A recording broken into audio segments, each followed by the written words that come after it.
second day. At least one person's ready, I heard that. Folks, before we start, I don't have a singing voice, but can we just give a big hip hip hooray to Desmond, whose birthday it is today. Hip hip hooray! Enjoy your day. If I could sing, I would sing you happy birthday, but that would clear the room and it's too early for that. Folks, we acknowledged all our dignitaries and I'll be introducing our special guest in a moment, but our opening address today is one to look forward to. She's a trailblazer in sports administration. She's known for her dual roles, as we saw her yesterday as Secretary General of the Palau National Olympic Committee. She's also Vice President of ONOC, and she's Chair of the International Relations Commission. A wonderful woman whose opening address will be about harnessing sport as a tool to advance national and regional development in Oceania. Would you put your hands together, please, for Baklai Temanyil.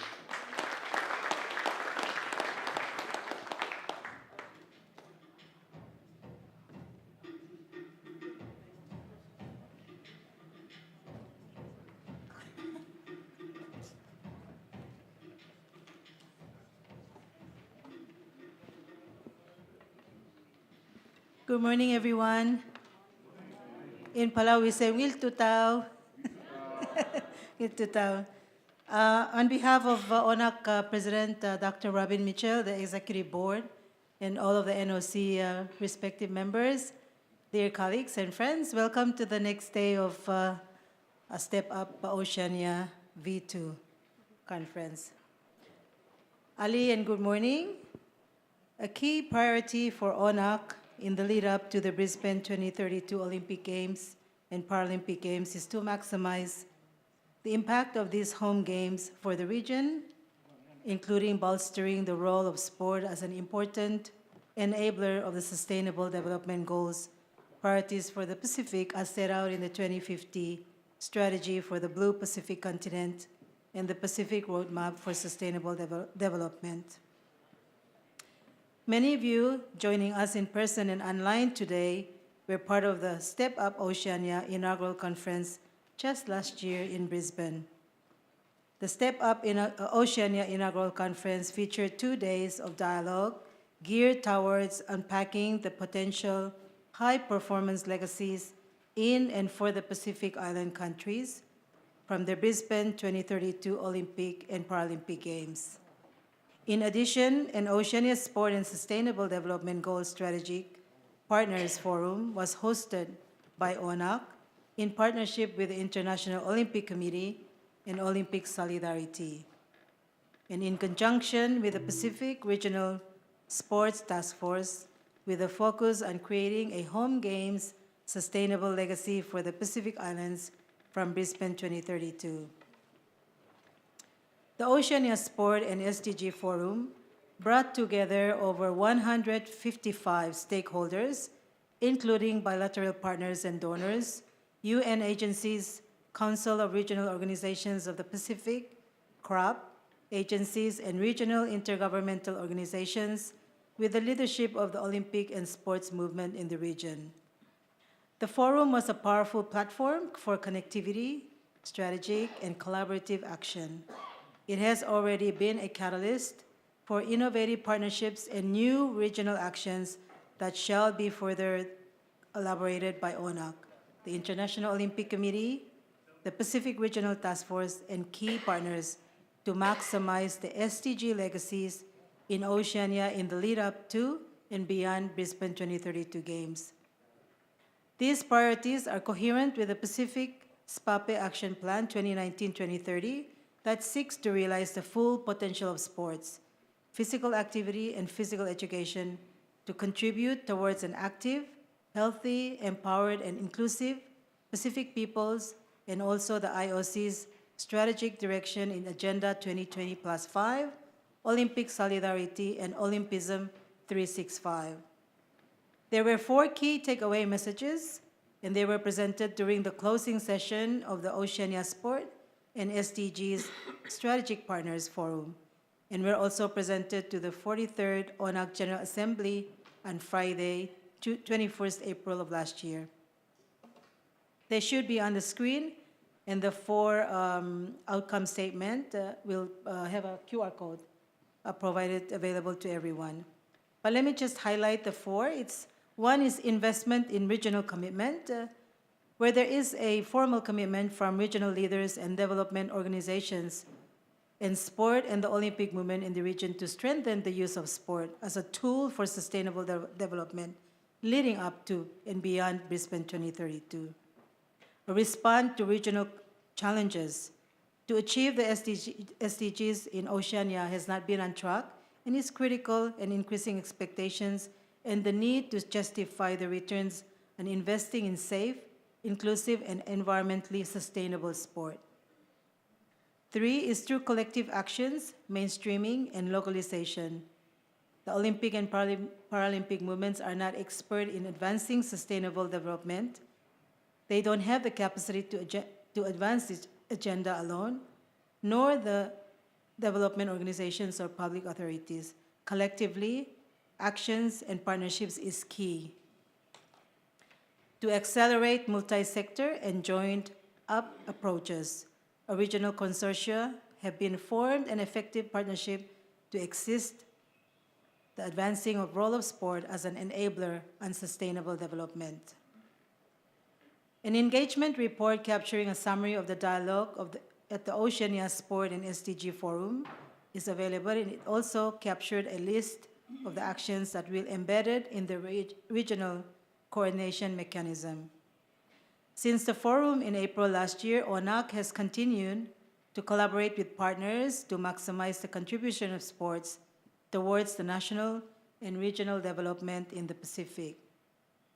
I presented an update on our regional progress at the 2023 Pacific Sports Ministers hosted in Honiara and Solomon Islands, and also to the Olympism 365 Commission, chaired by Avita Rapila from PNG. In June last year, MINEPS 7 took place in Azerbaijan, and ONOC tabled an observer statement at the 7th International Conference of Ministers and Senior Officers responsible for physical education and sport. The Secretary General of the Pacific Islands Forum delivered an opening address at the Oceania Sport and SDG Forum last year, and ONOC has collaborated with Pacific Island Forum Secretariat for many years, advocating for sport as a cross-cutting regional policy area. Since the forum last year, the Pacific Islands Forum have endorsed the first phase of the implementation plan for the 2050 strategy for the Blue Pacific continent. Importantly, and after extensive regional consultation, the strategy includes reference to sport under the pillar of people-centered development, as was touched on yesterday in Dr. Mitchell's opening address. In Palau, and many of us have taken forward the learning from the STEP UP Oceania conference last year and the Oceania Sport SDGs Forum. And as I mentioned yesterday, the National Olympic Committee of Palau is designing a national strategy to drive sport in our country and chart our course towards 2032 and beyond. And I am confident that we are all doing the same. Importantly, that strategy has sustainable development embedded within linking to our national development plan and priority SDG targets and indicators. This year, Palau will deliver a report to the high-level political forum at the UN and on our country level towards the SDGs.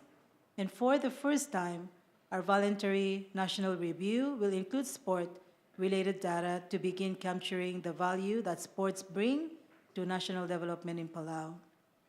This afternoon on the program for the Day 2 of our STEP Oceania Conference, we have a panel session on advancing the Sustainable Development Goals through sport in the Pacific. The panel will dive into more detail on the follow-up actions from the last year's forum, highlight the opportunities for NOCs, sports federations, to leverage the Sustainable Development Agenda to further their own strategic objectives, and also look at the intersection between physical education, school sport, and high performance. Later today, we will also be exploring what's possible in terms of Brisbane 2032 legacies in and for the Pacific. major sports events to advance tangible legacies towards sustainable development, and also recognizing high-performance sport as a catalyst for national resources, mobilization, and community activations. The UN Sustainable Development Agenda recognized sport as an important enabler of sustainable development.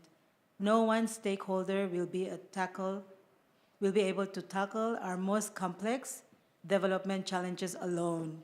It's going to take all of us. ONOC stands ready to collaborate with its growing network of partners to capitalize on what's possible toward Brisbane 2032 aspirations for Oceania and beyond. Thank you, everyone, and enjoy today's conference. Thank you so much.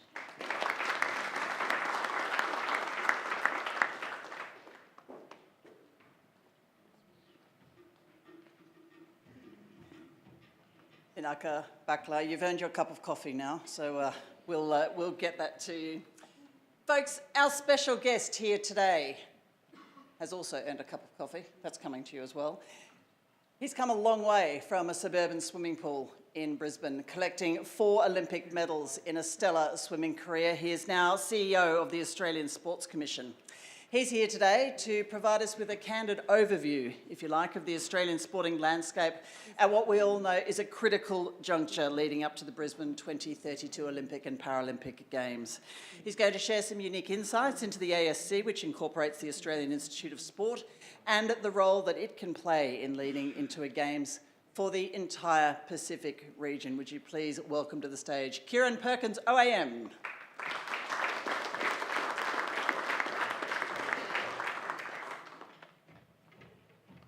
And Kieran, if I could invite you to take a seat, please. And I ask Tessa to come to the stage to officially garland our guest. Thank you, Tessa.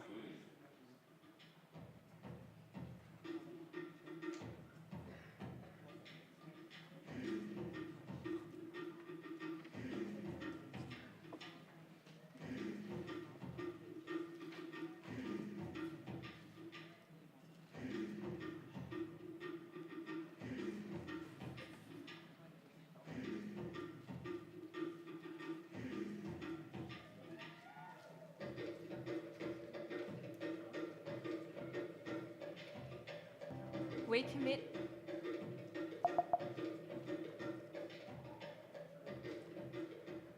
Tessa, thank you very much. All right, it's time to start work. Kieran Perkins, OAM, thank you.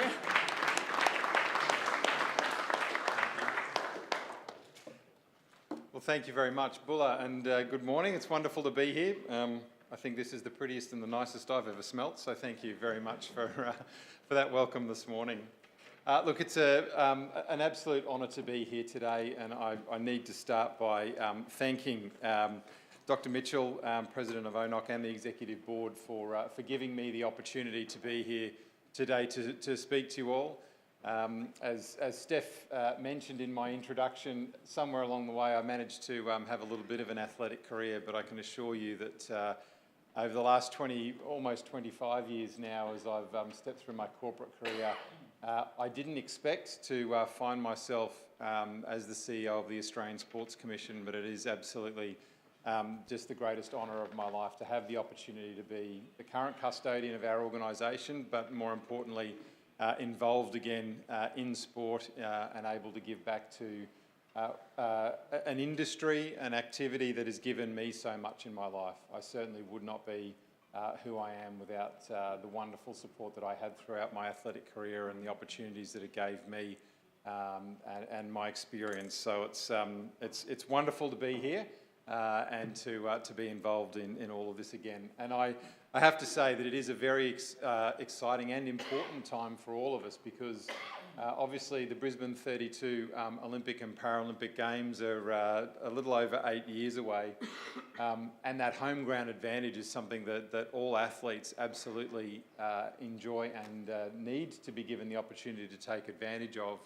And we're very conscious that that home ground advantage extends well beyond Australia and into the Pacific region as well. And so for myself and the Australian Sports Commission to have the opportunity to speak to you all today and be a part of that story, that growth, and that opportunity to make sure that We all represent the Oceania region very strongly at the Brisbane Games. Is certainly a wonderful reason to be together. For those who don't know, the Australian Sports Commission is a wholly government-owned entity that funds sport, our national sporting organisations and national sport organisations for athletes with a disability, NSO and NSOD. We love an acronym in sport.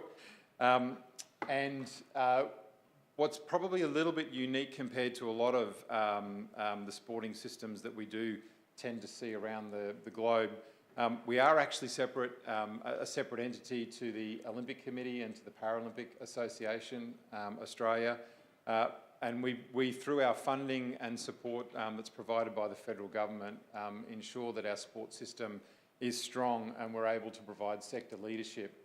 But fundamentally and ultimately, we're all working towards the same goals. And so our relationship with the Olympic Committee and the Paralympics Australia is something that we take pride in. We work very hard to foster, because at the end of the day, all of our success is judged ultimately on by how many people are involved in sport, how many people are physically active, how many of those people get drawn into our pathway and high performance system, and then when the games are on, how many medals we're actually able to achieve. And certainly, I've been really interested to read the ONOC strategy looking towards, or your strategic goals looking towards Brisbane 32 with the Oceania roadmap. And I have to say, there are an enormous amount of similarities. In fact, in many ways, it almost feels like it's a strategy that we were involved directly in writing. Understanding and having an aspirational outcome and your performance pathways is so incredibly important. Knowing that well-being and delivering holistic support for our athletes is key to enabling them to deliver. Of course, providing opportunities by strengthening capacity for women and girls to be involved, and of course having safe and supporting environments for everybody, all absolutely key. What underpins that, of course, is strong and well-delivered governance. All of our sporting organisations need to be able to ensure that the environment that they're delivering provides those other aspirations that we've talked about, and through that, making sure that the coaching pools and the support that our athletes find through coaching is so incredibly strong. Absolutely, sport is sport. It doesn't matter where in the world you're delivering it. Sport's sport. We've all got the same things that we need to do very, very well, and not surprisingly, often very, very similar challenges. In my presentation today, what I hope I can do for you is just give you a little bit of an understanding of the ASC, what we do, especially at the Australian Institute of Sport, which is obviously our core high performance delivery mechanism. Within that as well, we do also have the European Training Centre, which is a facility that we operate in Italy, on Lake Varese, not too far from Milan, as well as Pizzey Park on the Gold Coast. And really hope that we can open up a discussion on how we can better collaborate to support the development of sport in the region.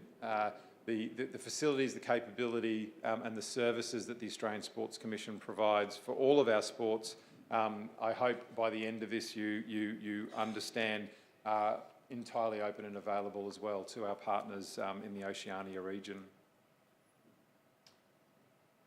Oh, you're good at that. Sorry, I hit the button. I might leave the button alone and I'll let you do that. Thank you. So I thought I'd start a little bit with the AIS and just give you an understanding of that facility and what we do. And it's obviously probably well known to most of you here. 45 odd years now, the Australian Institute of Sport, in all of its versions, has lived and operated in Bruce in the ACT in Canberra, in our Australian Capital Territory. It's a very significant facility. We have 65 hectares of land, 35 buildings. We have the ability, and this is really the significant strength that the AIS actually provides, is that it is a one-stop environment. We have the ability to house over 500 athletes at once through our accommodation and food services. We provide 24 medical service and support to our athletes on site. As it stands at the moment, we provide services for 40 sports in Australia who come regularly to our site, utilise the facilities and make sure that their athletes, performance support staff and coaches get the opportunity to be a part of that environment and take advantage of the services that we provide. It does extend beyond that though. We also have a surprisingly significant impact on the broader population in the country as well. In the 2023 year, we had over 98,000 visitors who came to our site, which will be heading back towards 120 to 130,000 this year. They come on tours, they take the opportunity to explore our site, to have a look at our facilities, interact with the athletes who are there at the time, and get a little bit of an understanding and hopefully some inspiration on what it is to be an athlete, what that environment provides, and the opportunity that all of us have to be involved in sport. And really, I take these moments to sort of stop and contemplate the impact of that. I mean, you know, we have the combined population of the Marshall Islands and American Samoa coming through the AIS every year just to have an opportunity to understand our facilities and have an experience. And one of the main drivers of that, of course, is that we have in the 2023 year, over 2,316 different schools, sporting, corporate and public groups come through. And one of the things that we make sure that we want to reinforce and open our doors to is that we also regularly have international delegations coming through our site.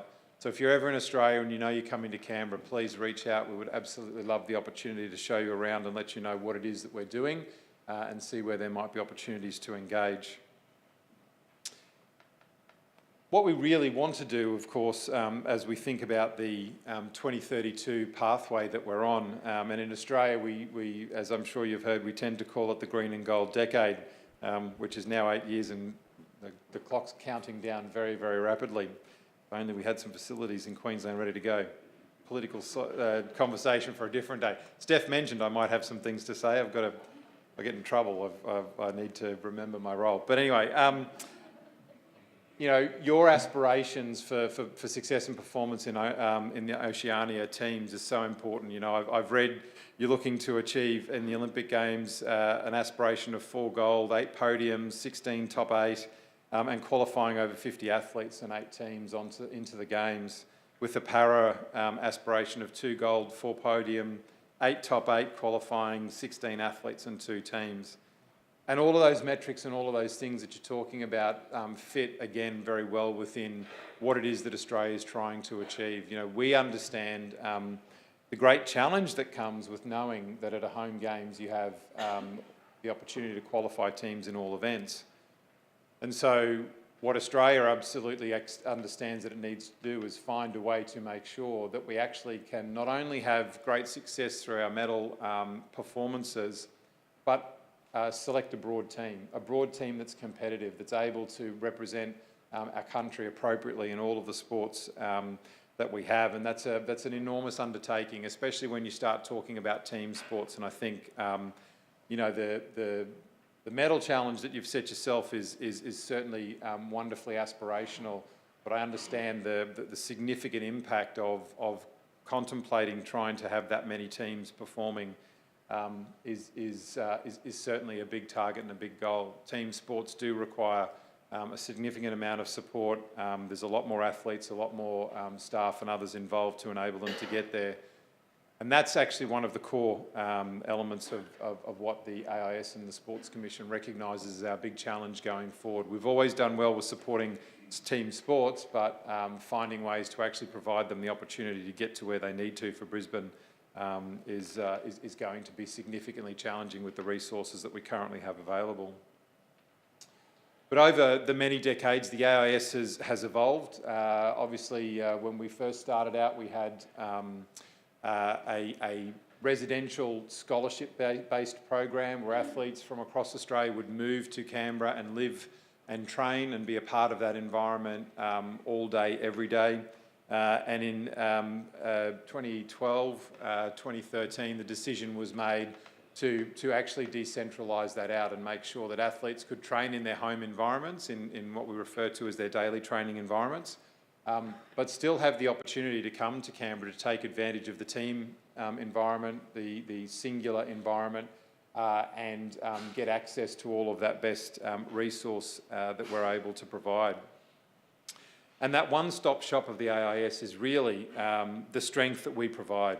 We're able to provide 24/7 access to our large-scale training facilities. Our strength and conditioning environment is significant, with great staff on call supporting the teams that come in.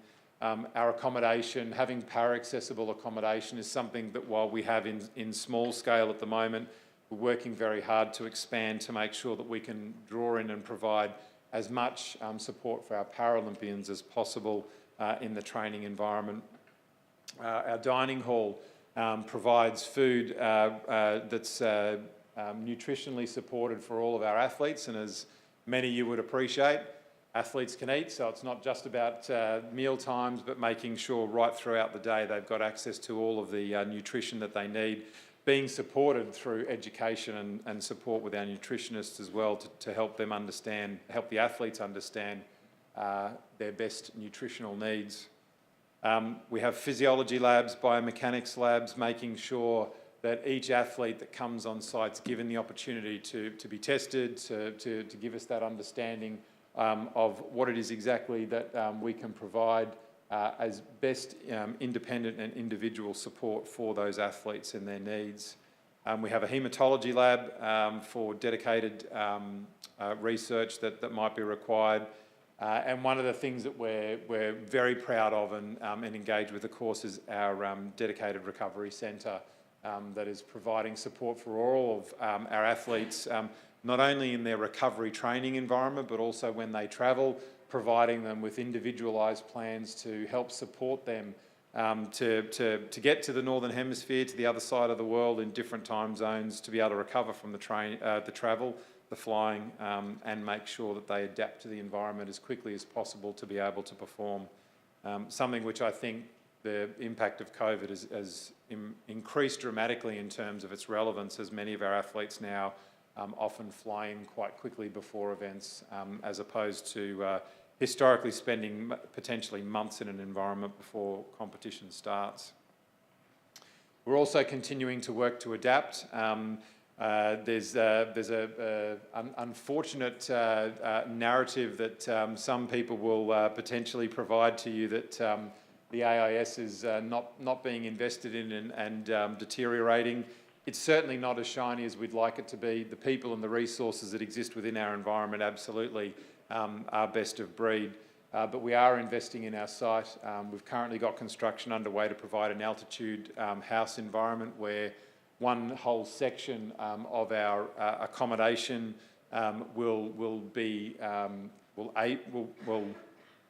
able to provide altitude sleeping, eating and recovery environment for 22 athletes at once. We'll also be engineering very soon an environmental chamber that will allow large-scale teams and athletes to train and do activities in whatever the environment that they're looking forward to be able to compete in. And of course, through the work that we already do, we provide a significant amount of support across rehabilitation, clinical performance, sports science, engineering, data analysis, research and technical support. And as I get into the presentation, I'll talk more and more and give you a little bit of an understanding about the technology, innovation and engineering work that we're doing as well, which we see as one of the significant underpinners of our activity.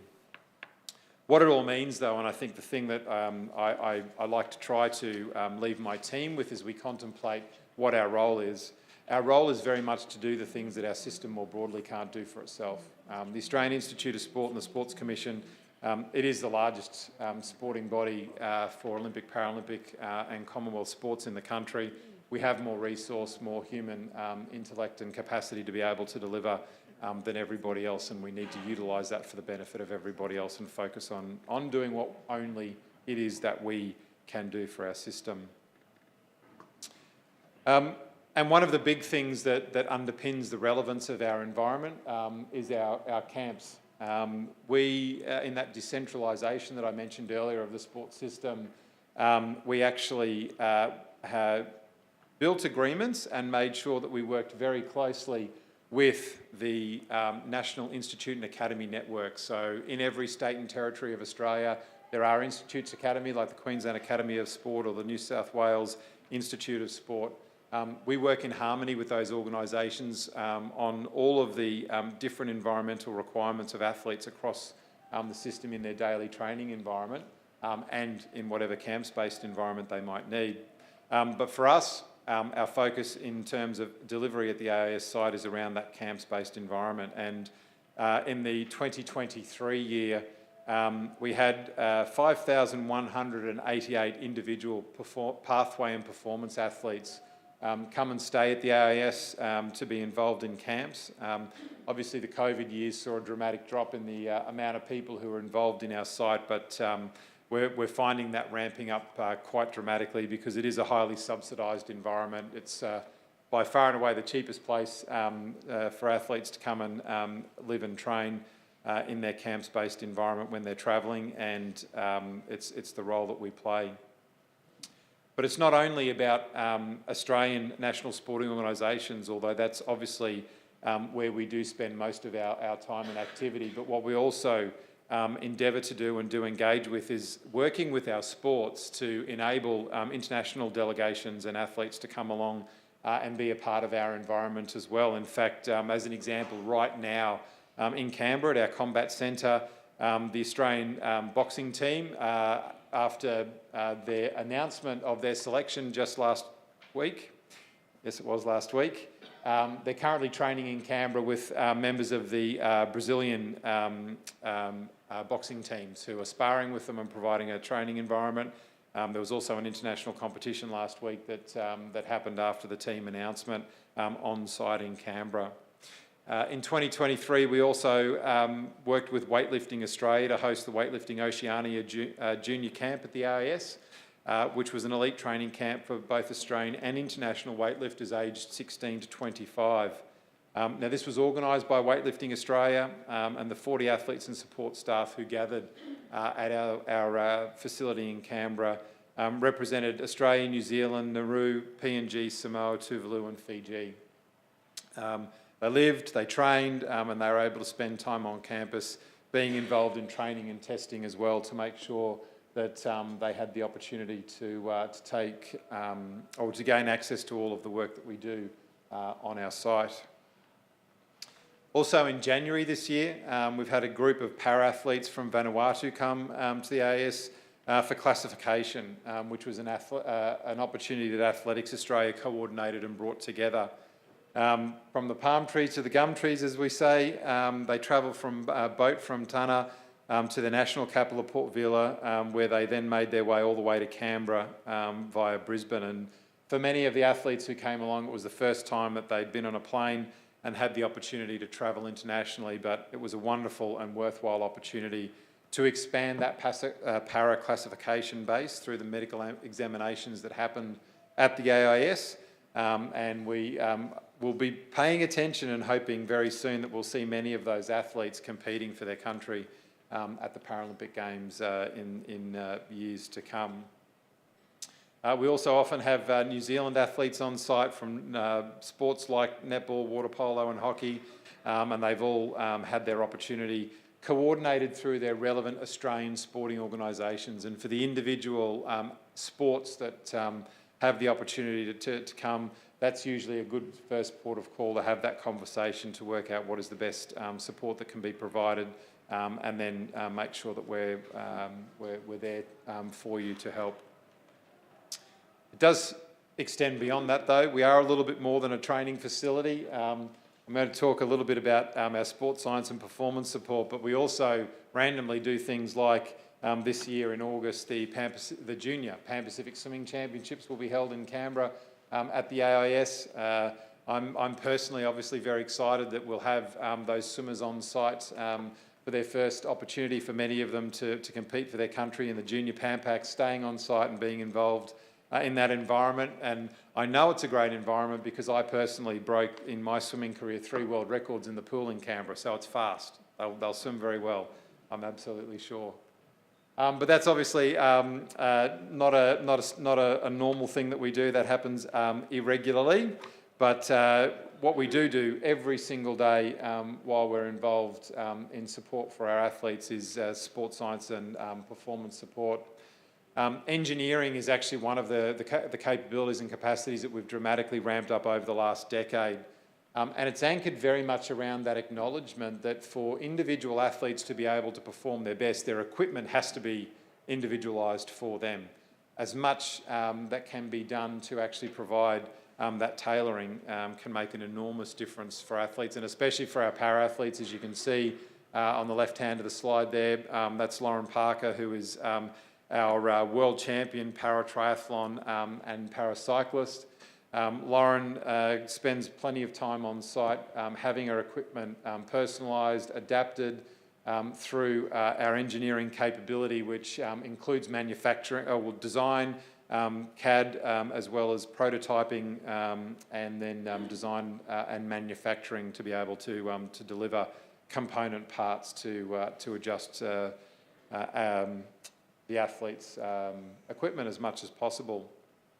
And considering that ONOC has a strong priority in growing the base of para-athletes, there's no doubt that we would be proud to be able to provide access and support to enable you to understand where the opportunities are, what it is that you can do to help support your athletes through the development of equipment, and doing that as cost effectively as possible, because we all appreciate equipment is one of the most significant elements of challenge in cost for all of us. But it's an important part of our home games advantage, and the team that we have in Canberra have developed an enormous amount of capability over their years involved in this activity.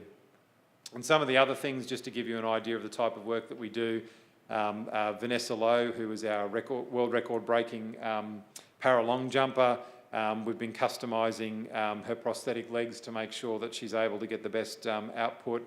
Our Olympic champion kayaker, Jess Fox, spends plenty of time in Canberra making sure that the equipment that we've developed, which includes cameras that are utilised to determine just exactly how her seating needs to be positioned to make sure that she's able to comfortably perform in her boat.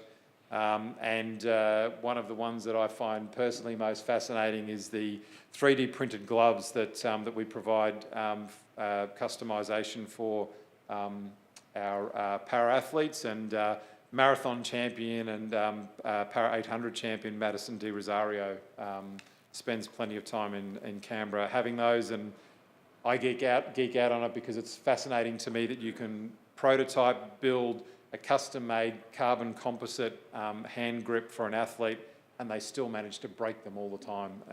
They are strong human beings, I can tell you that.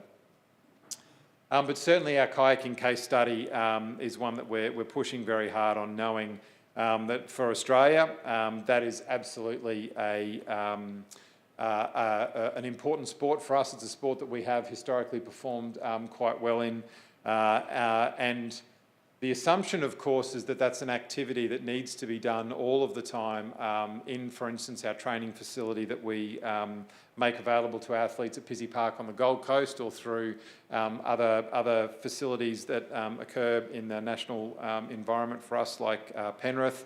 But every now and again, we have to remind our athletes in our sports that sometimes development of sports science support can happen in unlikely environments, like, for instance, our swimming pool.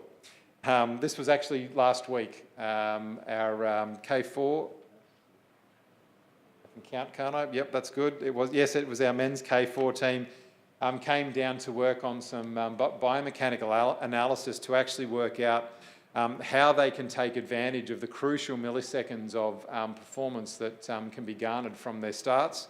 And our biomechanical teams were able to utilise the pool environment, the camera setups, and also water movement and force measurements to be able to understand what all of the different starting techniques that the athletes might deploy, how effective they are, where actually they might use them, what the different equipment configurations that they would take advantage of might be able to perform. And so the guys spent hours in the pool in Canberra on starts and performing. I did have the opportunity to stand and watch them for a little bit, and thankfully they can also stop very quickly when they're powering towards the other end of the pool.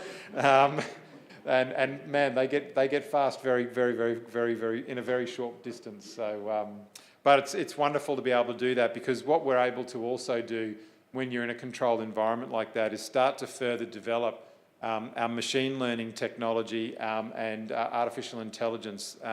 We have a dedicated unit within the AIS that's involved in developing, doing research and developing timelines to ensuring that we have access to all of the best AI support to crunch the enormous amount of data, to be able to take biomechanical analysis and provide real-time, instantaneous feedback for coaches and athletes to enable them to understand how they might be able to improve their performance. And I think for many of you, you'd appreciate coaches are more and more needing to become scientists, but at some point that balance between art and science needs to be maintained so that they're able to communicate effectively with their athletes to deliver on their outcomes. And any work that we can do to crunch that enormous amount of technical data that comes forward and provide it in its most simplified and provide instant feedback for our athletes and coaches is going to have an absolutely enormous impact. And one of the things that we really focus on is being able to do that in the athlete's environment and in the coached environment as cheaply and as simply as is humanly possible. Because our athletes are existing in the daily training environment across the country, but also, of course, globally, the days of carrying around massive volumes of equipment, having lots of static equipment all of the time for our athletes to use is something that just isn't as relevant and isn't as viable. And so that evolution is going on. And one of the good examples of that is the RSPCT, Respect System, that's been developed for basketball. So this is a system that we've worked with basketball and a number of technology suppliers on, that actually has a single camera on the backboard, and that camera actually films the ball as it's thrown and measures the entire flight of the ball. And as it tracks the ball's flight towards the hoop, it's actually displayed on a smart TV, and it can also be on like an iPad for the coach and the athlete to utilise. And it provides immediate feedback during training for athletes, where it actually measures the track of the ball, the time in flight, where it's left from, where it's actually hit the hoop, and enables immediate feedback on the effectiveness, the accuracy of that particular shot, so that the athlete and the coach can then have a conversation about how they might do that differently next time around. And it's able to do this from wherever, anywhere on the court the ball's actually thrown, to actually assess the athlete's performance at that point in time. And this sort of thing is really quite fascinating, because I think, you know, in my day, many years ago in sport, there would have been cameras everywhere. There would have been people putting dots on things and trying to find ways to, utilise the technology to measure. And now it takes AI, a single camera, and athletes and coaches just doing their thing, and we're able to provide that. And so that leadership that we provide for our sports is something that we can continue to do domestically within Australia. But, you know, I do think it would seem to me that the opportunity for that across Oceania and how we can work together to provide that leadership and support is probably a conversation to be had as we move forward. And one of the reasons why basketball is so very valid to us is that we do actually, at the AIS in Canberra, have a dual academy that's run. So the NBA Global Academy, the Australian performance unit is there.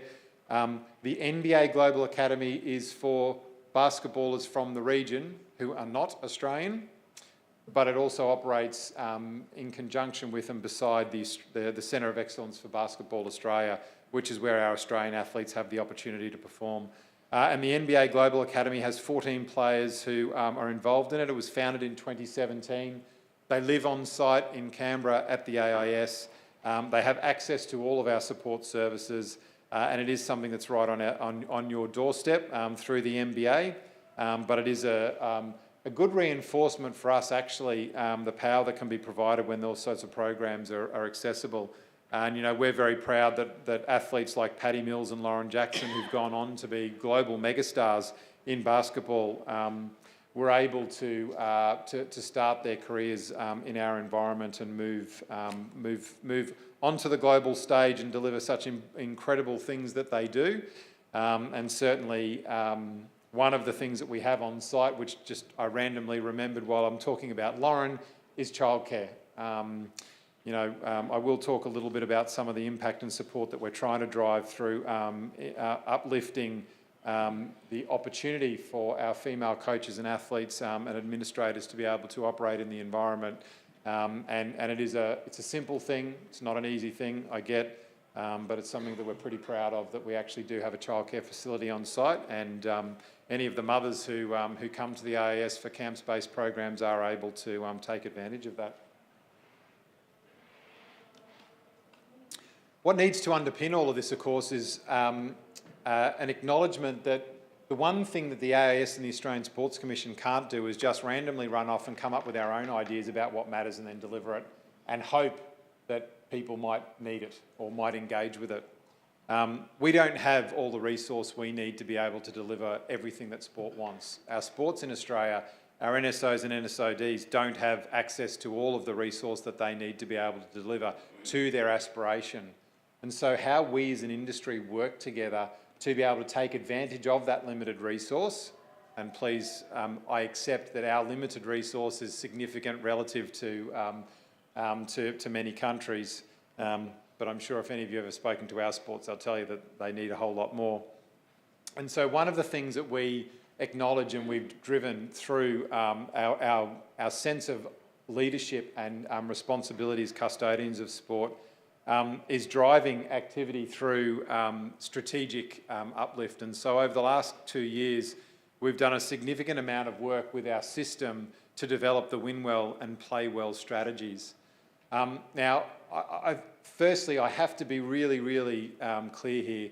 This is not the Australian Sports Commission or the AIS's strategy. This is Australian sports strategy. To deliver the Win Well strategy, we had over 50 organisations sign up to say that they were a part of the development, that they did the work, and that they are on board to ensure that what started as the High Performance 2032 Plus Sport Strategy, that was the original name. What a mouthful. Win Well, we like that so much better. A name which was actually driven by our athletes, I might add,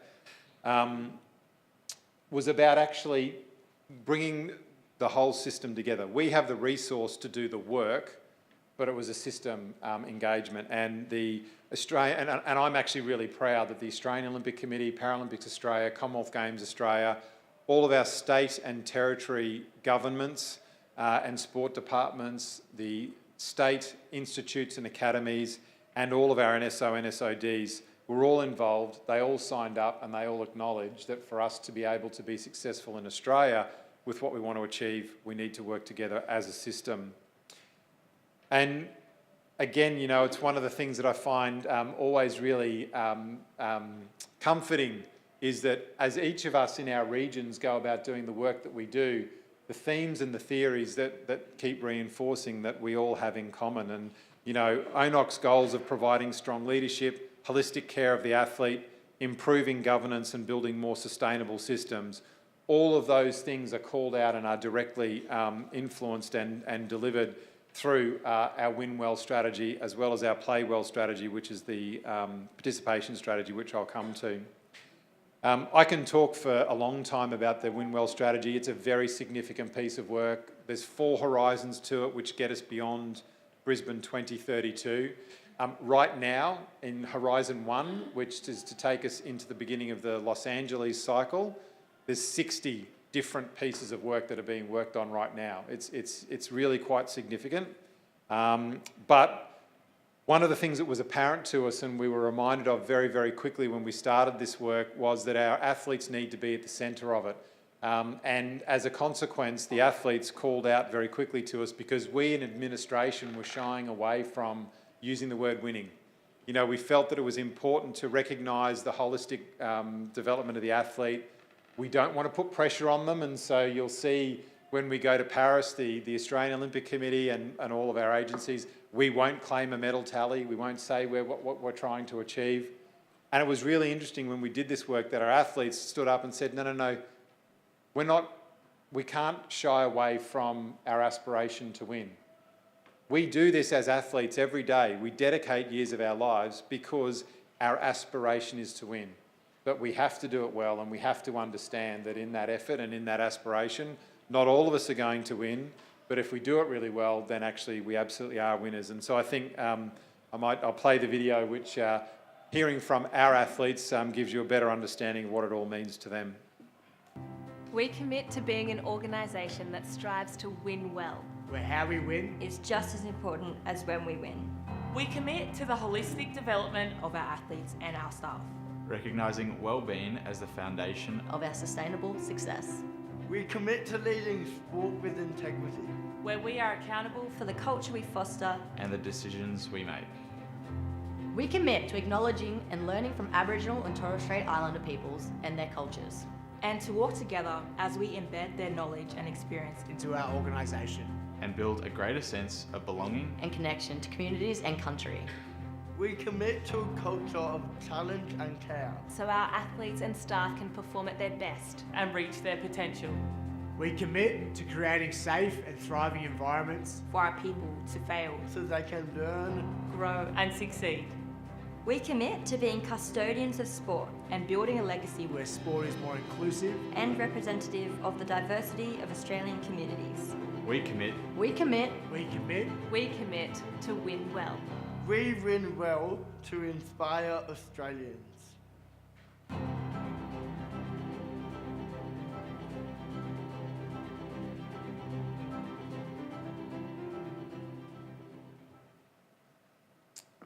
And for me, it says it all. It's also a wonderful reminder of why we're here doing what we do, acknowledging that our athletes need support to focus on their physical, mental, emotional and cultural well-being.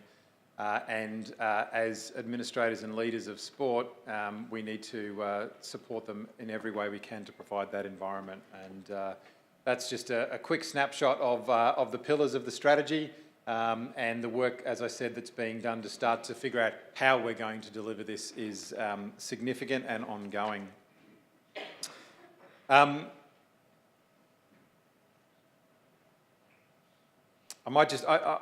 was going to go into the detail around the 4 priority areas of performance delivery, athlete performance pathways, world-leading knowledge and practice, and outstanding people and organisations. But acknowledge the time is slipping away from me, and I've got a hell of a lot more to cover. So I might move through that. We are all happy at any time at the ASC and the AIS to talk to you about it if that helps, to give you a better understanding of the detailed work behind that. But it's an important anchor. We refer to it as our North Star, but having a united system to get there is so incredibly important.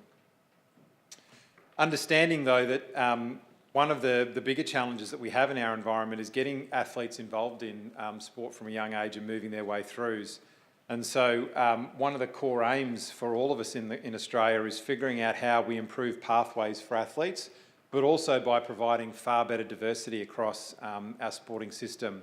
There's certainly plenty of great examples, like our boxing team here, where we are absolutely moving forward. But as we get to Brisbane 2032, we want to be able to show that actually the team that's representing us in Australia is representative of a modern Australia.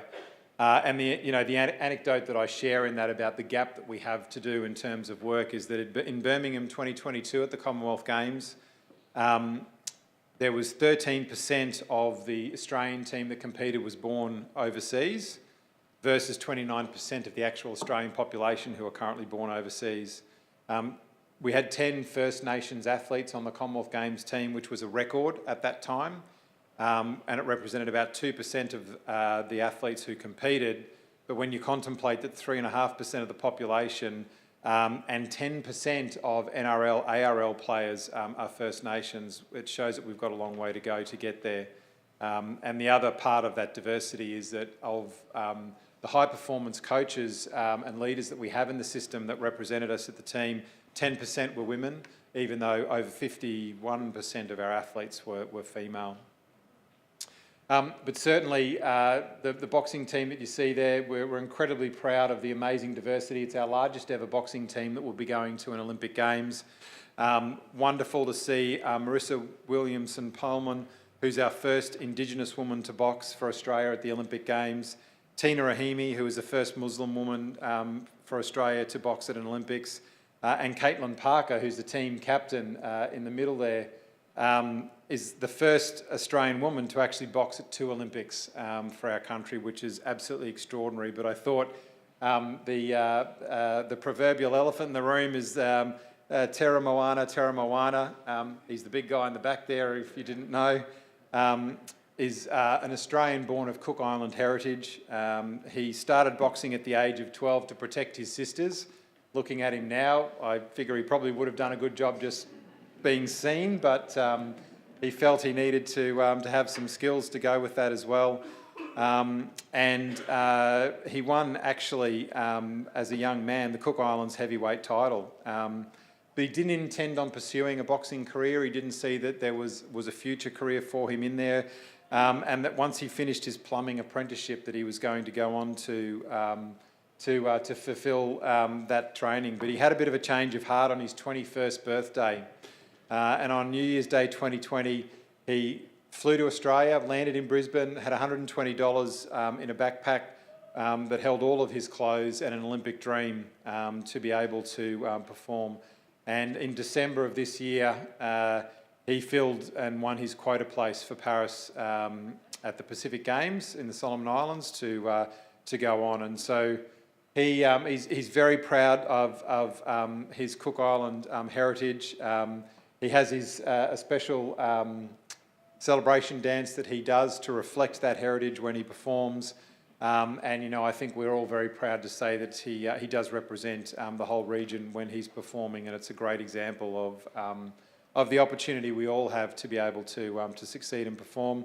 Sorry he wasn't actually born in the Cook Islands team, but we're absolutely very proud that Tera Moana is another great example of that diversity and the power of that diversity to enable us to perform.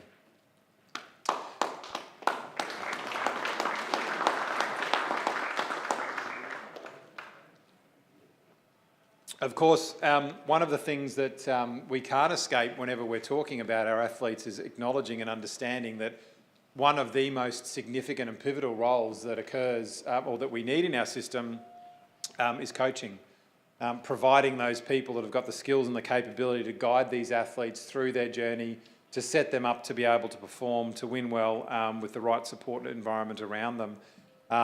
But diversity in coaching is also incredibly important as well. And one of the great challenges that we have in our system, as I mentioned, that in Australia only 10% of our Olympic, Paralympic and Commonwealth teams are actually coached by women, even though more than 50% of our team that will perform in Paris are female.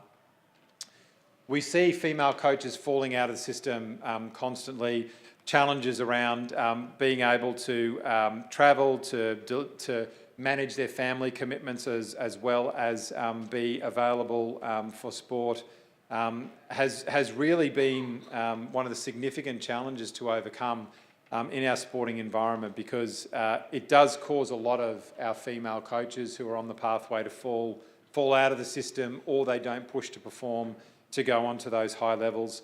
And you know, we acknowledge that this isn't acceptable, that the structure and the system of sport needs to be able to far better provide an environment where all of this amazing coaching talent is able to go through. And one of the programs that we have in the picture you can see here is our Gen 32 coaching program. We've been able to provide support for 30 developing coaches who undertake a 2-year paid apprenticeship, immersed in high-performing programs, being available to the sports that we share that commitment to engagement, juggling with free childcare support, for those who have families, and giving them support around their education, their coaching development and all of their family commitments, with a sport commitment that at the end of that apprenticeship, after they've done their paid work over those 2 years, there will be an opportunity for employment for those individuals as they've developed. It's about diversifying our talent pool. It's about providing that great support.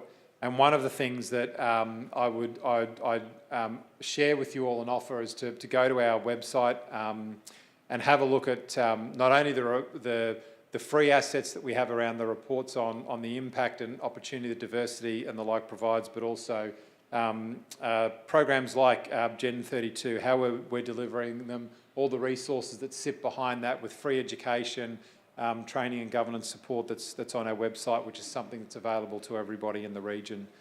Because if we can upskill, provide the right environment and develop these coaches and others like them, we know that our female athletes and our teams more broadly will perform so much better with that type of support. I mentioned briefly before the Winwell strategy, and the other core part of our overall system of development of support is, of course, playing well. And again, this was a piece of work that we've done over the last couple of years.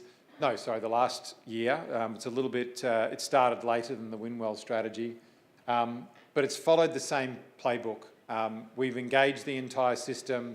We've got people from all parts of the sports sector in Australia involved, and it's been a really interesting engagement activity because in Australia, and especially for the Australian Sports Commission, we tend to focus on organised sport.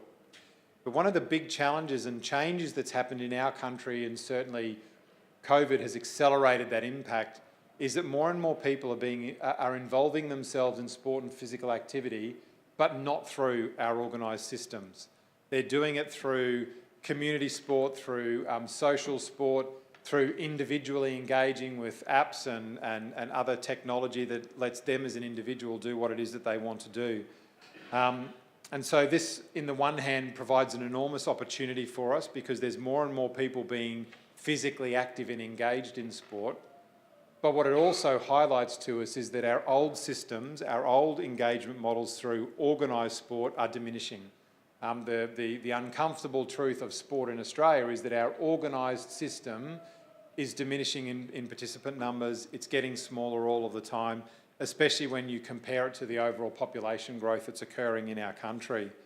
And so understanding why that's happening, what the opportunities are, how we can actually develop the environment to make sport safer, more welcoming, to provide inclusive and fun experiences so that we can gain better recognition of the impact of investment and sport, support for our sports sector is so important. And this is actually the first time in Australia's history that we've had a fully national co-designed participation strategy for all sporting activities. It's an enormous piece of work. It's much, much more difficult to implement and contemplate than the high-performance Winwell strategy, of course. Winwell, it's a bit narrow. We own it. We're all kind of directly involved. Play Well is a much, much broader family of people that are engaged. But like the Winwell strategy, we're working now on developing our Horizon work to make sure that we can actually dig into some of the really significant challenges that we have, like the participation in sport issue that I talked about. This is actually children, a little graph that just shows you diagrammatically there, children's participation in sport in Australia. You know, when they're around 12 years of age, 70% of them are actively involved in organised sport.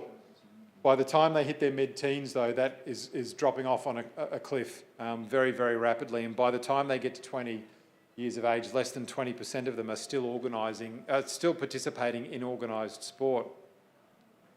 There's a lot of different reasons for that. You know, in sport, we'll often talk about it's, you know, the pressure of school, it's technology and all of the other opportunities that they have.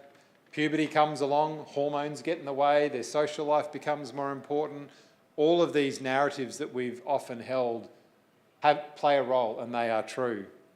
But what we also have to acknowledge as a system, and we have to actually start addressing more significantly, is the biggest impact is actually that when they start moving into those teenage years, the impact of puberty means that the dynamic of who's successful or not changes. the relevance of the sport they're involved in for the physical attributes that they've stepped into as a young adult might have changed. And we provide little to no support to help them acknowledge that development and maybe move sports, because while they might have been playing, for instance, netball for the last 20 years, sorry, they're not that old, are they?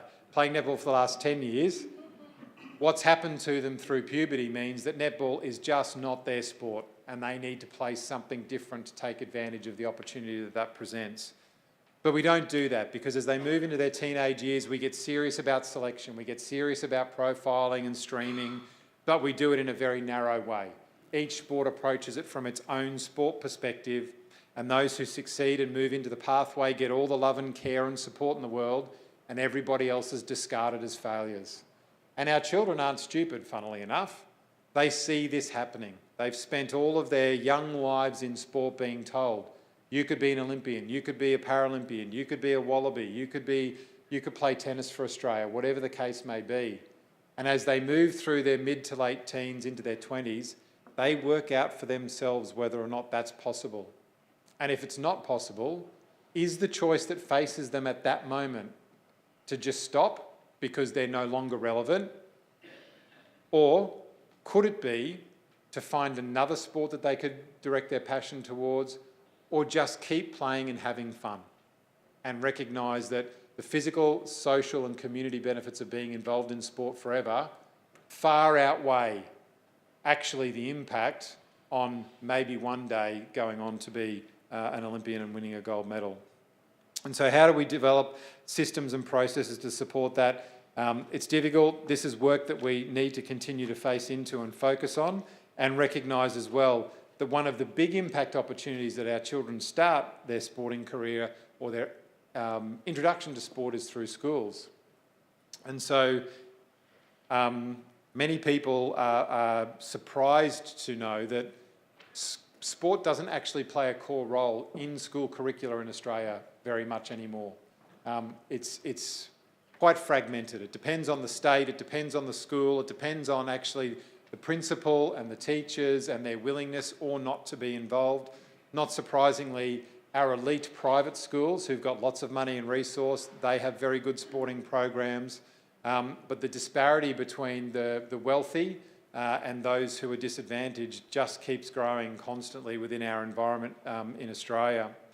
And so one of the programs that's now been running for around 17 years to try to help support that is a free sporting program called Sporting Schools that happens after school across our country. And we need to do that because 2 in 3 children in Australia do not meet the basic physical activity guidelines for a healthy lifestyle. And at the moment, and this stat is actually growing all the time, 1 in 4 children in Australia are overweight or obese. And of course, from the age of 7, girls often report that they have far less enjoyment for being involved in sport and don't have particularly positive attitudes towards it. So this program, which has been running now for, 10 years, it's been going 10 years. There's been over 17 million participants and 9,000 schools, which is 86% of all schools in Australia, are signed up to and involved in this program. And it's a program that we actually engage with sports. It's not delivered by the Australian Sports Commission. It's not delivered by the school itself. Sports in those locations are able, through their clubs, to sign up to provide access to what is designed to be a fun and engaging first experience for athletes in sport. And our aspiration, which we have to work a lot harder to do very well, is to actually provide then for those kids who love what they are engaged in at that after-school program that was free, have the support to then, if they want to, move into their local club, to have the opportunity to be then introduced into a more systemic environment, which has a lot of challenges around it, especially with the socio-economic gaps that we have, but it's the aspiration, and we continue to work very hard on making sure that that first engagement and then the ongoing engagement that our children have in sport is fun. And again, this is another program that we provide support and access to our sports for free. We, through our grant funding, provide the funding to the school to deliver that, which goes straight back to the sport or the club who's delivering it, which makes that free then for all the participants who are involved. To deliver something like that, though, of course, requires an enormous amount of resources to deliver, and we have, through our online portals and tools, an overwhelming amount of resources, in fact. Examples like our Clearinghouse for Sport. It is a significant web portal that provides access to sports science, data, research, access to media, to printed materials that are sourced globally, that come together, that provides a free resource for our sporting system. There's online training courses for coaching, volunteers, administrators. We provide access to research, to data, and uplift even things like providing governance training and support for administrators who are involved in delivery in their environment. It also is a wealth of resource for all of our policies around governance, around delivering inclusive sport, with work that we do with things like providing more safe and inclusive environments through our concussion guidelines, which were recently delivered, and there's an enormous amount of resource available through our online portals and things, which everybody within Oceania is absolutely welcome to take advantage of. And it extends also to topical issues around things like transgender inclusion in sport, governance and beyond. Sun safety was another one that we released recently. And one of the big underpinning things that we also know is a big challenge for our sporting environment is volunteering. In Australia, we have over 3 million volunteers involved in delivery of sport at all levels in our environment. It is actually the largest volunteer workforce in our country, bar none. But it's challenged, and we find at the moment that we're about 130,000 volunteers behind where we need to be able to provide access to all of the sporting environments that our young people are looking for to be able to deliver. And one of the other pieces of work that we've done is about providing access to resources through our National Sport Volunteering Strategy to help reimagine what volunteering is, to help sports celebrate volunteers in their role, but to provide resources and education to make that a far more accessible and simple job to do, and I emphasise a more simple job, because it's not simple. And I don't think it's going to ever be simple, but we want to make it simpler than it is today. And we do have an enormous amount of challenges, but it's something that we're all working very hard on to deliver. I just wanted to close out just by talking a little bit about this piece of artwork that you can see here called Kinship, that was put together and I was going to say drawn, I'm not sure. I think he did it through using digital media as well. But anyway, in the modern environment, draw. This by Brad Hoare, who was an Olympic boxer. He's a First Nations artist, and he actually lived and was a part of the AIS scholarship program during his sporting career. And it was a piece of work, if you'll remember, through the Winwell strategy, where we talked about cultural safety and providing access to cultural learning.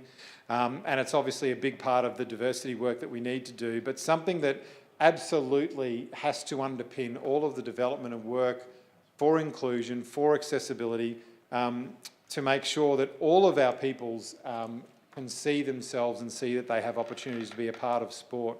But to do that, we needed to develop something meaningful. We needed to develop something that actually spoke to those communities. And Brad did an amazing job engaging with both Aboriginal and Torres Strait Islander cultures. He travelled extensively. He went to all of those different environments to gain permission from the different cultural leaders to make sure that what was put together was not only representative of their view around kinship, but actually had relevance for their communities who love and want to be involved in sport. It is a story of belonging to country, belonging to community, and belonging to the opportunity that we should all be providing for everyone across the Pacific to be involved in kinship. And it's something that we're incredibly proud of.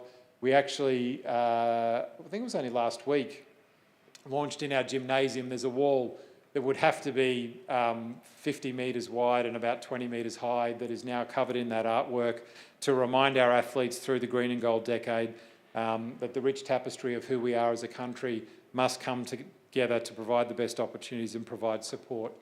And as I've said, that tapestry and that coming together needs to extend well beyond just Australia's borders into the entire Oceania region. It's something that we acknowledge, it's something that we respect.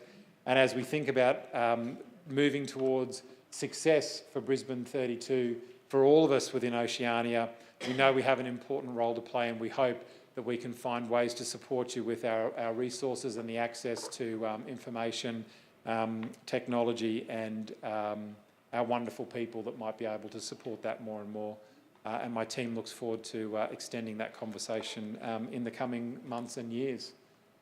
Thank you all very much. I've well and truly outlived my welcome in that as I've tried to get through so much about who the Commission is and what we do. I wish you all a wonderful conference over the coming days and look forward to playing a small part in Oceania's success, in your aspiration to get to Brisbane 32 and well and truly beyond successfully. Thank you very much.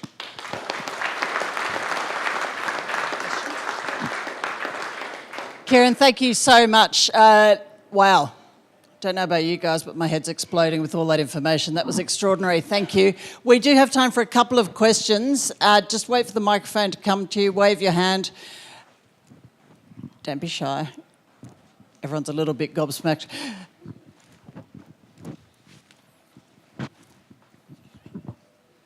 Kieran, massive fan of what you're doing in Australia as an ex-athlete.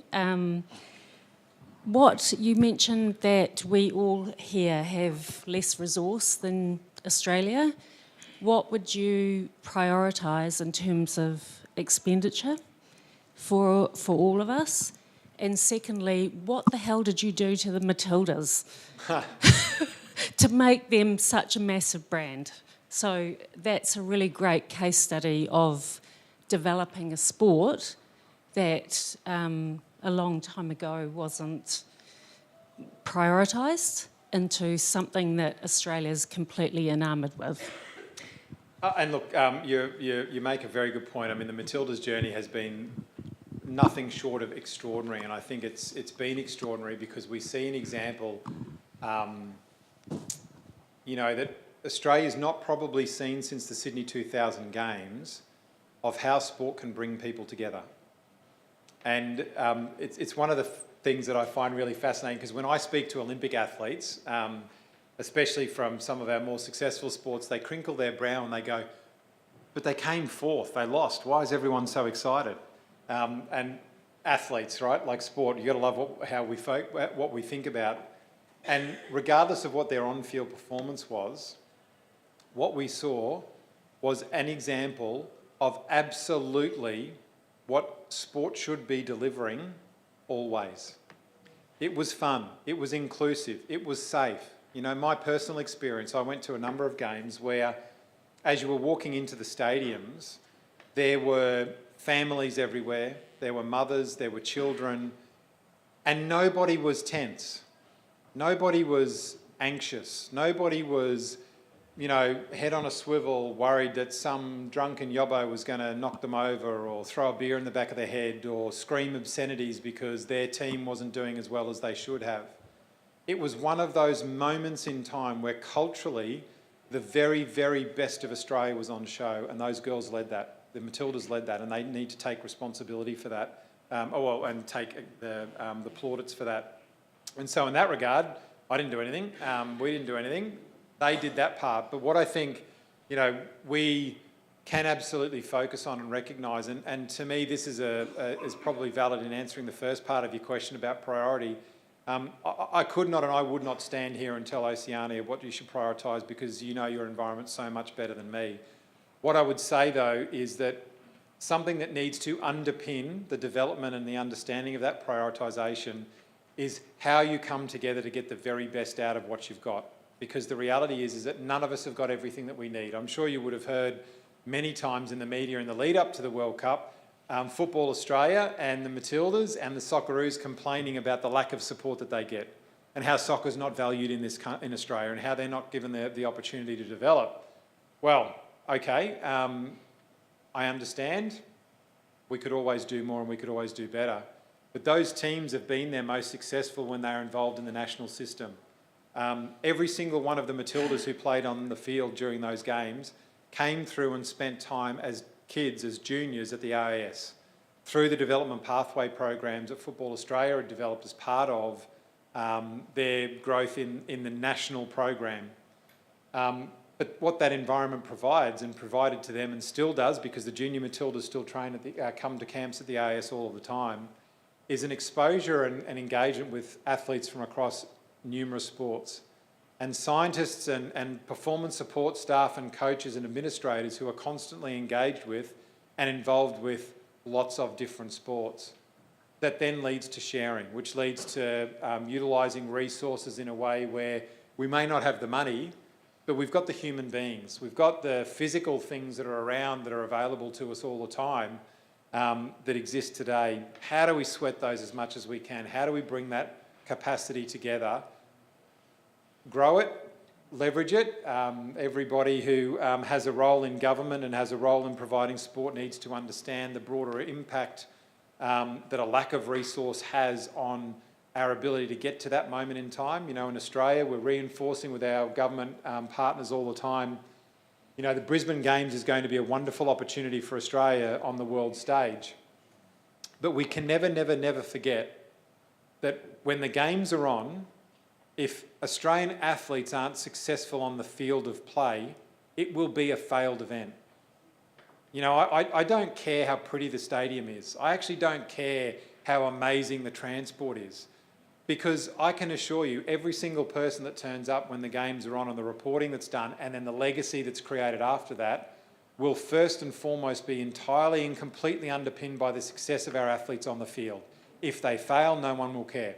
And this is where the Matildas, I might add just as a side note, incredible.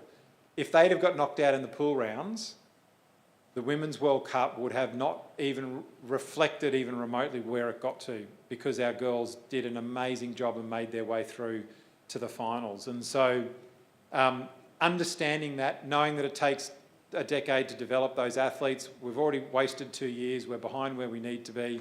But coming together, providing that resource, understanding where you're going to get your best bang for buck to get you there, by focusing on the sports that you know your community values and that you are likely to have people who are passionate about wanting to deliver is all the underpinning pieces. But you know, certainly my role in Australia is to bring us together and get us working together, because when we're fighting against each other, when we are saying different things about what matters, we get nothing.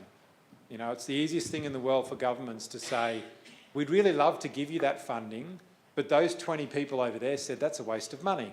So none of you get anything. And that's what's been happening in our country for too long. But by having one strategy, by being aligned to it, and by being able to reinforce constantly to government of all levels, this is what we're doing, this is the outcome it'll drive, this is why it matters. It's hard for them to argue then that it can't be funded. They'll try very hard because they're struggling financially too, but that's a whole other story. Thanks very much for the input. It's been really interesting, and it's interesting to see the changes. I think I first came across Chris at the AIS probably in about '99, which is an awful long time ago. One of the things that is going to be a game changer that you pointed to is AI. And it's probably something that the Pacific Islands are never, ever going to be able to get involved with. Is that an area of potential cooperation between the ASC and Pacific Islands, number one? Number two, are you looking at the barrier between regular games and enhanced games as a result of AI? And number three, how are you managing the governance component in relation to making sure that everyone's pulling in the right direction and making sure there's that transparency and accountability? In relation to AI or just in general? General. In general, okay. So look, AI is extremely difficult and expensive to develop, but actually deploy, it's the cheapest thing in the world, because one of the great benefits of AI is that it enables the utilisation of a much smaller amount of data capture methodologies and taking that data and translating it in a way. And like as an example for us, you know, we deployed into the hockey environment in Australia 18 months ago now, AI support for them. It was 12 cameras and 12 iPads that was linked back to the cloud servers that the data and the software operates. So the deployment was cheap. I can't tell you how many millions of dollars was deployed to develop it in partnership with global firms. And that is definitely the power and the opportunity that we have. In terms of access and utilisation for Oceania, of course, let's talk about it. We can have a conversation. We need to find the right relevance, because it's you know, I acknowledge that what I've just said is also predicated on some really significant things like access to the internet, access to computer literacy and those sorts of things, which is not simple either. So, but in terms of the intellectual property and the proprietary nature of it, you know, we as a government agency are not here to make money out of the high performance sport environment. We're here to support it, and there is an opportunity to be had there in a conversation. Paying for it's a whole other challenge, but we can talk. In terms of the governance and development, though, of our sports in general, and sorry, what was your middle question? I jumped over one. The barrier between... yeah. Can we please stop talking about enhanced games? If those idiots want to go and kill themselves doing something stupid like taking drugs, let them do it. I frankly think natural selection is a wonderful thing. You know, from my perspective, we have an incredibly strong role in Australia through Sport Integrity Australia to continue to drive and develop the WADA code and the way that it is implemented. We have to continue to work harder on education, on uplift of resource and support for all of our athletes, so they understand, you know, their personal responsibility in managing themselves as they move through, and you know, ensuring that all of our detective techniques are really strong. And look, I'm not the expert on it. Sport Integrity Australia is, but I think one of the things that, you know, we constantly recognise and understand is that it's not just about the testing. It's about all of the data capture, the investigation, the deployment across the system, because one of the biggest risks that we face, and this example is where that fear is enormous, is that there are a lot of very significant criminal organisations that make an enormous amount of money off sport. It's mostly through gambling, but drugs plays its role as well.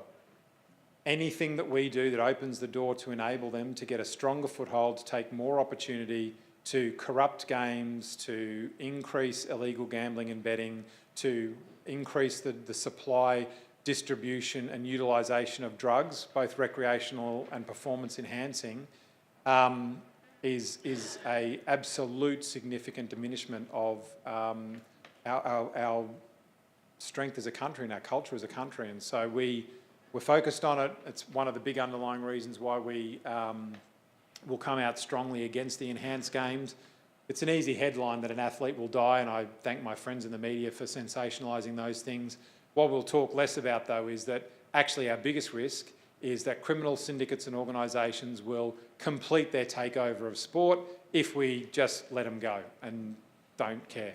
And we can't do that, which is why we have organisations like SEA that work very closely with Interpol, with WADA and other international enforcement agencies, both domestically and offshore, to protect ourselves and our athletes as best we can.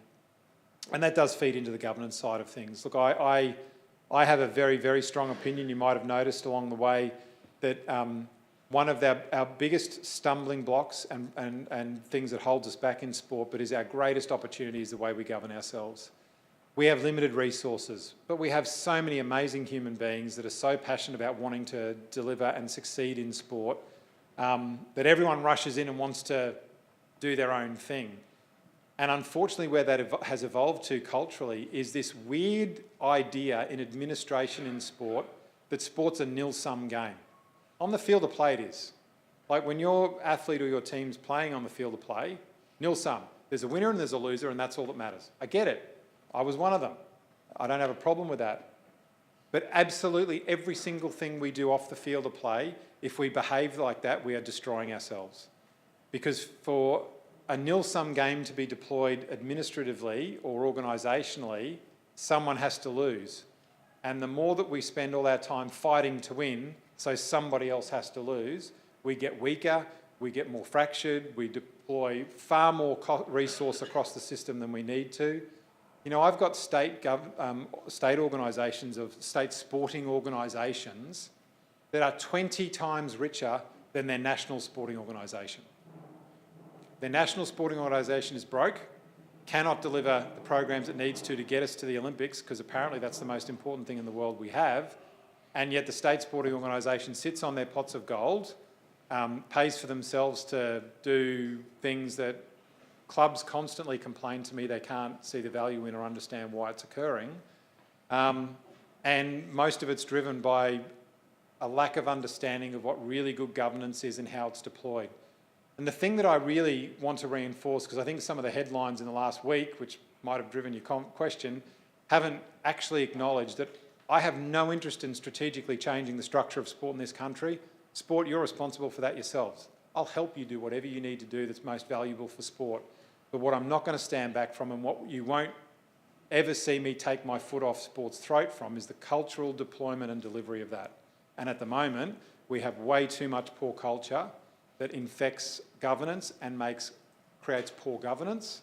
And that poor governance keeps our sports poor, underperforming, and wastes an enormous amount of time and resource, where families are paying enormous amounts of money that they can't afford to feed up into a system that isn't actually delivering on what those people who are paying for it hoped and dreamed that their children would experience along the way. And it presents an opportunity. It's a wonderful opportunity for us all, and I will continue to highlight that because I want to see our culture change. Some sports need to be structured the way they're structured, and there's no reason to change that whatsoever. The way and the behaviour and the delivery leaves a lot to be desired often. Yeah. Hello.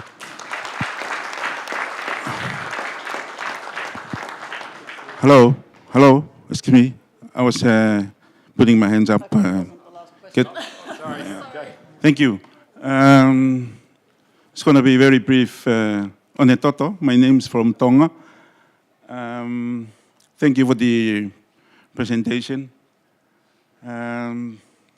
Just quickly bring to history the region. Most of the region countries were suffer from different disasters, and I should say it's a big fight in the last 2 years, where left and hand punch on the region.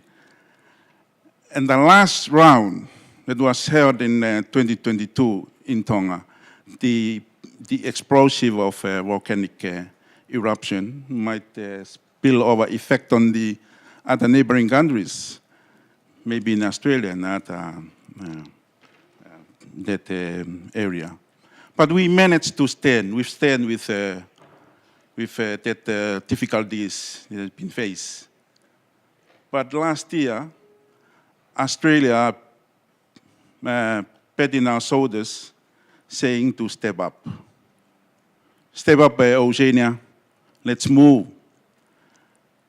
And looking and listening to the presentation from AIS, and I just mumbling to my colleagues here, I can't wait to come to AIS with my team Tonga for a special training, for a special step up program. Be ready for the 2032 games. Well, I think Robin's already decided the next conference is coming to Australia then, let's say. And that remind me, last year there was an issue discussed in the meeting at Brisbane for the region, challenge the region, whether to do the high performance onshore or offshore. And we all agree last year, better to do it offshore. So only AIS can offer that to the region for a better athletes, high level, high performance, ready for 2032. And also the quote from a song that was composed by a well-known singer, just died last year, Tina Dana. Australia, you simply the best. It's very, very kind, thank you. And look, firstly, I have to applaud, all of our community's resilience in the face of natural disaster. And I, as you were talking, it reminded me, the one thing I didn't mention in my speech was the importance of being able to support our sports with all of the climate and impact that occurs through things like natural disaster. And that's something that we're working very hard to improve on because we're not doing it well at the moment. But we do again have resources of things like we had very bad bushfires in Australia a few years ago, and we've got resources to help sport understand how to protect athletes from smoke and those sorts of things. I appreciate that we have the resource and we have the facilities and the capacity, and the question about having your athletes at home or away, again, is it's one for each individual to deal to, because one of the things that I would say is that while we absolutely can and would love to have the conversation about providing some support for those athletes that need to be away to get access to some coaching and sports science medicine and other development. One of the amazing benefits of having athletes in their home environment, though, is that they're safe, they're supported by family, but also they inspire the people around them. And when the young kids get to see your elite athletes training and doing what they do, those young kids see that it's not impossible, that it's actually something that they can do as well, that, those incredible legends of sport, they're not superhuman, they're not, superheroes out of a movie. They're human beings that have dedicated themselves to work hard. And for me personally, that balance is really important, and we deal with that in Australia. I don't like in Australia seeing very elite programs where pathway athletes get no exposure to those elite athletes, because I think it creates a very big leadership break where the next generation isn't inspired the way they could be. They're not shown, because we all learn through experience, right? We learn by watching others. And if we can't see those other people, we don't learn from them. And I also don't mind that it makes the elite athletes understand the role they have in being leaders as well. But we would love nothing more than to continue to talk to you about it. And I do hope that we see many more of the Oceania nations visiting us in the coming years. Thank you.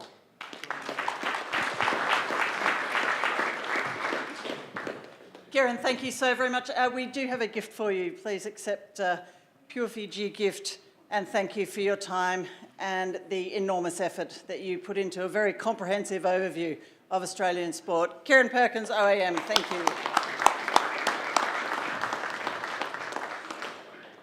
And as just mentioned, the kind invitation for a tour of the AIS, I'm sure with many of Pacific nations looking to set up institutes of sport, that's a very valuable invitation that I'm sure many will be keen to take up. It does lead us very nicely into our next topic, which is leveraging international partnerships to maximise investments and impact. Three super speakers coming to the stage. Would you please welcome Tuala Matvaya, Martin Rara and Frank Pulatua.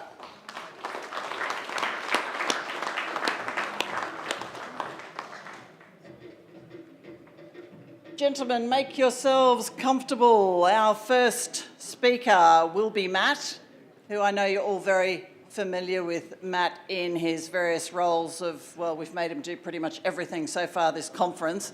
Of course, you also know that he is the CEO of SASNOC.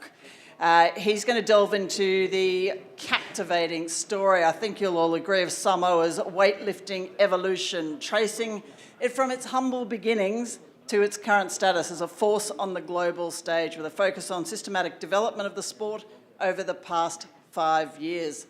So let's kick it off with Matt Vaya.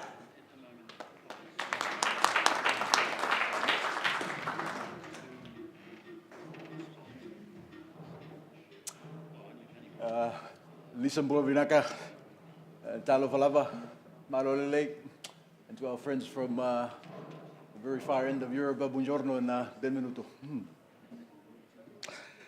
Karen, thank you for that enlightening opening this morning. You've just turned my brain about 360 right now, and now I have the challenge of trying to put it back to normal again. But thank you for that sharing. We were walking up the stairs this morning, and my colleagues just said, Matt, introduce us and sit down. And so I apologize to Martin and Frank. I think I'll just take a couple of minutes before I do that. Also, thank you for the feedback after yesterday. One of the feedbacks was on my apparel. My colleagues and friends said to me, we've never seen you wear trousers. Please wear something Samoan. So this morning, I'm happy to say I'm back in my ifetanga, in my suru. Thank you, Alison, for pointing that out. This morning's sharing was meant to be a tandem with the president of Samoa Weightlifting Federation, Taupepe Jerry Warwick. But as we all know, for personal reasons, he's unable to be with us today. So I'll try my best to honor the sport of weightlifting, but just to share, as you will see shortly, what weightlifting has gone through perhaps over the last 20 years in its journey, and maybe some of the accolades that they've achieved, but more importantly, the uniqueness of some of the things they've tried in the landscape back in Samoa. I also pay tribute to some of our colleagues here. Some of these stories are probably very unique to you, very similar, and you already have those in existence in your own countries. Just to paint a landscape, SASNOC, the Samoa Association of Sports, National Olympic Committee, we have about 29 federations. 23 of those are Olympic sports and about 6 are non-Olympic sports. The journey of weightlifting, as you see on the image on the PowerPoint, who you see there is Jerry Warwick, and behind him is a basic structure that they've been using probably for the last 15 years, up till 2019. You see corrugated iron, and you see some fencing wire and some athletes.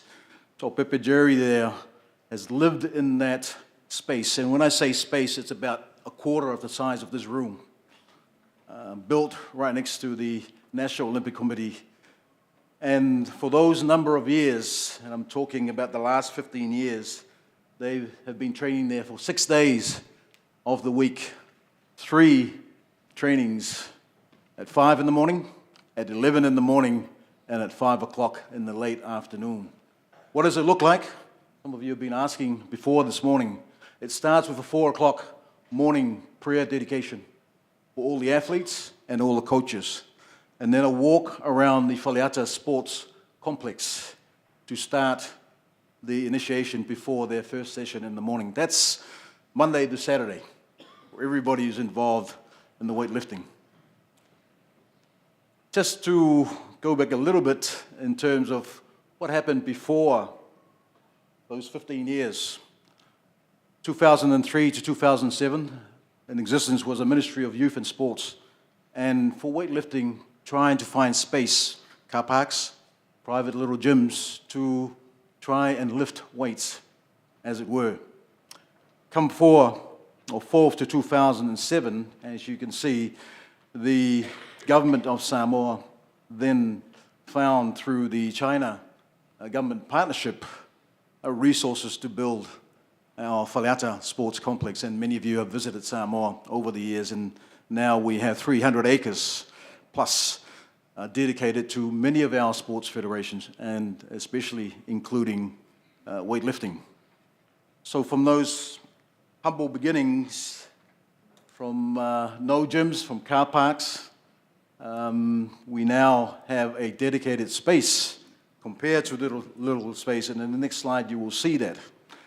But I just want to touch base on also the journey in terms of the collaboration between the two governments. Yes, the facilities, as Kieran elaborated, the importance of having your own controlled daily training environment, having facility where the coach can take ownership of that program. Having a program that also elongates to further partnerships, and as you see on the screen, that partnership in 2019 allowed Samoa about 11-12 sports prior to the 2019 Pacific Games to take 295 athletes and officials to China for over 4 months as part of that partnership to train in a daily training environment, including weightlifting, to work with some of the elite, the best coaches in China as a lead-up of 4 months to the Pacific Games in Samoa. Further to that, coming back to Samoa to prepare for that event, also bringing back that intellect of bringing elite coaches, 17, 18 elite coaches as part of the agreement to Samoa to work with our individual sports to prepare them for the Pacific Games, monitor, help our coaches throughout the Pacific Games, and assess and review the performance.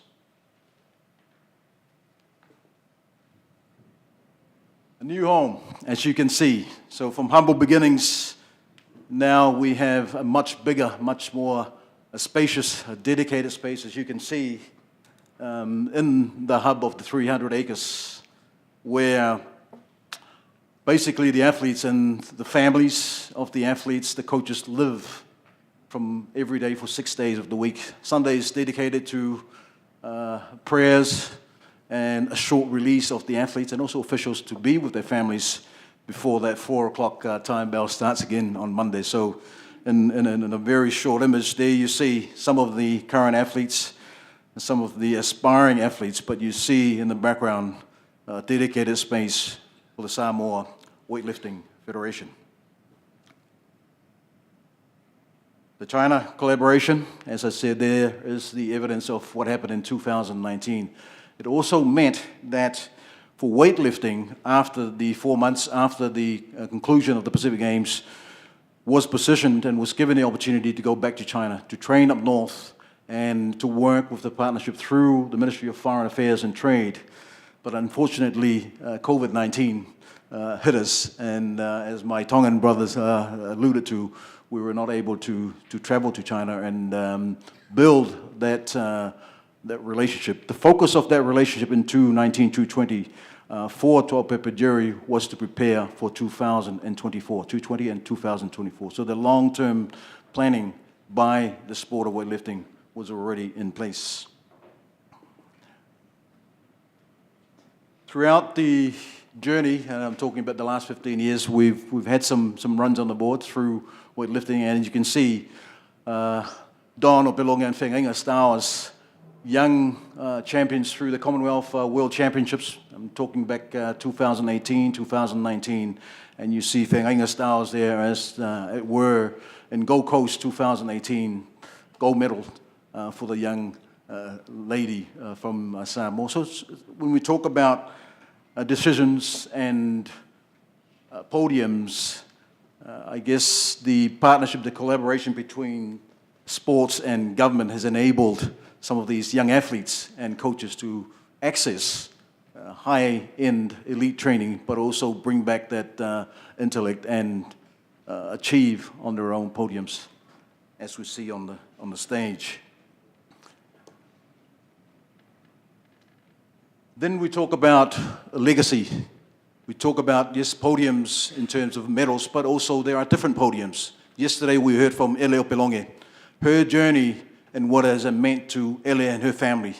And when there you see it, there's one member there of the family who you regularly see now in social media, in world global media, Don Opelonge. Ambassadors for the sport of weightlifting, but also ambassadors for the youth of Samoa to promote using sport to build lifestyles, healthy lifestyles, and encourage maybe some of our young people, not just for Samoa, but right throughout the region, that maybe a formal education is not necessarily the answer for you. And that happens a lot, and I believe it's fair to say right across Oceania. So I just wanted to reflect on the journey in leading up to 2032. I mentioned 2003, the Ministry of Youth and Sports in Samoa. I've talked about 2007.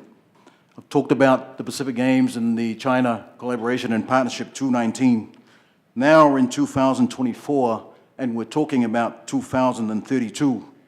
Last night I was thinking about all the federations back in Samoa, the 6 hats that the National Olympic Committee wears through the Olympic Committee, the Commonwealth Federation, the Pacific Games Council, and the mini games that come underneath. And I thought to myself last night, between now and 2032, there's probably going to be about 500 to 600 different sporting events.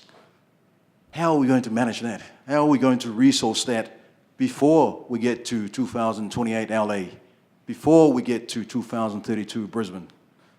That is a massive, and it's a big challenge for Oceania.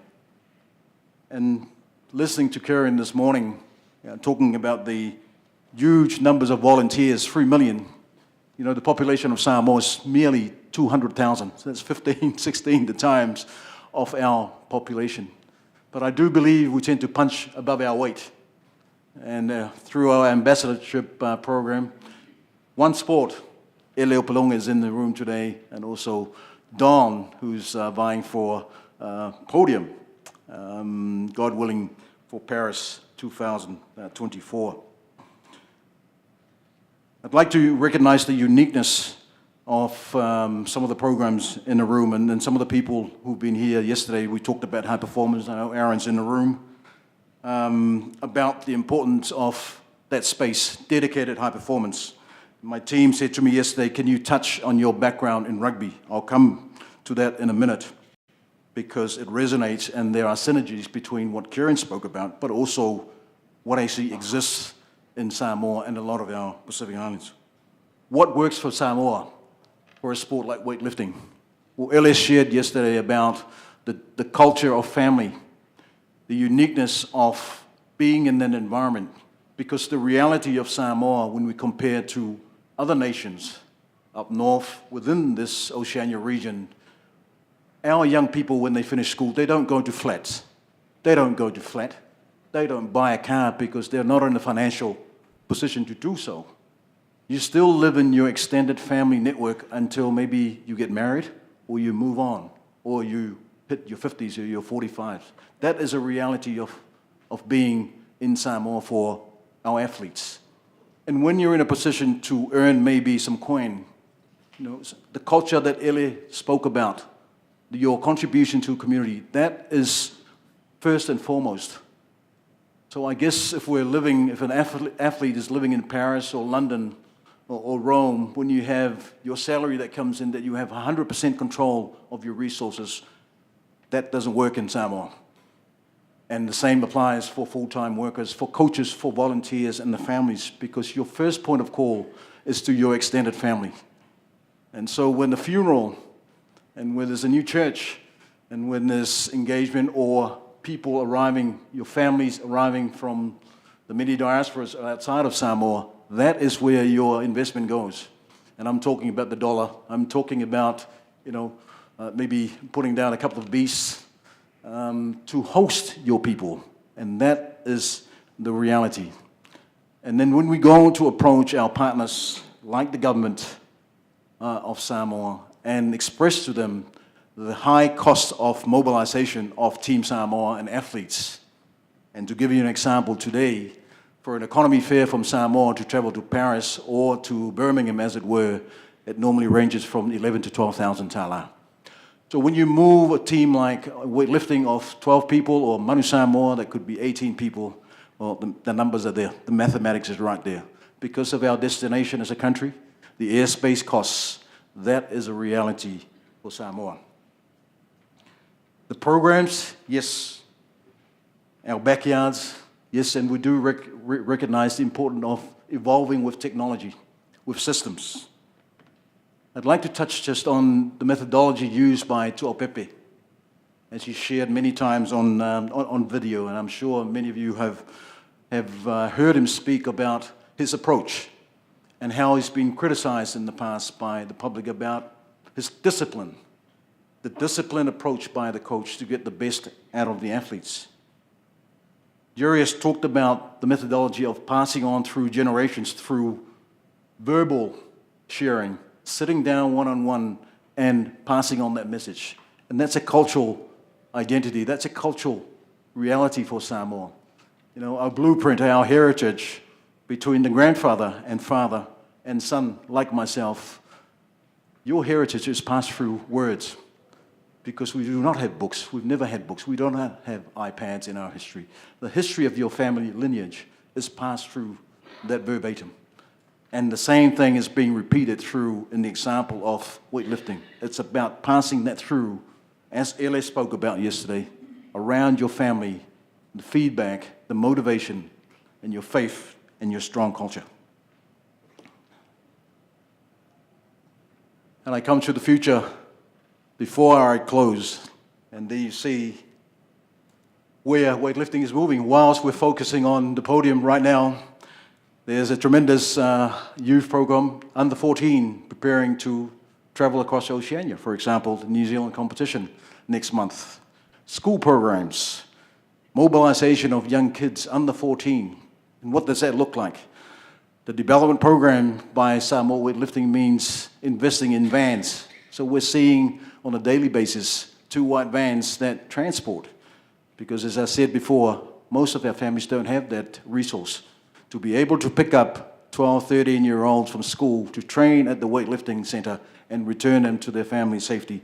That is what our program looks like at the moment for weightlifting. The cross-pollination, as you see, with other sports, and it has been occurring through weightlifting. Rugby 7s, rugby 15s, wrestling, judo, they share that training space and learn from each other. So those are some of the unique things, and I'm sure a lot of our countries in the room are already doing that. But that space is not purely used by weightlifting. It is shared. It's also learning from each other and helping each other achieve their aspirations. The shared intellect is also done so throughout some of our countries in the room. I know Marcus is in the room. You know, we have athletes here from Fiji, elite athletes, Nauru, who have been in Samoa for the last year, over a year, and sharing that intellect with other countries to help them come together as a nation. We know we will compete against Fiji and all our brothers and sisters in the room, but that sharing of resources is there. Maybe one day, as shared with some of the colleagues in the room, when that intellect is shared wider, there will be a certain dollar value that comes with that shared intellect throughout the region and beyond. Coaching development. Not too long ago, and this is Tuapepe sharing with me, he was the only one coaching. Now we are seeing the likes of Elio Pelonga in the room. We're seeing young coaches. We're seeing team managers. You know, we're seeing specific technical people just about lifts, about certain lifts, whether it's clean and jerk or just a snatch. We're seeing more athlete support. Weightlifting never had physios. They never had people taking video of perhaps Whenga and Don lifting different weights or warming up. And that's the evolution that Tuapepe Jerry has taken on board to also embrace that change as we build the future generations of weightlifting. Sports science, sports medicine. Now we have a colleague, Elizabeth, who basically has space as a dedicated physiotherapist. In the facility, we also have somebody who has been using electronic electrodes to measure the recovery and also build rest and recovery and assist with nutrition of the daily training environment, working with Tuapepe. So these are changes, looking at the past, but also building the youth for tomorrow through weightlifting.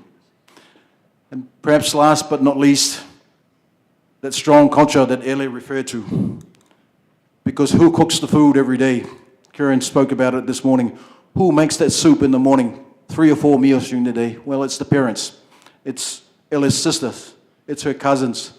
It's nephews and sisters. And sometimes the athletes. When you finish training, you've got to go back. You've got to burn that fire. You've got to cook. You've got to boil those eggs. You know, that's what happens daily through weightlifting. Faith, absolutely. Ele touched on that. At the end of the day, it's coming back and revisiting that belief, that faith, and that solidarity amongst that family, so that come 4 o'clock tomorrow morning, we're back on the road. On rugby, just to finish off, in my previous background, I was the general manager for the International Rugby Board and Samoan High Performance for 10 years. 10 years before that, I was coaching in Italy in the Six Nations, and I'm privileged and very honored to be part of the National Olympic Committee of Samoa. 2005 to 2008, the high performance was based in the University of South Pacific, Alafua, Samoa, whilst it negotiated its current existence of 26 acres from the government of Samoa to build a high-performance facility. And again, many of our colleagues here have visited facility of gyms, offices, and fields of dedicated space. 2011, that was the aperture, and now we have the women's program, the age grade program, the coaching program, the 7s, and also the 15s program. So when we look at the synergies between weightlifting and rugby and some of the achievements, and for rugby, I recall in 2011, our first ever win of the HSBC series. But that, behind that door, was very similar to weightlifting. 2003, 2005, 7-8 years dedicated to a daily training environment, dedicated programs, coaching, and officials to reach that long-term goal. Today, we have 8 years looking ahead to Brisbane 32, and I honestly believe that the will, perhaps it's there, but we look to our partners to perhaps use this example of weightlifting to build and attract resources and partners for the future. And in closing, keeping the balance. And there you see some of the young women, the young girls, and some of the young men in weightlifting as they stand proudly in front of their new found home. So on that note, I will hand over to my colleagues. Diane, have a great morning. Thank you.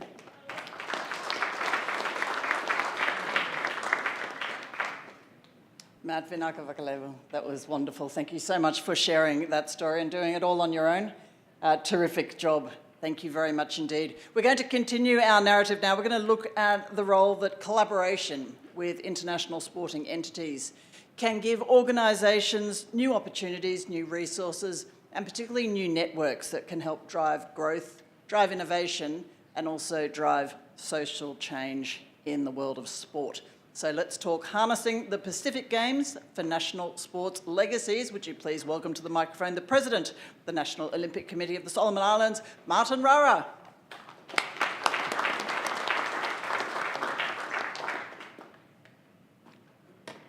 Thank you very much.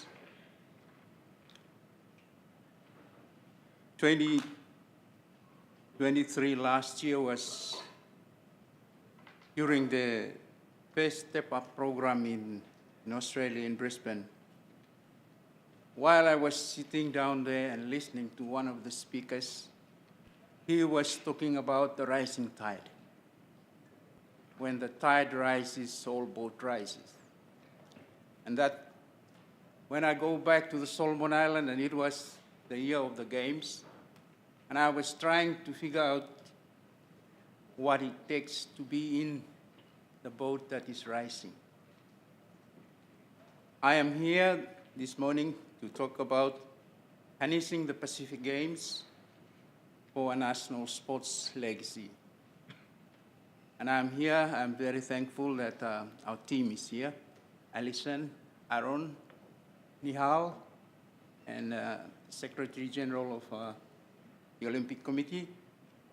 And I would like to start off my presentation by trying to figure out what would be the platform to be able to stand on in order to deliver the Pacific Games. There are many platforms, but I want to base my presentation this morning around partnership. So I look at partnership in 3 different categories: local partnership, regional, and international partnership. this level of partnership is important for us during the event that we delivered last year. Some of these partnerships, it comes with respect and also understanding as we continue to work with the different stakeholders that do exist in these partnerships. And as you can see there, I list the list of the groups, of the different types of groups that we do engage with them as we continue to deliver the event. Then why partnerships are important to us? Yeah. So I list several points there why we think that these partnerships is really important because looking into the future from that time on, Solomon Islands, in terms of infrastructure, we start with 0. And then at the end of the games, we have 10 out of 10. So that's why we value those partnerships as they are very important for us, and they are platform to those things which I have listed. Then this is the national partnership. It's all on building the local capacity. So this, we involve with the government, we involve with our non-governmental organizations, our stakeholders, our sports stakeholders. They are our key partners that help us when I refer to national partnerships. Then I look at the regional partnerships. I have the different various governments of the regions. Papua New Guinea, Australia, New Zealand, People's Republic of China, Japan, Indonesia, USA, UAE. These are the different governments we engage with in the region through partnership in creating or in building facilities for us to build the games. And also, on the other hand, I do not forget our non-governmental organizations, which are IFs, our national federations, the IUC, and the regional organizations that exist in the region, ONOC. These are our key partners. And I really value the support that do come through from them in helping the Solomon Islands, in helping the PGA and the organizing committee to deliver. So that is, we build through those different government, different organizations, we're trying to build visibility. Then again, harnessing investment for legacy. When I look at the partnerships, and at the end of those partnerships, these are the legacies that came out as a result of creating those partnerships with those different groups, different governments, different organizations that do exist in the region. So I call first one the human resources legacy, sports legacy, and also I have the facilities legacy, which is the most obvious one for our NOC.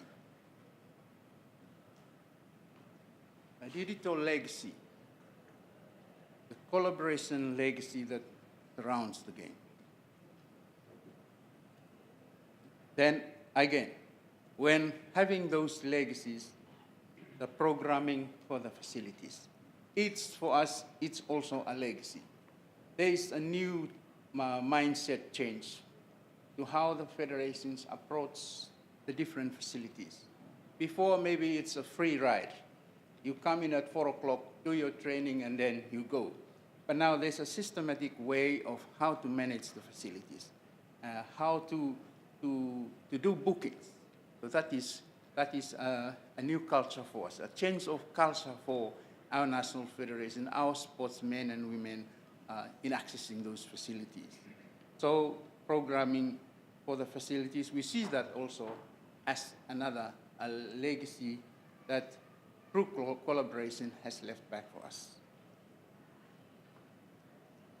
Then I say there's a way forward for us. We are happy to discuss any ideas from colleagues and committing to transfer of knowledge from what we have experienced during our event, during the games, and during that experience. And then we hope to improve as we continue to move on further and to create coaching with help from the region and also with the help of the Oceania Federation. Thank you too much. I have decided to put that slide at the last because that is the roof of the stadium, and the many colors represent the different types of facilities that we take out as a result of the partnership.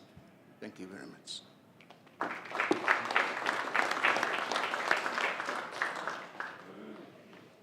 Martin, thank you so much. What a beautiful picture to finish with, just reminding us of those partnerships and all the different activities and everything that went into the Pacific Games, and reminds us how important it is that we all work together for a better future for all our athletes.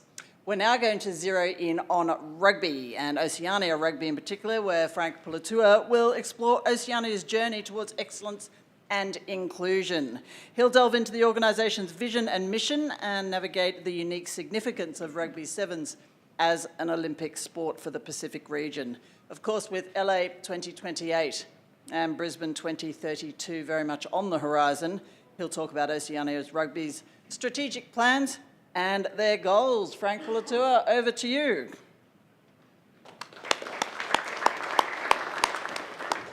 Frank, of course, I'm sure you're all aware, is the CEO of Oceania Rugby.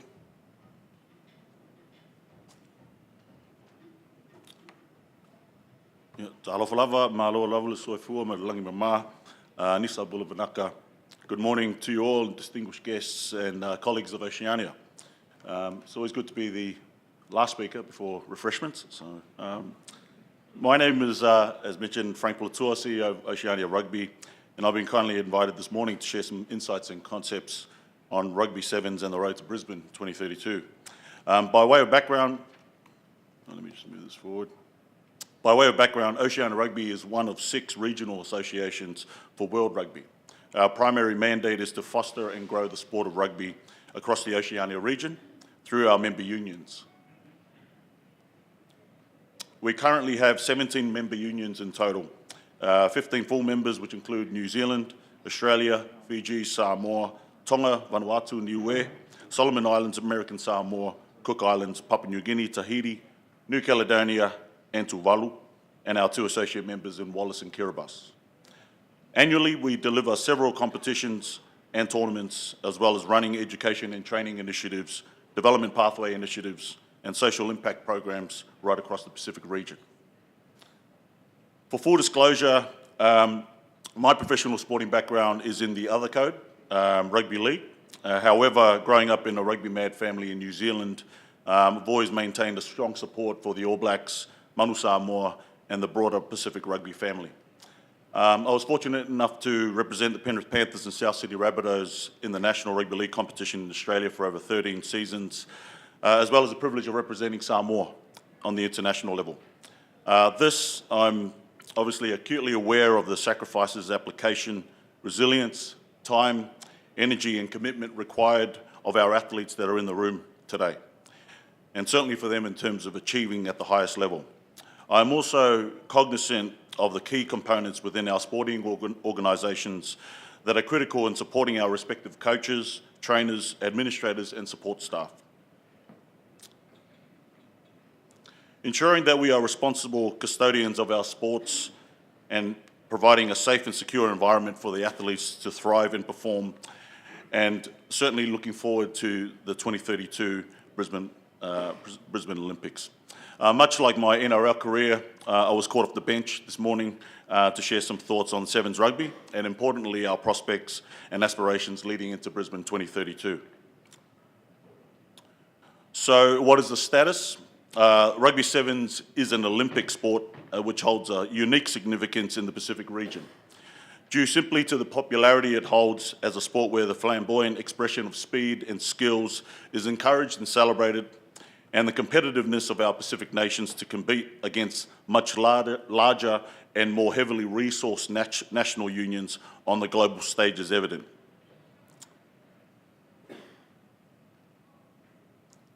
As is the case in the 15s game, Oceania Rugby Pacific member unions are over-indexed in the Rugby Sevens. The region exceedingly punches above its weight in terms of its success rate and at major tournaments and events. In factual terms, a Pacific nation in Fiji has won every gold medal since the inception of Rugby Sevens at the Olympic Games. New Zealand and Australia have also consistently performed at the Olympic level, with the Australian women's victorious in 2016 and New Zealand in 2020 and 2024 respectively. So what are the expectations of our region over the next decade through an Oceania lens? Oceania Rugby's desired objective is to increase the region's Rugby Sevens presence at the Olympic Games in 2032 by providing the high performance and competition impetus to not only maintain the current quota of Oceania teams in the Olympics, but to also qualify an additional 2 teams in both the men's and women's section in Brisbane. To do so, we need to ensure that New Zealand, Fiji and Australia are placed in the top 4 positions in the men's and women's series by 2031. We also need to ensure that Tonga and possibly PNG men's, PNG women's and/or Samoan women's advance from the World Rugby Challenger Series and into the HSBC 7 Series by 2025 and 2026. This will ensure that we have an increase in competitiveness from these unions at the elite level prior to entering into those competitions. We also need to support Samoa's endeavours to join New Zealand, Fiji, Australia in the top 4 positions of the HSBC 7 Series by 2031. This will ensure that 2 more Oceania teams are provided an opportunity to qualify for the Olympics in 2032. This is also the case for the Women's Series in ensuring 2 more teams for the Women's can compete at the Olympics. So in order to accomplish this, we as a region must look at the targeted competition opportunities to maintain and enhance performance from our top-tier teams, to maintain their current rankings in the HSBC 7 Series, as well as targeting teams on the cusp of promotion from the Challenger Series. By maintaining key placements through our top-ranked men's and women's nations in 2031, we'll also ensure that 2 further placements can be opened up for the next group of Pacific unions to enter into the frame.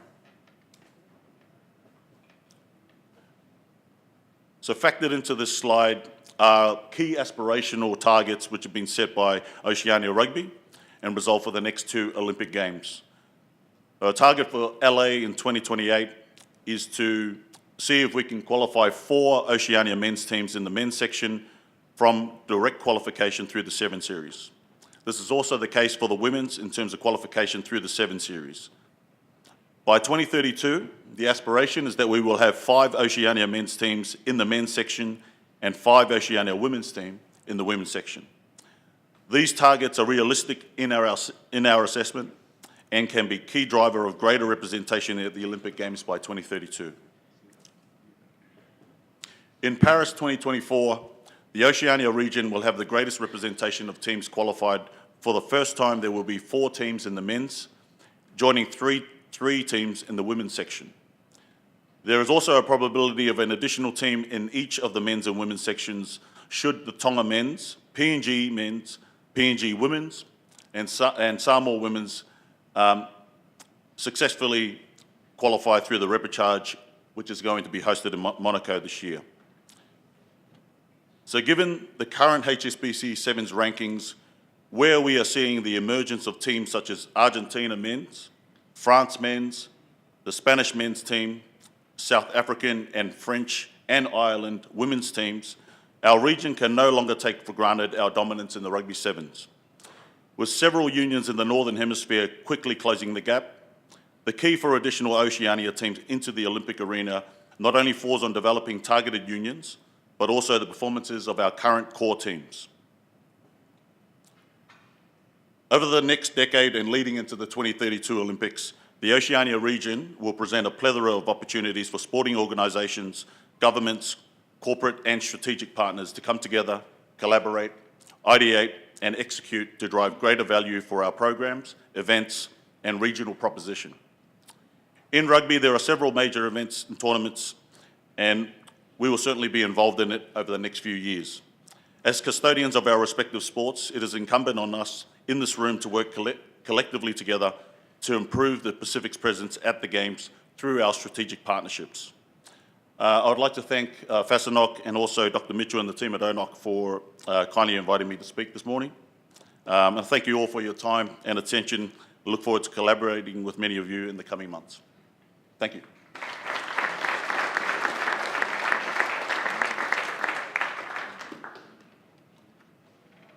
Frank, thank you so much. It's such an exciting story, the success of Rugby Sevens and its impact in the Pacific region, and well done on taking us through to the refreshment break. As you said, it's always a tough spot to have, and please, if you have some questions, feel free to come and chat to these gentlemen during the break, but I do need to let you go out for some refreshments, otherwise we won't be having a break at all, and I think you're all probably in need of some coffee now after a huge morning. But can I get you to please put your hands together for Frank, for Martin, and for Matt.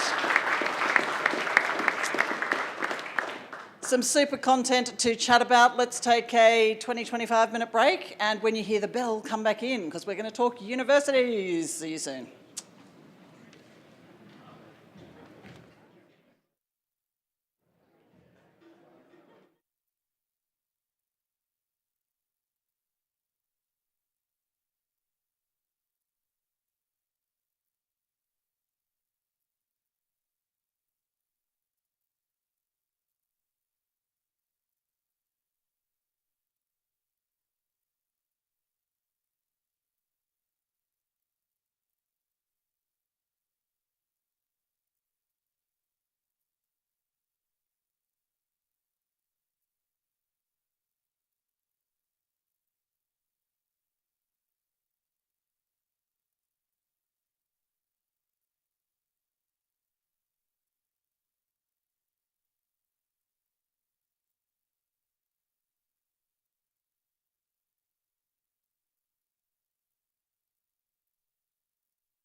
ONOC's Brisbane 2032 Home Games Advantage University Alliance. That's been formed building on the panel session on harnessing university partnerships to transform Pacific sport. So this session will introduce the 3 university cohorts featuring university partners from Queensland, the Pacific Islands and New Zealand, with the aim of strengthening high performance and sustainable development for Pacific Islands nations in and through sport as direct interventions and legacies of Brisbane 2032. Our session will be facilitated by the Head of Sport Diplomacy for the New Zealand Government. Would you please make Peter Miskimen very welcome? Tēnā koutou katoa, ka nui te mihi ki koutou no mai haere mai. Bula vanaka everyone, my name is Peter Miskimen, I'm the Head of Sport Diplomacy for New Zealand Government. It's my privilege again to facilitate this session this morning. As you know, as part of creating the Home Games Advantage for the Pacific at the Brisbane 2032 Games, ONOC have set about seeking partnerships with a wider group of stakeholders to realise that vision. One of those stakeholder groups is the tertiary sector. The tertiary sector has made it very clear they do want to partner with sport in the Pacific to strengthen the sports sector and to help maximise the opportunity that Brisbane 32 provides. Today you're going to hear a lot more about a university-to-university collaboration and what's on offer for you as a result, if you want to partner in the space. So if you're an NOC or an NPC or a national sporting organisation, I would be leaning forward in this session. I would be very curious around what's happening here, and I'd listen very carefully to what is going on. The real opportunity here is for you, for your sport, for your athletes, for your coaches, and for your high-performance system. You will note there's some paper in front of you. We are going to get you to do a little exercise later on, working in tables, so this is not being passive any longer. We're going to get your brain thinking, and we'll get you to give some feedback, but we'll talk a little bit about that later on. For those that were there, this conversation began at last year's STEP UP Oceania conference in Brisbane. At that conference, there were a number of universities on the stage committing in principle to working together for the benefit of the Pacific sport. Today, you're going to hear about the formalisation of that commitment with the establishment of university alliances or cohorts in Queensland, across the Pacific, and in New Zealand. So I wouldn't underestimate the significance of this development. It's huge and it's unprecedented, particularly given that universities historically and naturally have competed. What you're going to hear about is that they have agreed to collaborate together. You're also going to hear they've collaborated together in the best interests of sport in the Pacific. So what does it mean for you? It could provide you with the opportunity to access world-class people, thinking, innovation, learning, research, technical expertise, programs and facilities in areas of high performance and in participation. What potentially is on offer is academic scholarships for athletes, coaches and the wider sports sector workforce, knowledge sharing, capacity building, program design and technical assistance. Access, where possible, to facilities, to high performance coaches, sports science and athlete performance support services. Academic exchanges, work placements for staff, students, athletes and entourage, and access to research and innovation and masterclasses. So the purpose of this session is to explain a little bit more about these university alliances, what they are and what the benefit might be for you. It's to update you on the progress of that since last year, which has been significant, to discuss the current thinking and activity that's going on, and also to share some next steps. Noting that there will be further discussions tomorrow's masterclass session and again on Monday. To help explain and update us on these exciting initiatives, we have some guests here representing the 2 university alliances. Representing the Queensland cohort, we have Dr. Caroline Wright, Director, Games Engagement and Partnerships at Griffith University. Welcome. We have Alex Elibank Murray, Pro Vice Chancellor, Global and Engagement, University of Sunshine Coast. Representing the Pacific cohort, we have Dr. Susie Schuster, a Senior Lecturer of Health and Physical Education at the National University of Samoa, and Dr. Panga, Deputy Vice Chancellor and Vice President, Regional Campuses and Global Engagement at the University of the South Pacific. I'd also like to acknowledge there are a number of other university representatives from both cohorts in this room today. So I acknowledge you, and also who are with us online. I wish to warmly welcome you and thank you for your sincere help and support along the way. So without much more ado, what I might do is hand it to the Queensland cohort. So either Alex or Caroline might pick it up from here, and I'll leave it to you. Sure. Thank you. Thank you so much, working guests. Bula Vinaka, and thank you very much, Peter. And also thank you to the Oceania National Olympic Committee for the warm welcome to Fiji, and of course for putting on another extraordinary Step Up conference. Also like to say thank you to the esteemed colleagues on the panel today, and also to those in the room with us who are representing a vast number of universities. We're really grateful to be a part of this important conference. And it's actually Rio, Peter, and I'll only say that because a lot of people think that they're going to get into a fight with me, but you end up at a party. So, a French name. And actually on that note, I was born in Sydney, my husband was born in Paris, and my daughter was born in Brisbane. So let's see what happens around that Olympic family. But what I'd really like to do is to really think about how at this conference we are being continually reminded to collaborate and to partner for meaningful outcomes for the Pacific. And we have a genuine commitment to do that through a number of alliances and networks that I'd like to share with you today. But first, I'd like to share with you a little bit about Queensland as a state. And I'm sure many of you have visited Queensland before, but it is the second largest state in Australia, and the biggest is Western Australia. It's nearly 5 times the size of Japan, 7 times the size of Great Britain, and 2.5 times the size of Texas. Queensland has 5 of Australia's 11 World Natural Heritage Areas, including, of course, Kagari, which is just off the east coast of Queensland, and the Great Barrier Reef. And we have more than half of Queensland's population lives outside of Brisbane, so outside of the urbanised metropolitan areas.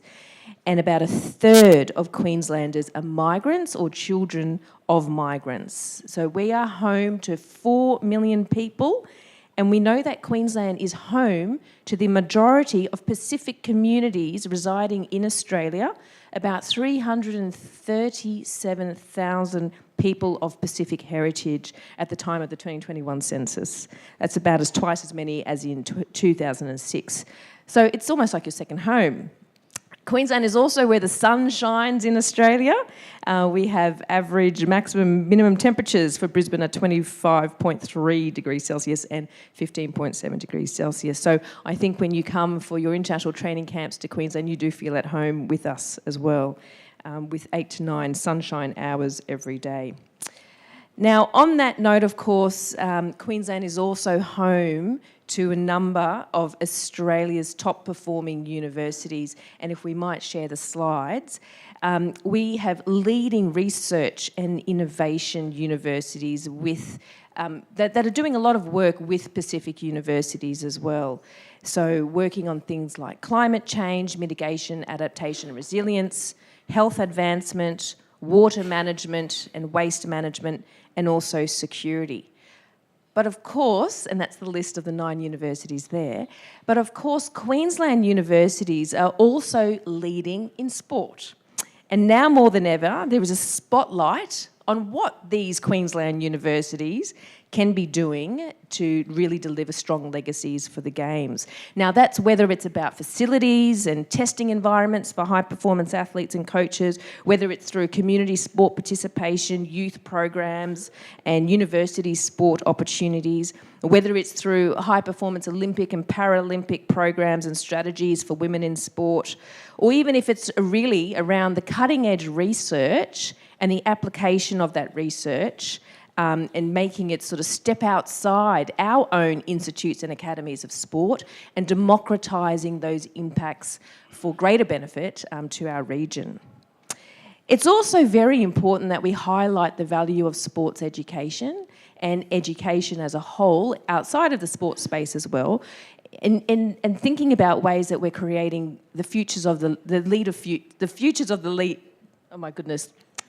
of the future, the sport leaders of our future, and strengthening, of course, sports capabilities, not only in our own circles, but also, of course, across the Pacific.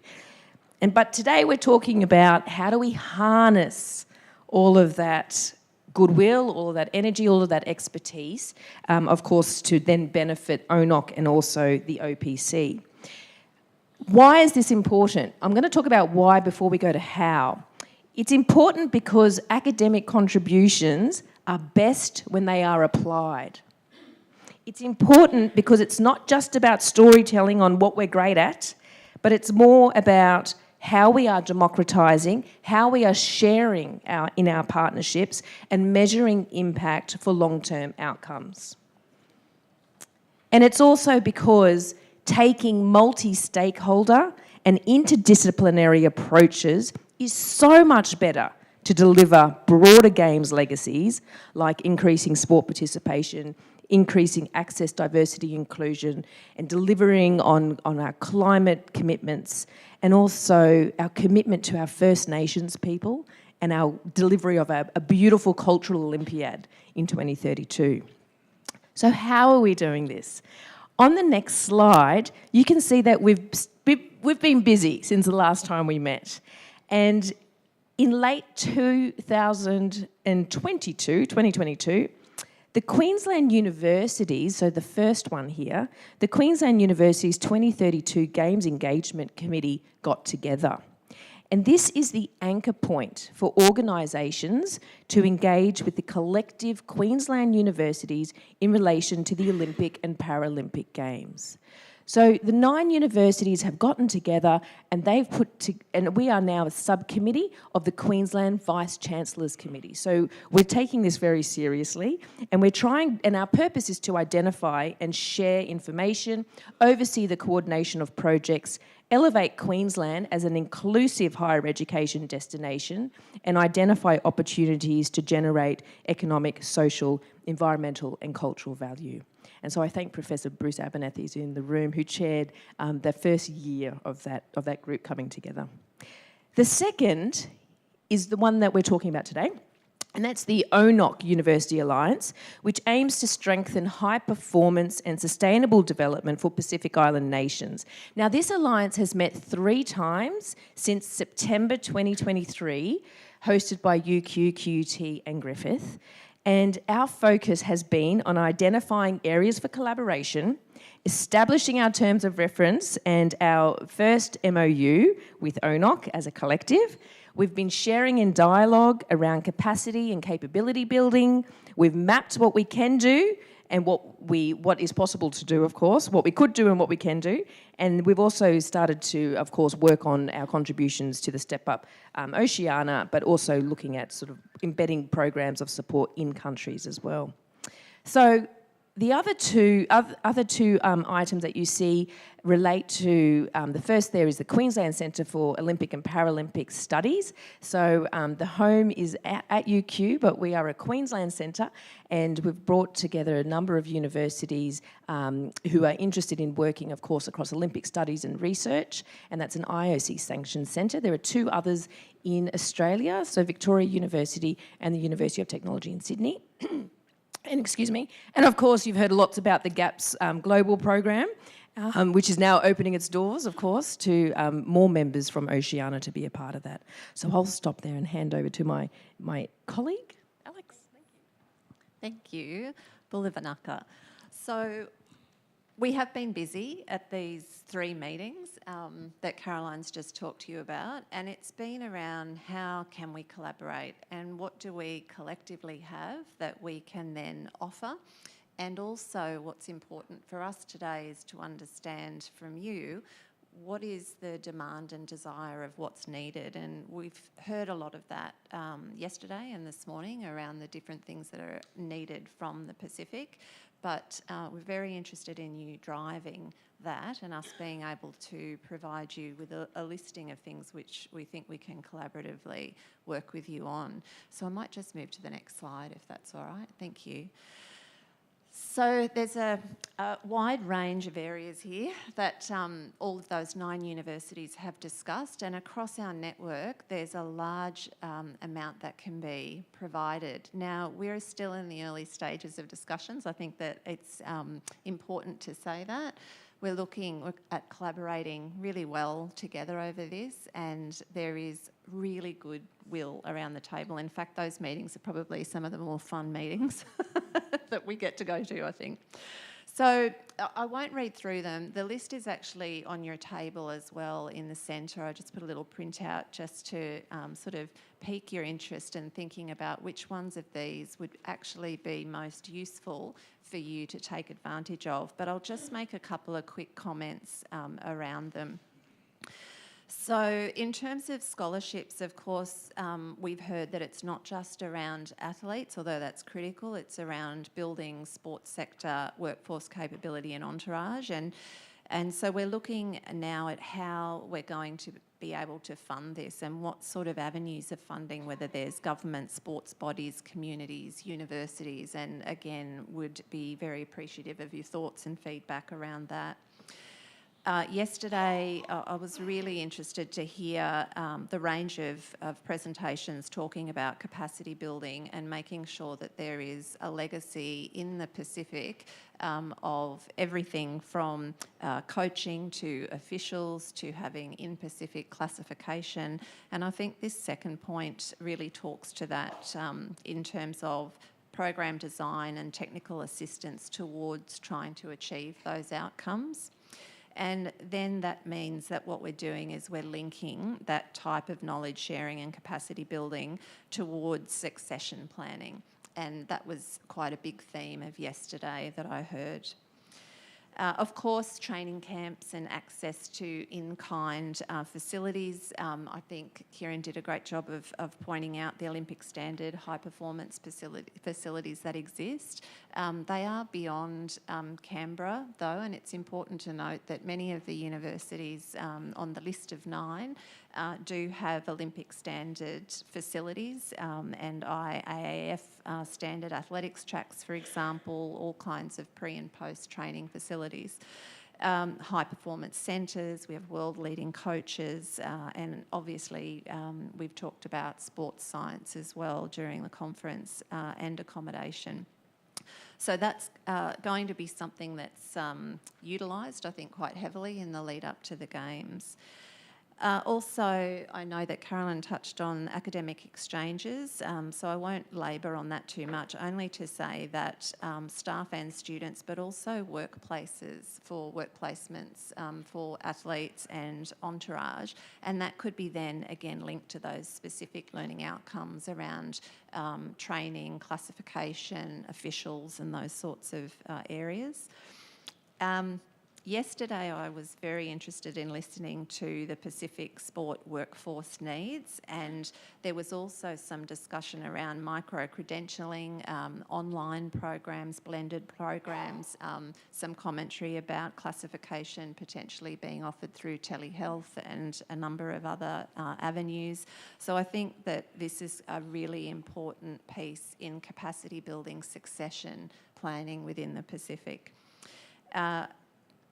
We're universities, so we love research. So of course there'll be a lot of collaboration and fostering sports-related research, and I think that that's a really exciting piece also to build capability within the universities across the Pacific, and there's so much that we have to learn. This is certainly not a one-way concept here, and co-authored publications would be so welcome out of those sorts of relationships. Joint advocacy is given. I think that's what we're all really doing here over these couple of days as well. One of the things that would be useful to come out of joint advocacy would be around funding programs and how we might look to have areas of us that are collaborating together for whether it is IOC or federal funding or sports bodies and so on and so forth. And of course, the final one here is how we can pull expertise both north and south. So international federations of sport, leveraging our own university partners. So the Queensland Network of Universities clearly has collaborations in Europe and North America, and there's so much that we can learn from sports expertise in those areas through our own agreements that we could bring to bear toward looking at how we can provide that capacity to the Pacific. So I won't go on too much there, only just to say that we are really excited to be able to come together as a group of universities. It was touched on that universities can be a bit competitive, and we probably are, but that's a good thing, right? So we're in the spirit of competitiveness, but this time we're all joining together to bring our best to the game. So thank you. Caroline, thank you. Awesome. Hugely exciting about that development and what's on offer. So thanks for that. Can I now call on the Pacific cohort? So Susie, I think you're going first, is that right?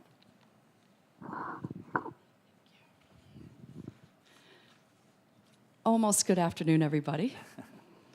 Thank you for your endurance. We're all coming from an athletic background, and so we really appreciate your endurance to participate and to lean in and to listen to our perspectives on this. My position, I've been in Samoa for 31 years, originally from America, but within those 31 years, I also taught at USP in Fiji. But mainly I've lived in Samoa, worked in Samoa, and many of the people in the room know me as the national swim coach for Samoa. But today I'm wearing my academic hat, my academic hat, and speaking from the perspective of the Pacific Islands. And I just echo what Alex and Caroline are saying, is that this is such an exciting opportunity for the universities to collaborate. Just hearing of all the different potential partnerships that we can have and potential projects, I can see how it will absolutely fill the gaps of the needs that we're all asking for. Now, we don't know where the funding's coming from, but that's for another day.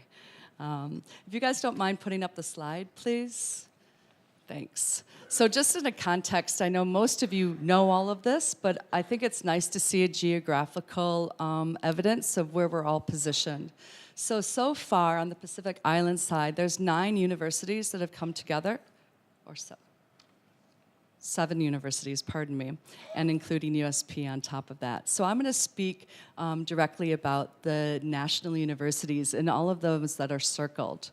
And the way it's come about is that I'm going to speak from basically those that have had the longest legacy in each of the countries. And it starts with Fiji National University. Fiji National University, though, was formalized in 2010, and they have over 4,000 students. It's a very large cohort. They've incorporated universities that even dated back to 1893, their School of Medicine and Nursing, and then again in the mid-1950s for the School of Agriculture.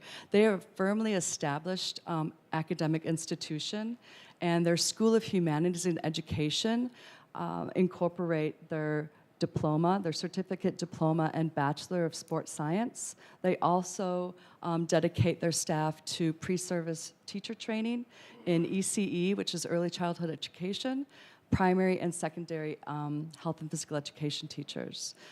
They're a very strong force within Fiji, providing the workforce for the schools and for the sport industry.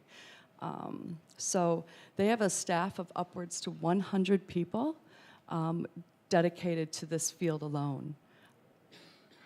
a pretty big university, and I'm really impressed with them. And I was speaking with Katerina earlier and just saying how jealous I am, because I come from a university there's 1.5 of us running the program. UPNG has been invited into the cohort as well.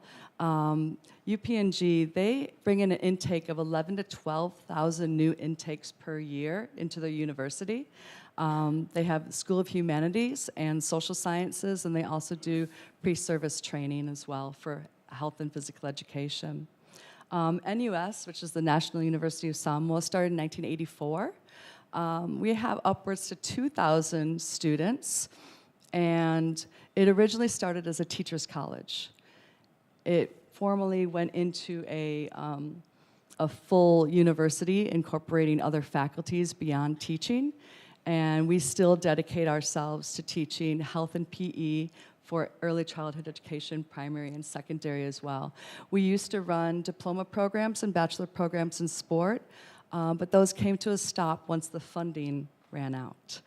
So that's another issue to talk about, is how governments and schools and universities can be self-funding in a program that we say as a cohort of people is a priority, but back home, governments are not yet on the same platform with us. Following on from NUS is SINU, which is the Solomon Island National University. They have a sports and creative arts department. They also lecture HPE trainees and teacher trainees. But their future, they're really earmarking sport management, sport science, and sport psychology. They just came off the successful Pacific Games in November and have already seen the harvest of all of the good seed they've sown through their sports development programs and their high performance programs. SINU actually started in 2013 formally, so you can see that these universities are quite young. And moving on to a relatively young university is the National University of Vanuatu. It's presently 4 years old, so it started basically during COVID times. It's within the School of Education is where 2 staff are leading the primary and secondary teacher training program. In this school alone, there's 1,000 students, and the National University of Vanuatu cuts across 9 different schools. And our youngest and most recent member to the party is Tonga National University. They're 2 years old, and presently they have 2,000 students enrolled, and they are very eager and keen to start up with a focus on physical education and sport. So we're really excited to see all of these universities emerging, and this is just part of the partnership. As Caroline and Alex has mentioned, that there's been articulations for almost a year, and with these universities now coming on board, we're stepping into the conversations and stepping in to explain where we sit and where we are positioned versus where they are at, and what we can do to collaborate with one another. Interestingly, New Caledonia is also in the mix. Now, we're sitting here in an ONOC meeting, and New Caledonia is not part of that. They are competing under the French flag. However, New Caledonia has always been fantastic in supporting the Pacific Islands in terms of their high-performance programs. They have great training facilities. They have high-performance coaches. They have systems and schools within their university that are producing these wonderful outcomes. And to have them step into this fold is fantastic, because it's showing a larger perspective as opposed to just a linear process through the NOC, through the ONOC, through IOC. It's showing that we can all collaborate regardless of where our positions are. So I think this is really important, because we have a lot of resources in the islands. We just need to have it facilitated and partnered in a positive way. We can just go to the next slide. So some of the priority areas that we've come up with on our end that I've been witness to probably over the last 30 years is that we have to definitely take a multidisciplinary approach. Caroline mentioned this, and as did Alex, and Multidisciplinary meaning we just can't take one approach and say we've ticked that off. We want to make sure that it's multi-pronged, that we're not just putting all of our eggs in one basket and then moving on to the next project. We want to make sure that there's quality assurance in everything that we're doing within our island nations. We want to make sure that it's not a one-size-fits-all, and it's also not a large project where we have to fit in to make it work in our islands. We tend to take a bottom-up approach. So we look at what's working and what's not, and we adjust it from there, and that's how we would like to approach our research as well, our collaboration and our partnerships. We want to make sure that our coaches are included, our technical officials are included, our whole stakeholders are included in all of these partnerships, and we also want to ensure that our national curriculums start reflecting what it is that we're actually partnering on. A lot of times our curriculum is misaligned to what this industry is looking for. So I believe that we really need to make sure things are all working together. They brought up the mentor training program as well. And we also have to include a big scaffolding issue between ECE, primary, secondary, and tertiary. And I'm up a little bit later. I might talk a little bit more about that later. But again, it's another thing to make sure that everything is in alignment, because there's nothing worse than running programs and seeing that we can't sustain them in the long run because they don't align with our government policies and priorities. Okay? And the last one, obviously, is what we're all intending on, is resource sharing and research engagement. So again, I'm really excited about this. This is a new day for university to work together, and I'd like to just pass it over to my colleague, Dr. Paunga. Thank you, Susie, and just to acknowledge our honourable ministers. Some of them you here, especially the honourable minister from Cook Islands. Not only Minister for Education, but also for Sports, which is carrying both portfolios, affecting directly, and that's how things are. Also, I'd like to acknowledge the presence of the Vice Chancellor of the Vanuatu National University, John Nirua, former Minister, the Cabinet, and also now is a Vice Chancellor. But for other dignitaries, and just on behalf of the University of the South Pacific, because we already shared, and can you go back please to the first slide? As you can see, cooperation has already started. I'm representing the regional university, looking after 12 member countries, and Samoa is one of it, but we have already shared. Now you can see us practically, we are sharing the same map as a first start. But seeing some progress over here. Chairman, don't fall asleep.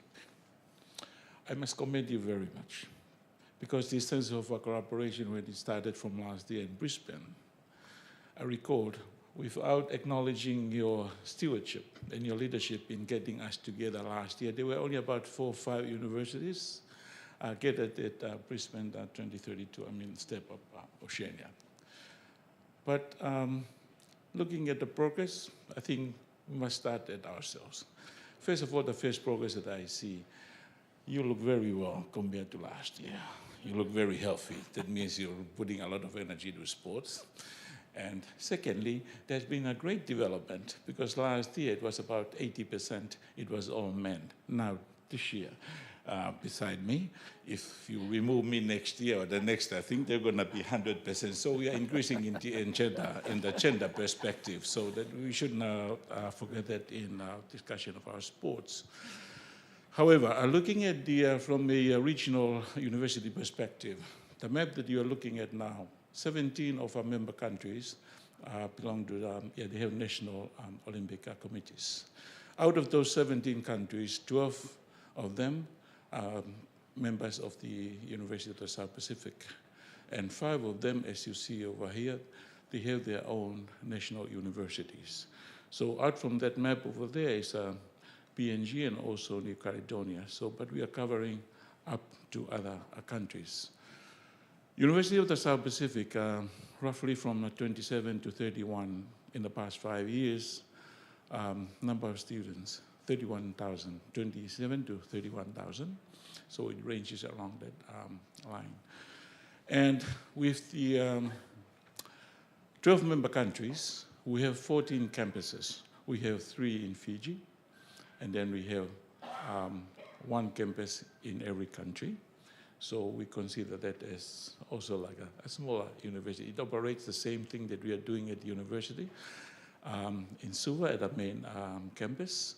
At the same time, I think we also need to put ourselves in the context of understanding our countries and also our campuses. Even though we are talking here about 27 or 30,000 students, some of our campuses ranging from 100 to 100 students to some campuses who are up to 10,000. So the demands and the needs for these campuses vary. And again, the University of the South Pacific, which already mentioned, or most of you are aware of, regionally, I mean, it was established in 1968, and that was a cooperation of all the leaders of the Pacific at the time. That was also like a result of the colonization kind of softening up, and then all the leaders decided to get together and see how we can develop further tertiary education for the rest of the Pacific Island countries. We are very, very fortunate and very lucky, even up to today, to see that the national university, or the result of the work that has been done, be able to bring up, collaborate with the 5 national universities, and we're going to continue to work like that.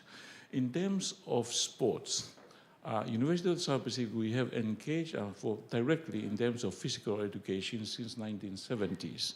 Up to now, the program has continuously to be offered, and also continue to have some innovations in trying to address that.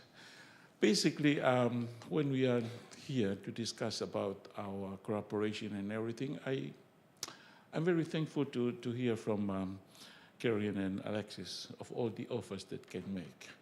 And also had to remember that for us, Pacific Island countries, we have all the receiving part of it, and thank you. We have all the thank yous all the time. So that part of cooperation needs to be looked at, because a lot of the facilities, a lot of the capacity and everything is pretty much, I mean, we know very well, New Zealand and Australia, they have it.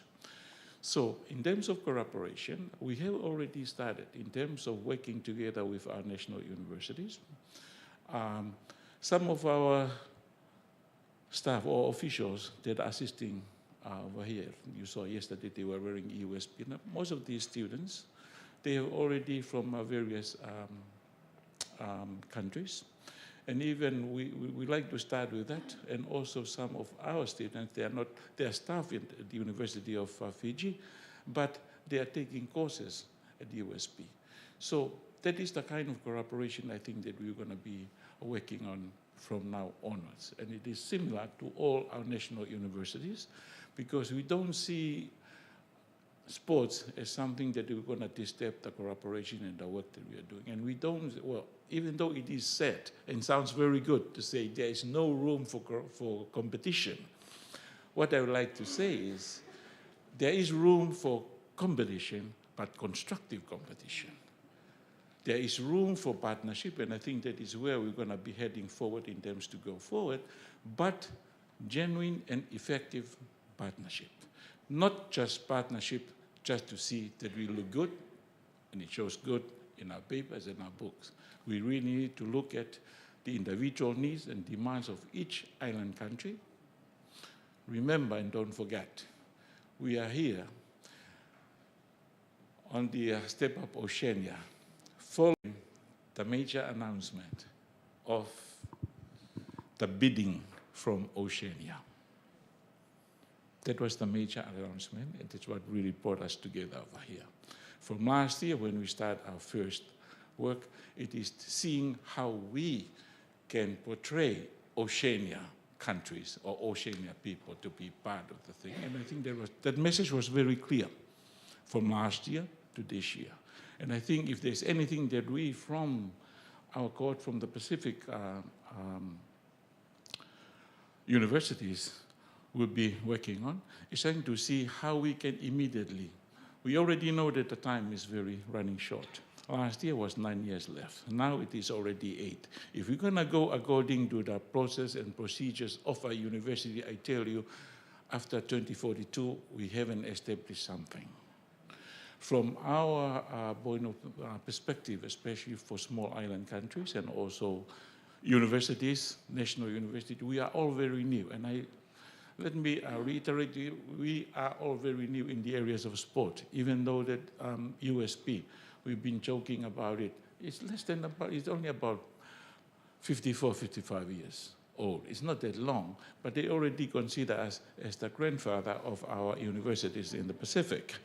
But even the grandfather doesn't even know what sports is all about. And it is not because that we don't engage in sport, because every campus that we have, among all our 12 member countries, we do have sportsmen, sportswomen, and also staff, whether they become officials in their respective countries, or they are actually athletes. So this kind of perspective is very, very important, especially when we are looking forward in how we're going to move forward in terms of cooperation, because sports is relatively new to all of us. USP alone, I want to talk about myself in terms of USP. USP is only the physical education that we have really developed. We really rely on University of, FNU. They just finished multi-million-dollar sports facility. We do have some more, as you referred to our colleague earlier, Matthew, about all the facilities being done.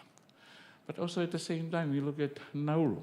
As a country like that, there's some of the athletes, even though they come to gold medalists, but they are all USB related. And it is great to see the various things that we are doing. And I think in terms of way forward, we need to take those two things very well. First of all, cooperation or partnership need to be taken seriously, the best way and most effective way to do it. And then secondly, competition, we need to go with competition aggressively, constructively. Thank you very much. And I can, if there's another chance later on, we can discuss. Thank you. Thank you very much. As you can see, what you've heard here is a huge amount of progress in the last 8-9 months. And the tertiary sector are working collaboratively together, offering opportunity to the sports sector. To complete the picture, in New Zealand, we've had a meeting of all 8 universities just recently, and I would like to acknowledge Atmar and Jackie, who were presented at that forum. We've already got some universities who are signing up and saying yes. We've got others that are going through internal processes at the moment to consider, but I'm really optimistic that in the short term we'll be able to announce an alliance or cohort coming out of New Zealand. So you'd have Queensland, you'd have the Pacific, and you would have New Zealand. That's a very, very powerful and significant development, I think, for sport in the Pacific. I think what we have to do now, pretty much, is we're telling you a lot about the supply side. What can be supplied by tertiary institutions. What we need to now is work on the demand side. And the demand side is what demands, needs you want, which was Dr. Panga's comment before. What is it that you need? You heard Kieran up here talking about what are the attributes of a world-class high-performance system. What are those attributes that you are short of? What do you need in your system, and how might this tertiary collaboration support you and help you in that endeavour? Now, we are running out of time, but what I'd like you to do in your table is for a couple of minutes is just to talk to each other about what you've heard and about how you might access this tertiary opportunity and why. So I'm going to give you a few minutes. You've got more opportunity this afternoon to get into this and in the masterclass tomorrow and on Monday. But if I could get you to think about that now, and we might draw on one table to give their observations of that. So could you please talk amongst yourselves?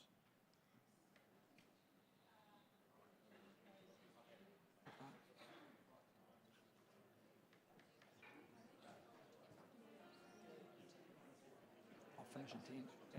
Yeah, yeah.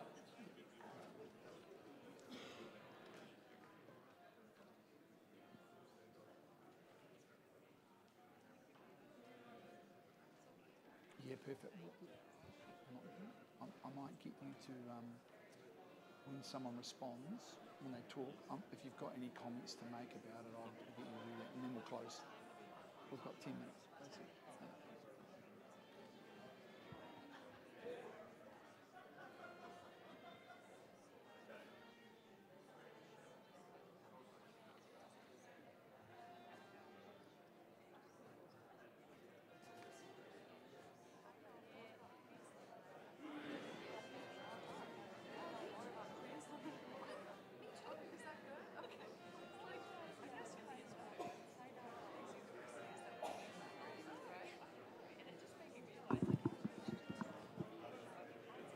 No, because I think at the end of the day, we're going to pick up these themes in some of those other workshops, aren't we? I think.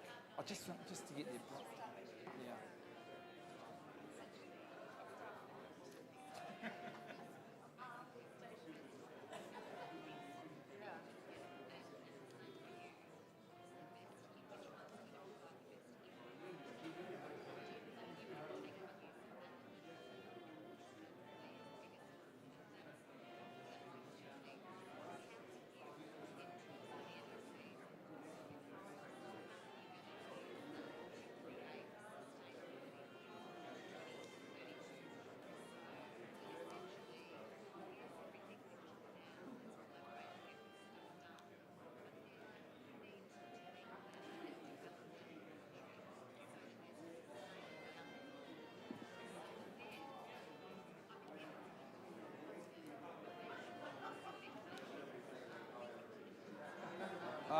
One more minute, everybody, please. One more minute.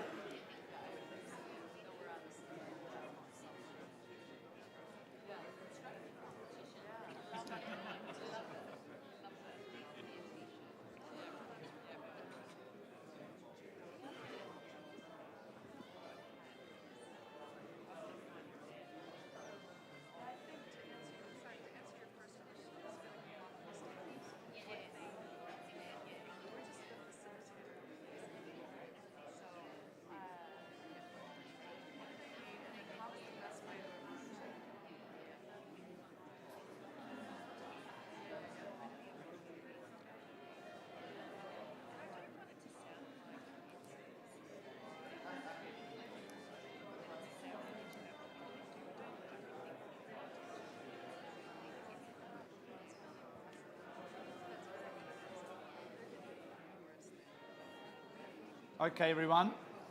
Could I think, can you hear me? Okay, excuse me, everyone. It's great that you're all starting to talk to each other and not sitting here passively and starting to lean into this conversation. Could I ask a brave table, and leaders always go first, so who's going to lead? Just one table to share some of the thoughts that they had in their conversation around this opportunity and what it might mean for you. Yes, please. If there's a microphone down here. And I might ask one of the panellists to respond to your comments. Thank you. Ali Ferretti, Fiji University. Here we were just talking about working in collaboration with overseas universities. First of all, I would like to thank the Australian universities and the New Zealand universities for assisting us. We were working closely with Griffith University for the upgrading of our secondary teachers, whereby consultants came over here to upgrade our local lecturers, you know, in the different areas, math, science, English, you name it, academic. And at the same time, we were also getting assistance in the area of sports where we develop our degree programs, which is running now. And these teachers are now helping out in all sports from A to Z here in Fiji. They are qualified. But in the area of sports science, for example, FNU, we are running a third-year degree program now in sports science. One area where we really need assistance, the delivery, the technical aspects, the content. For example, biomechanics, right? Kinesiology, physiology. How do we test? This is a high level, say, courses. If we can get assistance from existing universities in Australia, whereby they can come on short term, they come and train our local lecturers here. Because we have lecturers here who have completed their degree in physical education. But the science area, this is where we need assistance. And when we talk about high performance, we have to be analytical. People who can work on GPS, people who can collect data and analyze it, like what the NRUA team is doing right now, you know. If we can get that assistance, then FNU will be able to provide opportunities to our neighboring countries to come. At the moment, there are 6 Tuvalu students who are doing the degrees program at the university. There will be many more. And if we can get that kind of assistance, that will be really great, and that's what we need. Any comments? Thank you so much. That's really, really an important next step, is to use our expertise amongst all the different universities across Queensland to think about a strategic way to share that knowledge and to coach and to train the future leaders in sports science. One thing I will say is there was a recent project completed with the Olympic Studies Research Centre that was looking at the application of digital resources. So where we might not be able to always be there face-to-face, we can start to think about using the online environments to support athletes, coaches, future sports scientists and so on. So I think there's most definitely an online learning and teaching opportunity that we can really, really leverage, as well as, of course, some face-to-face opportunities. Chance for one more table? Want to down the front here? If the,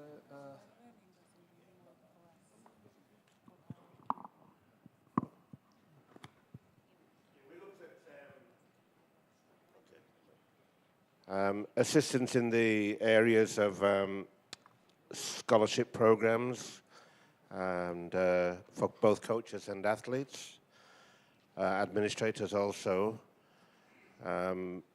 You know, not necessarily, you know, 100% coming from the university, but looking at ways of how they can be funded from different sources. How we can access the facilities, like, for example, during school holiday periods, perhaps the institutions may be available for training camps. Research based on the needs of the Pacific. And we're also just wondering whether there's any sort of TAFE involvement in, or whether it's just universities that we're looking at the moment. Thank you. Yeah. Anyone want to make a response to that?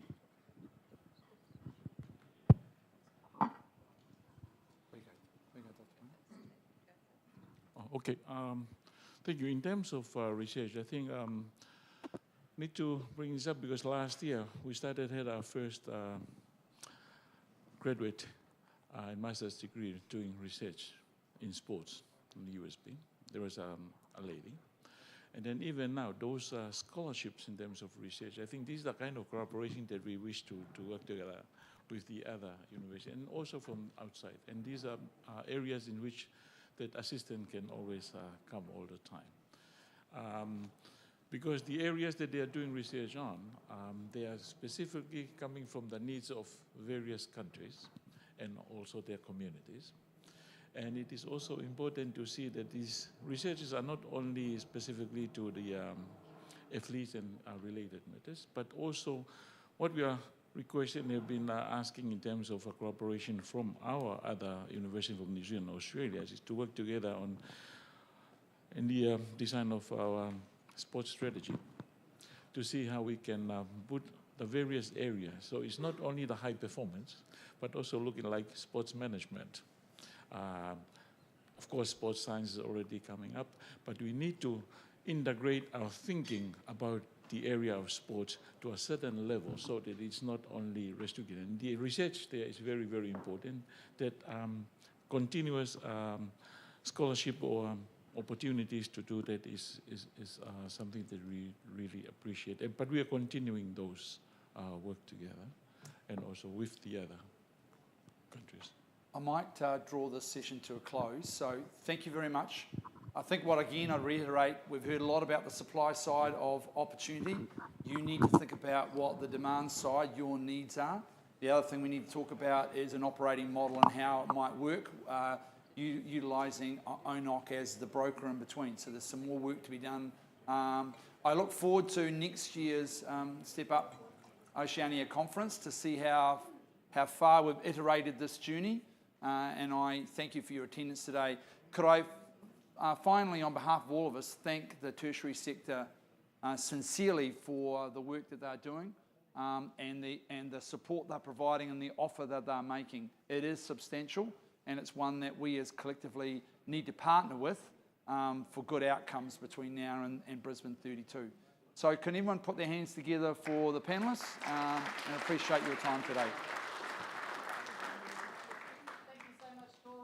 Please, a round of applause for Peter. Thank you so much for facilitating. Thank you, Alex, Carolyn, Susie, and Julia.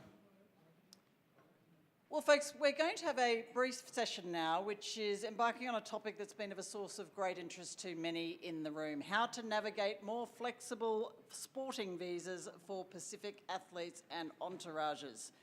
This would, of course, make a huge difference for many athletes, for events, access to facilities, classification, and so on.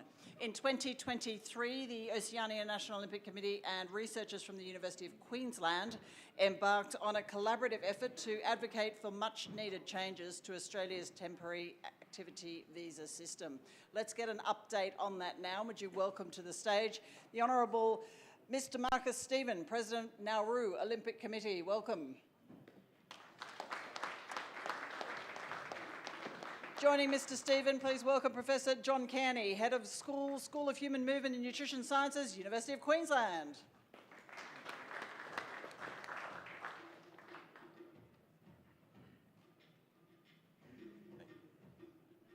Thank you. Good afternoon, everybody.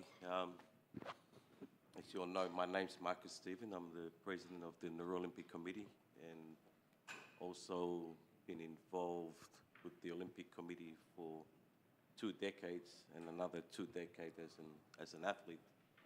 I've been asked to briefly give some examples of the importance of access and having pathways for a special visa.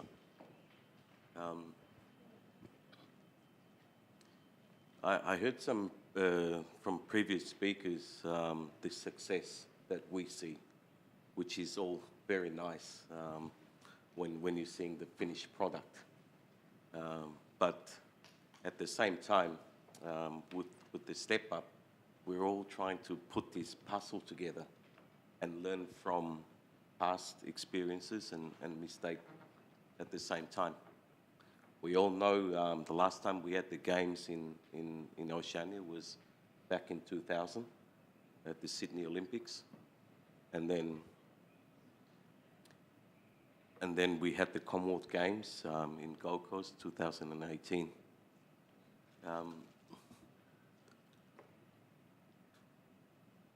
We also saw the success of the Samoan weightlifting team, and one of the coaches, thank you, Jerry Walworth, how well he's doing. Just trying to put these puzzles together. You know, Matt mentioned in his remarks the importance of sharing and passing on the knowledge.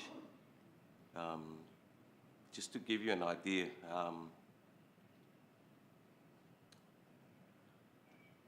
in regards to, in my sport, in weightlifting, and we see this success where in the region, we frequently winning gold medals at the Commonwealth Games level, even World Championships level, and of course with Airley at the Olympics level. It's all not by accident. If you go back in history,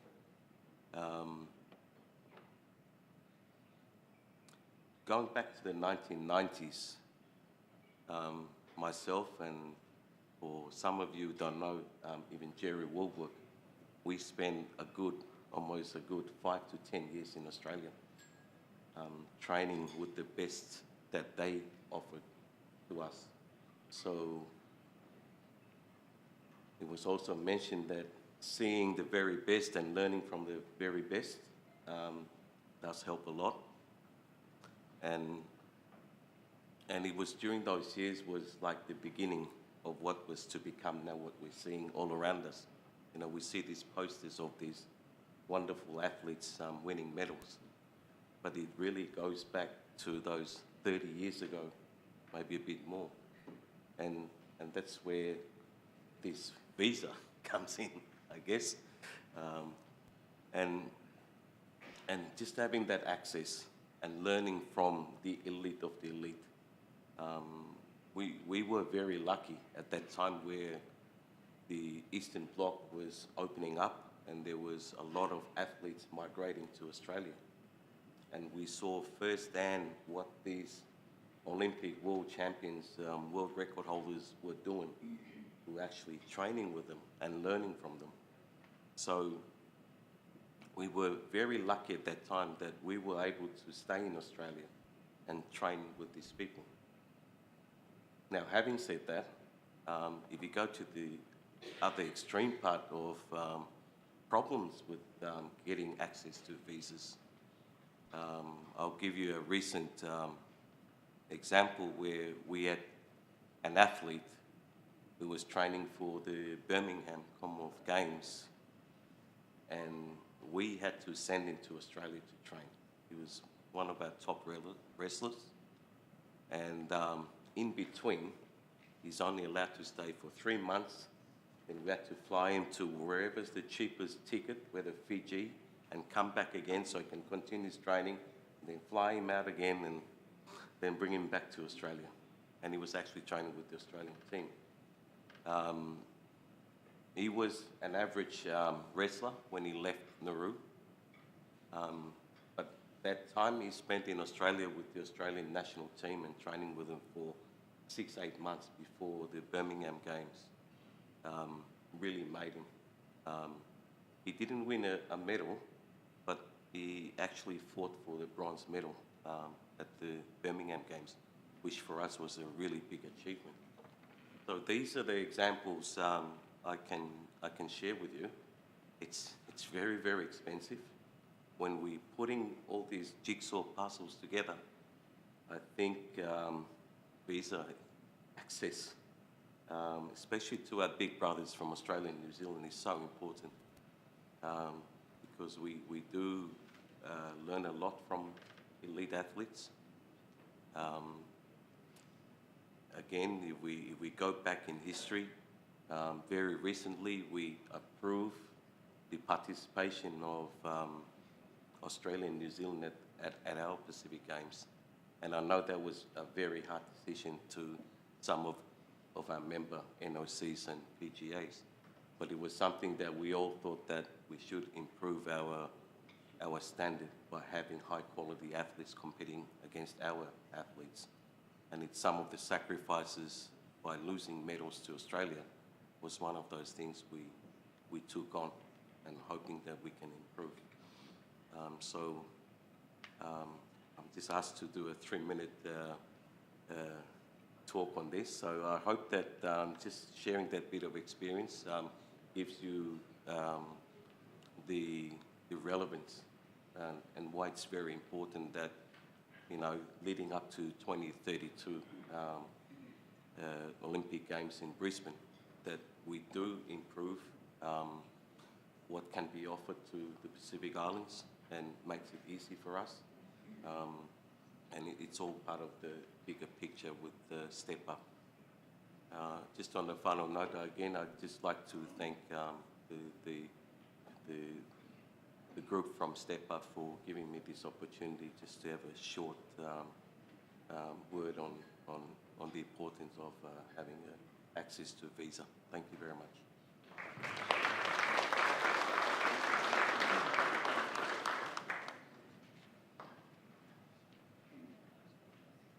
Well, thanks everyone. I do have some slides, but I've also been told by Jackie Luff, she looked me right in the eyes and said, keep it brief. So we're going to try to get back on track here. So I will do that, and I'm happy to make these slides available to anyone who might be interested. There's nothing in here that's a secret. I hope that the next slide people take in the spirit of positive competition. We are very proud at the University of Queensland of our global ranking, but I do acknowledge and recognize that we are incredibly unfortunate to be in a country like Australia, and specifically in a state like Queensland, where we have many universities, the universities that were included in the networking list, who are all in top 100 spots in their respective disciplines and fields. So we have a very, very strong field. I would also acknowledge that University of Queensland had a head start because we're over 100 years old, so we had a long time to get to that position. But we really wanted to just share a couple of things with you on the University 2032 strategy that I think are relevant to what we're doing here today. Internally, we have a structure called the Office of Games Engagement, 2032 Games Engagement. Professor Bruce Abernathy is the executive director of that. And one of the things that we're very interested in, we have been very interested in for some time, is understanding why we were so highly globally ranked, particularly in sport-related subjects. And a lot of the conversations here have been about how do we collaborate as a university sector. We have difficulty collaborating within our own university structure. When we did a comprehensive analysis across the university, looking at where there were pockets of expertise, we identified over 450 researchers who were working in some area of sport-related research, whether it was in sports science or the business of sport or sport coaching and sport management. And I think this just simply reflects the fact that we have a lot of work to do, both internally to realize our full potential of harnessing the collective energies and powers of expertise within our institutions and then sharing that across those institutions. But we are absolutely committed externally to partnerships, and I won't repeat many of the things that have already been said very well by Carolyn and others about the Queensland Centre and other structures. But I suppose the most important message in all of this is that we are open for business, and we are looking to collaborate and partner wherever we can, with whomever we can, to amplify impact, which is our primary academic mission. I want to talk, though, specifically about the visa issue. And I think there's never been a better time than now. And I hope I got that quote right, Kieran, because some of you've been misquoted quite a bit recently, or taken out of context anyways. But many, many people have already commented many times about the leadership around this being a Games for the Pacific, for Oceania, not just for Brisbane, not just for Australia or Queensland, but for the whole region. And I think we have to take those words and try to leverage as much as we can to achieve as much as we can collectively as a region. And when we look at the challenges that exist within the Pacific, specifically in Oceania, in all of the work that we've done, and we've probably interviewed almost everyone in this room at some point or another, we heard repeatedly the challenges over visas. We did 150 stakeholder interviews. We heard 900 times that visa was a significant challenge and a significant issue. And I think one of the reasons that we need to take this very, very seriously is this is not only about athletes per se, it's about a clash fundamentally with cultural values and practices. It's difficult for many athletes to leave their homes or to even convince their families that they need to devote time to sport. And that's not equally distributed across all athletes. It particularly affects athletes who have children, or predominantly women, para-athletes, and those who are in economically precarious situations. And so this is a structural inequity that we need to commit to rectifying as part, I would argue, as part of 2032 legacy. So I won't go, in the interest of time, I won't read these out, but these are examples of quotes that we heard time and time again from athletes and sport leaders and coaches around the challenges that exist related to visas. Difficulties in obtaining them.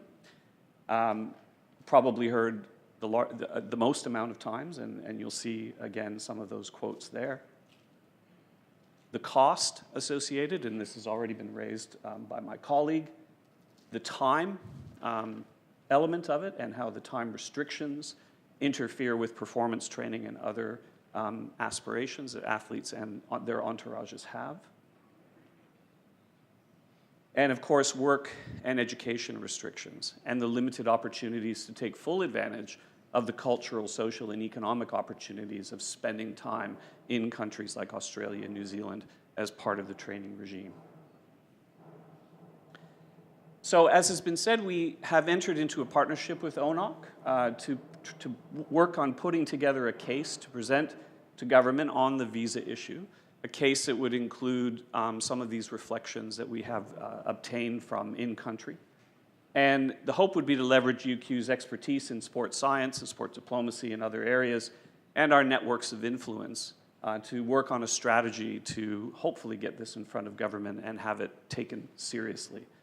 I'm not an immigration lawyer, so what I'm going to present to you is a work in progress, but it's largely based upon some common sense principles about the kinds of elements that should be present in a visa application, a visa sponsorship, that would require athletes to take full advantage of not only the infrastructure that exists within Australia for sport training and sport sciences, but also the cultural and social and economic opportunities. So one way of doing this would be to create an entirely new structure, entirely new visa, something that we're calling the Pacific Athlete Pathway. This would be a minimum of a 2-year duration, so it would create a maximum opportunity for realizing not only those sport-related aspirations, but also education-related aspirations as well. Would involve multiple entries and exits into Australia to facilitate not only short-term training, but also competition, which again we heard repeatedly as a major structural barrier. When you enter country and then have to leave to competition, you have to initiate, in many cases, a new visa process. Flexible working and study restrictions subject to DFAT approval, permission for immediate family to join the applicant for the duration of the visa, reduced or removed application costs, expedited processing times for ONOC approved applicants, and allow for Pacific sporting organizations and ONOCs and federations to meet affordable housing for extended periods and for multiple athletes where appropriate. I cannot stress enough that this is just a work in progress and some draft principles. This is not anyone's policy. This is something that we need to work on together. And I guess there's an open invitation to anyone in the room to be involved in this process and to comment and provide advice where appropriate. The other opportunity we would suggest is to alter the conditions of the temporary activity visa. So this would allow applicants to, there'd be a provision rather within that particular structure to allow for some of the things that were previously outlined. There'd be obviously more restrictions here, but we wouldn't be fundamentally changing the structure of the visa, just modifying the existing pathway to create and reduce some of those barriers that exist when athletes are in country and some of the barriers that exist to actually being part of the application process itself. As I said, in the interest of time, I'm happy to share these and give people more fuller opportunity to review and give input. Now, there's other considerations that are attached to this. We can come up with all kinds of proposals that attempt to address barriers. We also have to think about the necessary structures that would need to be in place around this, and a big part of that would be governance. So it would be incumbent upon the national sporting organizations, the National Olympic Committees, and ONOC to make sure that it had a process for identifying athletes who were appropriate to those visa structures, and to work with organizations in country Australia like DFAT, having clear principles and transparency in reporting, being able to monitor and read compliance and be accountable for those structures. And there's probably a bigger, more complicated set of thinking to do around what the best strategy is for engagement with the relevant stakeholders to actually try to make some of these things realized. So we can talk about the best terms of conditions, we can talk about appropriate governance structures, but there also needs to be a very, very clear strategy of engagement so that we can begin to engage with the appropriate partners to talk about policy changes that are required. So that's it for me. I do not know if we have time, but I'm happy to take any questions if there are any. There are no time, so I'm happy to hang around for the next week and have any questions asked of me. Thank you very much. Thank you, John, and thank you, Marcus. Another round of applause, please. Thank you so much for your update in that space. And yes, we are trying to catch up a little bit of time here so that we manage to get back on track, but I'm sure that that will be a discussion point as well as the universities and our next topic within our legacy section this afternoon. So folks, we did hear a little bit about the SDGs earlier, but now we are going to talk specifically about advancing the Sustainable Development Goals through sport in the Pacific. So picking up the baton from the Oceania Sport and Sustainable Development Goals Strategic Partners Forum, which was hosted in conjunction with the STEP UP OCEANIA inaugural conference, this session will highlight the latest developments in this region using sport to advance the SDGs with insights from the perspective of national Olympic committees, regional sport federations and the IOC. So sport is an enabler, important enabler, I'm sure you're all aware, of sustainable development. So we'll explore the intersection of physical education, school sport and high performance within this. I'd like you to please welcome our 4 panellists and facilitator to the stage. Facilitating this session, Matalita Boudromo, Olympian, member ONOC Athletes Commission, welcome. Joining Matalita, Alvita Rapilla, IOC Olympism 365 Commission Chair, welcome. Mike Armstrong, Head of Social Responsibility, Oceania Football Confederation. Welcome, Mike. Welcome back to Dr. Susie Schuster, Senior Lecturer in Health and Physical Education, National University of Samoa. Welcome back, Susie. And rounding out our panel, put your hands together for Senior Manager, Olympism 365 International Olympic Committee, Barbara Schweitzer.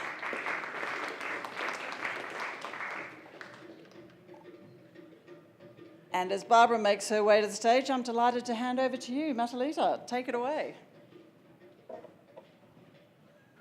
Bula vinaka, ladies and gentlemen. I thought I'd just give Stephanie a break for a bit, so I'll take over this panel. I've been given the challenge to step up and hopefully get us back on track in time for lunch. But ladies and gentlemen, it really is a pleasure to join you this afternoon to facilitate this session on advancing the Sustainable Development Goals through sport. Yesterday, in Dr. Mitchell's opening address, our Executive Director, Inoke Bainimarama, introduced the twin-track kind of approach that ONOC is taking through the Home Games Advantage Initiative and leaning into both high performance and sustainable development outcomes in and for the Pacific people in the next decade and beyond. This was again reinforced by ONOC Vice President Baklai Temengil this morning in her opening address, and Baklai reminded us that last year, alongside the ONOC General Assembly in Brisbane, there was a dedicated full-day program delivered in partnership by ONOC, Olympic Solidarity, and Olympism 365. I had the privilege last year of emceeing the entire day of that forum with Chris Almini from Papua New Guinea, and man, can I tell you, was it quite nerve-wracking to do that as an athlete. But for those of you who don't know me, again, my name is Matalita Boudromo, and I'm an Olympic swimmer in the sport of swimming for Fiji, and it's a pleasure to contribute to the STEP UP Oceania conference alongside the many athletes who have been at the microphone to ensure that athlete voices are being heard. Today, we have a panel with panelists with a very important task to build on the outcomes of the Sport and SDG Forum from last year and follow up actions that have been achieved since then. It gives me great pleasure to invite to the podium to speak about opportunities for NOCs and sports federations to leverage the SDG actions, IOC Olympism 365 Commission Chair, Alvita Rapilla.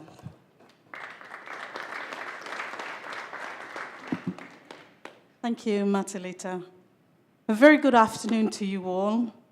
It's a pleasure to join you on behalf of the IOC Olympism 365 Commission at this second Step Up conference here in Nadi. The captain of the winning debate team, Yvonne Mullins, said it well. Sport changes lives. Together we can change lives. I couldn't agree more. We must use sport. We must use the power of sport to inspire and progress positive change, not just for our sportsmen and women, but also the community at large.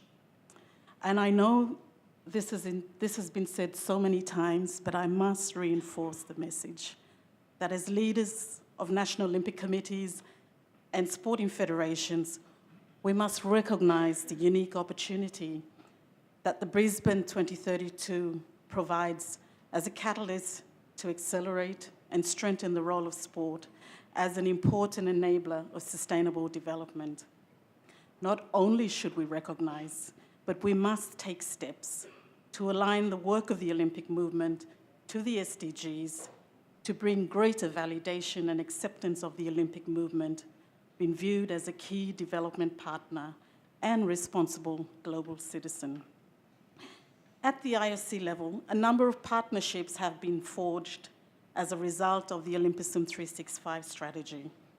Those who don't know what Olympicum 365 is, it is the IOC strategy to strengthen the role of sport as an important enabler of the UN Sustainable Development Goals.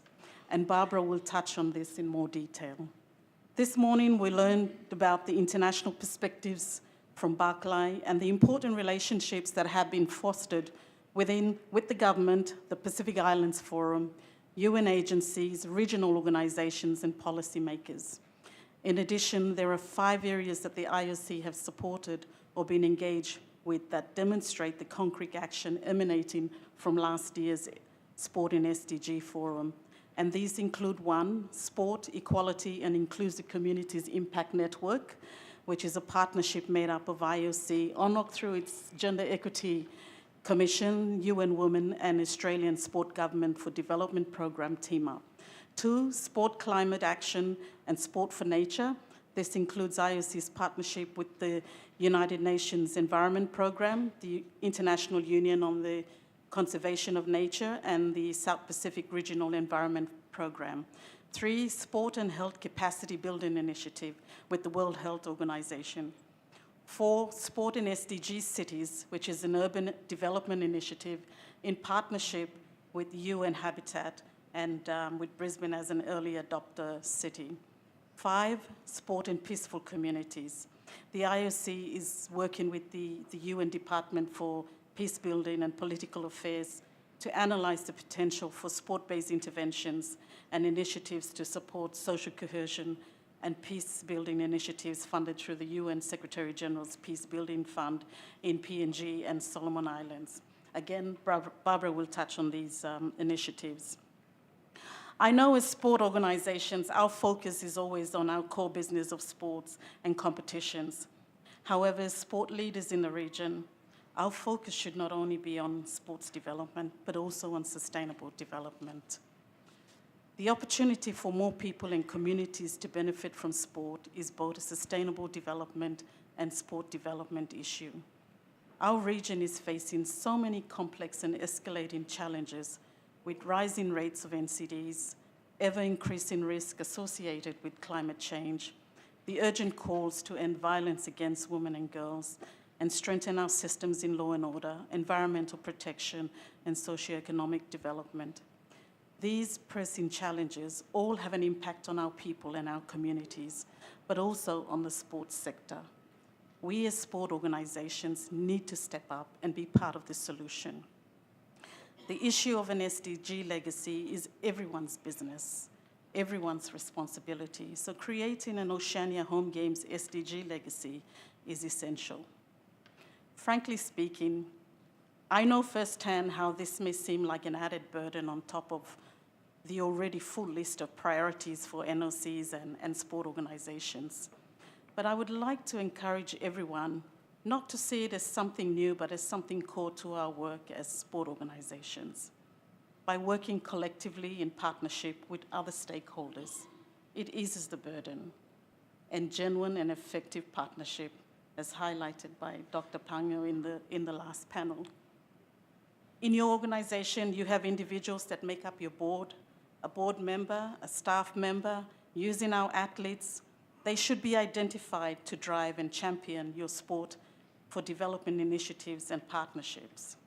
A great example we heard yesterday was Leslie, the para-athlete, the Fiji para-athlete, who shared his story about how he uses the platform of his sport to advocate for inclusivity. And that was a really, truly an inspiring story there. So thank you for sharing that, Leslie. As leaders at the national level, we must build and strengthen relations with government, foreign embassies, UN agencies, tertiary institutions, and we have before us an alliance of universities and other partners. It's great to see Palau that has already done a national consultation with key stakeholders and partners. So they are now working towards developing a national sports policy to embed sport in sustainable development. We must draw on opportunities that exist from the IOC's Olympic Solidarity programs, Olympism 365, Olympic Values, the Team Up program, CGF's GAPS program, and other programs contributing to the SDGs in sync with our high performance aspirations and goals. We heard in some of the presentations yesterday that there is some sport have only one or two sources of funding. With the urgency to accelerate the SDGs, there is a bucket of funding out there through various donors, including corporate entities, with a focus on the CSR on SDGs. So we need to be creative. We can tap into those funding only if we can embed the SDGs in our sport initiatives and programs. The goal of Olympism is to place sport at the service of the harmonious development of humankind.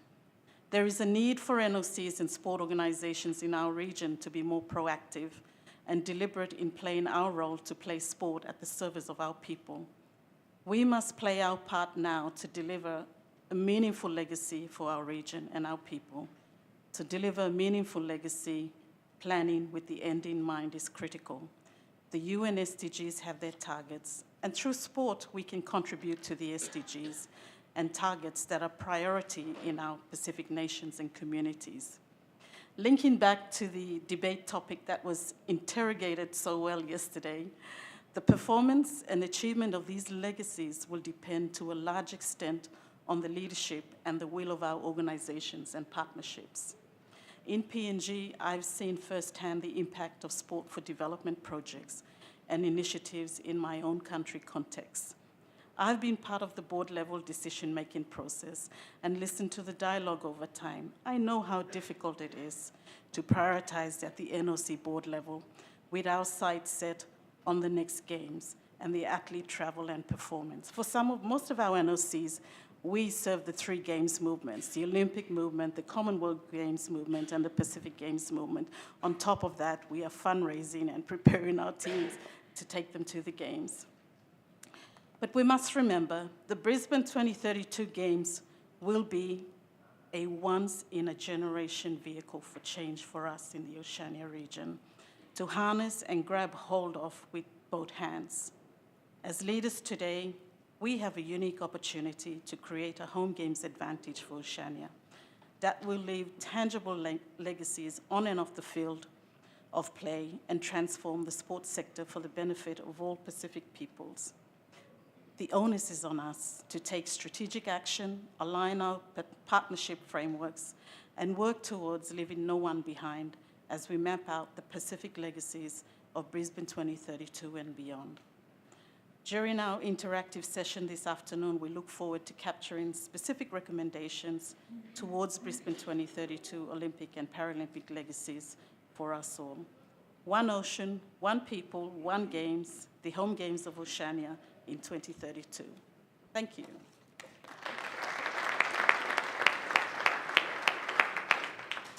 Thank you, Alvita. You touched a lot on being a catalyst, sport being a catalyst for sustainable development goals, and that was the beginning of this discussion that we had last year at the inaugural STEP UP conference.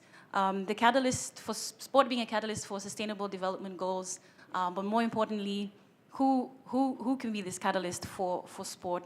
As Leslie alluded to yesterday, he addressed everyone in the room, the administrators, the policymakers, and really just strengthening this role of being that catalyst in this space. And we spoke a lot about initiatives and how to embed them in the communities. And so to talk about embedding SDGs in regional sport strategy, please make welcome the head of social responsibility, Oceania Football Confederation, Mike Armstrong.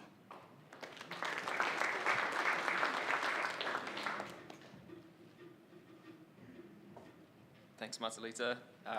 Kia ora tātou katoa, ko Mike Armstrong toko ingoa, Bula Vinaka, and thank you very much for inviting me here today to share some of our perspectives and our experience in working in football.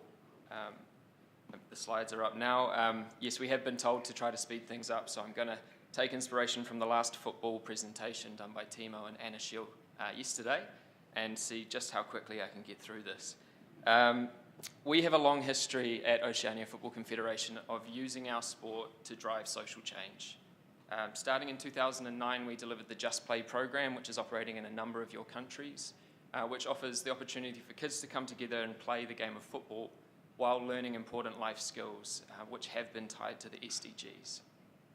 When I joined OFC 4 years ago, we started with the objective of going beyond that. We wanted to transfer the knowledge in what was an isolated program and try to embed and mainstream social development into all of our activities so that football can be seen as a force for change for good across the region.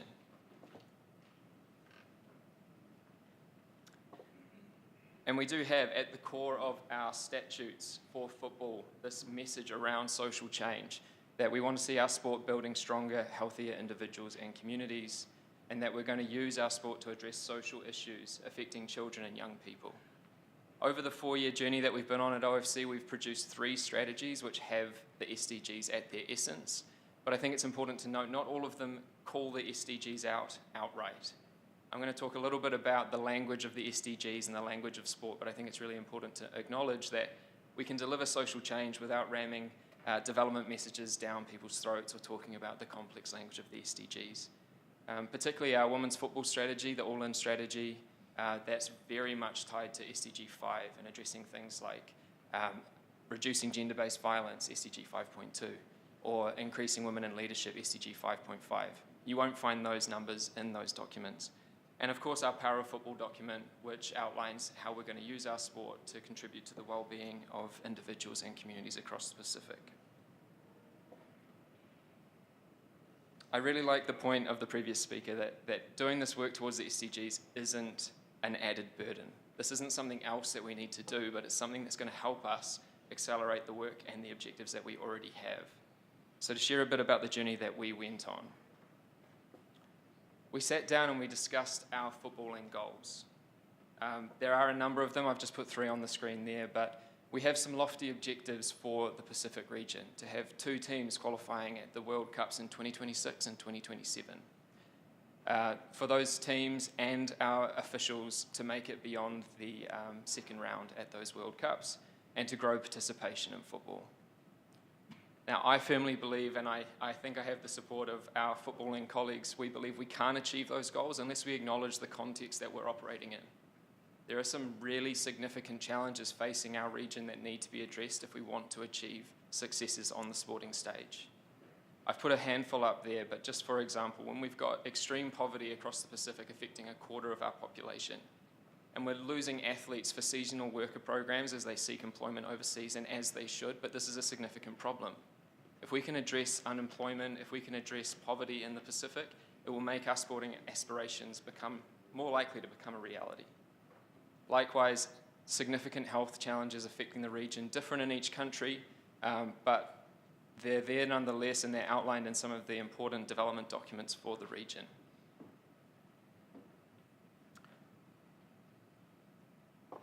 It's also an important note that sport itself delivers on these development outcomes.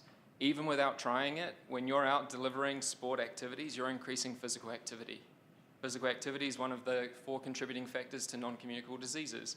Again, you don't need to go into the jargon to know that we are contributing to a healthier population just by delivering sport. The activity that's been done, and I commend the work particularly by the ONOC Gender Commission to increase women's leadership, addressing issues related to SDG 5. Of course, our activities don't drive as much economic activity as we would all like, but there is an economic aspect to our work. We are creating jobs, we are creating economic impact, and I think it's important we acknowledge that and measure it. But the real message is we'll be able to do more when we do this intentionally. Some of the benefits that we've seen through aligning our strategies to sustainable development. It gives us a new lens to look at athlete health and well-being. We really need to acknowledge the context that our athletes, our players are coming from, and to really work with the national development priorities of the countries to work in symbiosis and collaboratively in this approach. It's building a strong participation base. We've talked a lot about high performance, but a singular focus on high performance will not generate the social development outcomes that we're looking for. And we've had a great deal of success through the Just Play program and reaching into communities and reaching more than 40,000 children a year through the partnerships that we've made to support this activity. And those partnerships, as I'll get to, are driven around the social development outcomes and the use of the SDGs. We're very grateful to the partnerships that we do have with the governments of New Zealand, the governments of Australia, the UEFA Foundation for Children, and various members of the UN system. The SDGs help us future-proof our sport. There are a number of challenges outlined in the Sustainable Development documents that we need to take notice of. The single biggest challenge facing the Pacific right now is climate change. Have we taken that into account in our development plans and strategies? I think this future focus is a real strength of the sports sector. As athletes, as coaches, you're used to creating long-term goals and strategies to get there. This is really a mission to find alignment between those strategies and plans and processes. It increases the visibility of our work. The governments, the intergovernmental agencies are aware of what's happening in football when we can convey it in a language that they understand. When we talk about SDG 5.2 or 5.5, the ministries responsible for women, children, social affairs, they understand that activity and they can see sport in a different light. Importantly, it also helps us engage with parents. I think we heard a bit from the athletes yesterday how important it is to engage with the parents and how they're the decision makers for their participation. We've had a number of parents get in the way and stand against going out to play football because it's more important to engage in an education. But when they see our programs as a tool towards that education and as a tool to their social development, you start to overcome some of those hurdles. And finally, and perhaps most importantly, is the mutually beneficial partnerships. This isn't football going to donor partners and asking for a handout. As much as we would like it, we still have to do the reporting and show the impact. But government and intergovernmental sectors need partners to help engage with communities, and this is something sport is incredibly good at.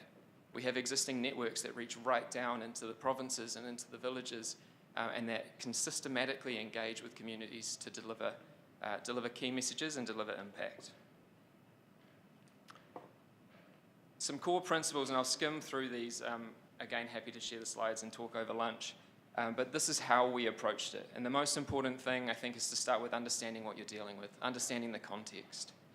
There are a few guiding documents out there that have been mentioned already that outline what the key priorities are for your country's development. A lot of the sport policies that have been written in the Pacific directly call out how sport can be used as a development tool.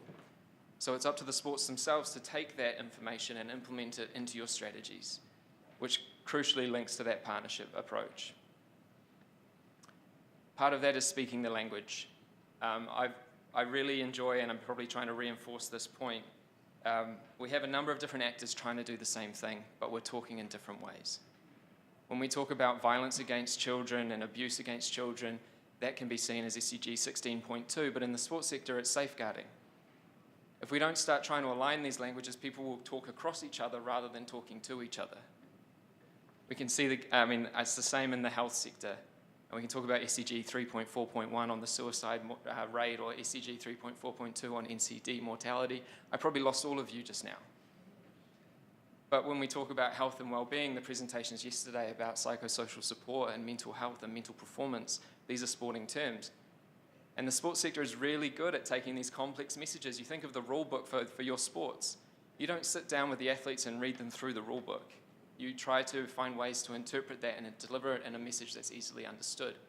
So it's a strength of the sector and something that we really focused on while working in this space. As I've already mentioned, the sports sector, the sport network is crucial here and working alongside our sporting frameworks. I'm not suggesting that anyone change the models of delivery for your sport. This is something that works alongside what we're already doing, and that is the strength of sport working for sustainable development.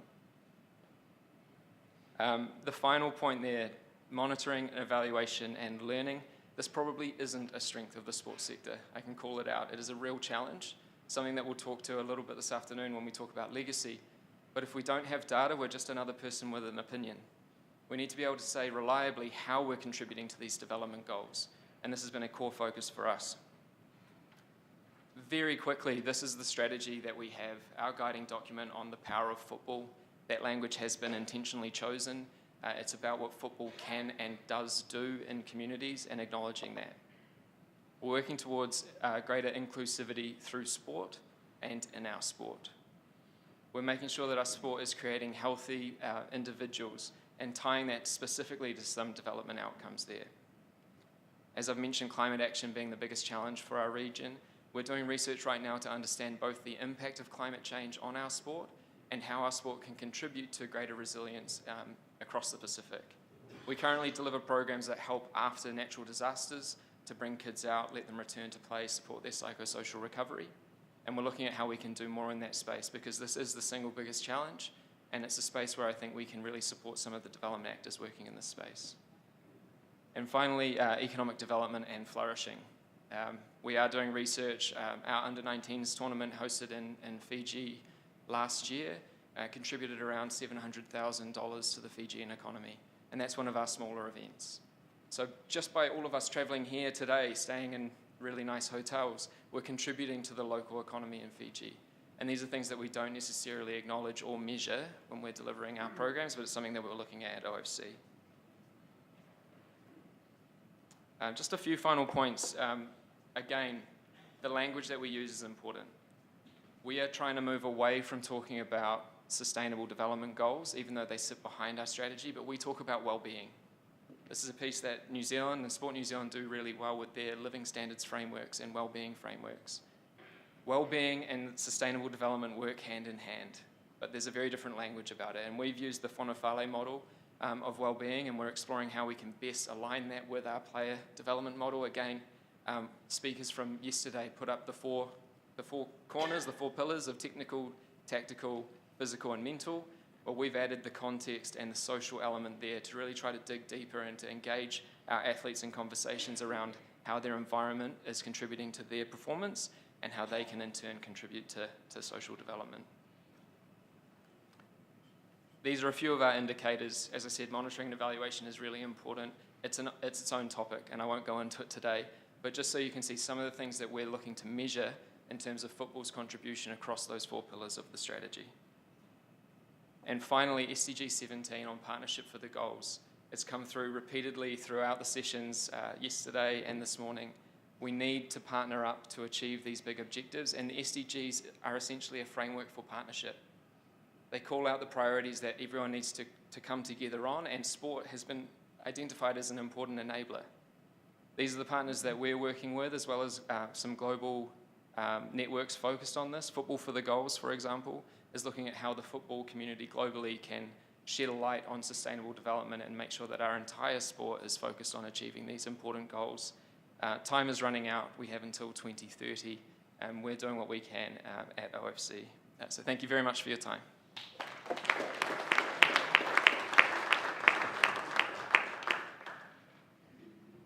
Yes, thank you all very much for contributing to our local economy. We love having you all here in Fiji. See sport from a different light. I never thought that swimming up and down a black line that one day I would be up here trying to memorize the long forms of the acronyms like Sustainable Development Goals.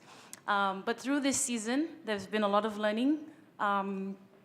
And I realized just the importance of being sustainable. He spoke a lot about future-proofing sport and athletes, and I'm really, really pleased to read about athlete health and well-being being put in that presentation and how that also contributes to the Sustainable Development Goals. We've spoken about it being a catalyst. We've spoken about a strategy of how to do that, but it really, really starts from the grassroots, and it gives me great pleasure to invite to the stage someone who can talk about young people and education and how we can start from schools to be able to connect all these things. And maybe they would learn the meanings of all these acronyms much earlier than I did in the last 2 years. But to talk about connecting physical education, school sport, and high performance for the next generation of sporting talent in Oceania, please make welcome Senior Lecturer in Health and Physical Education National University of Samoa, Dr. Susie Schuster.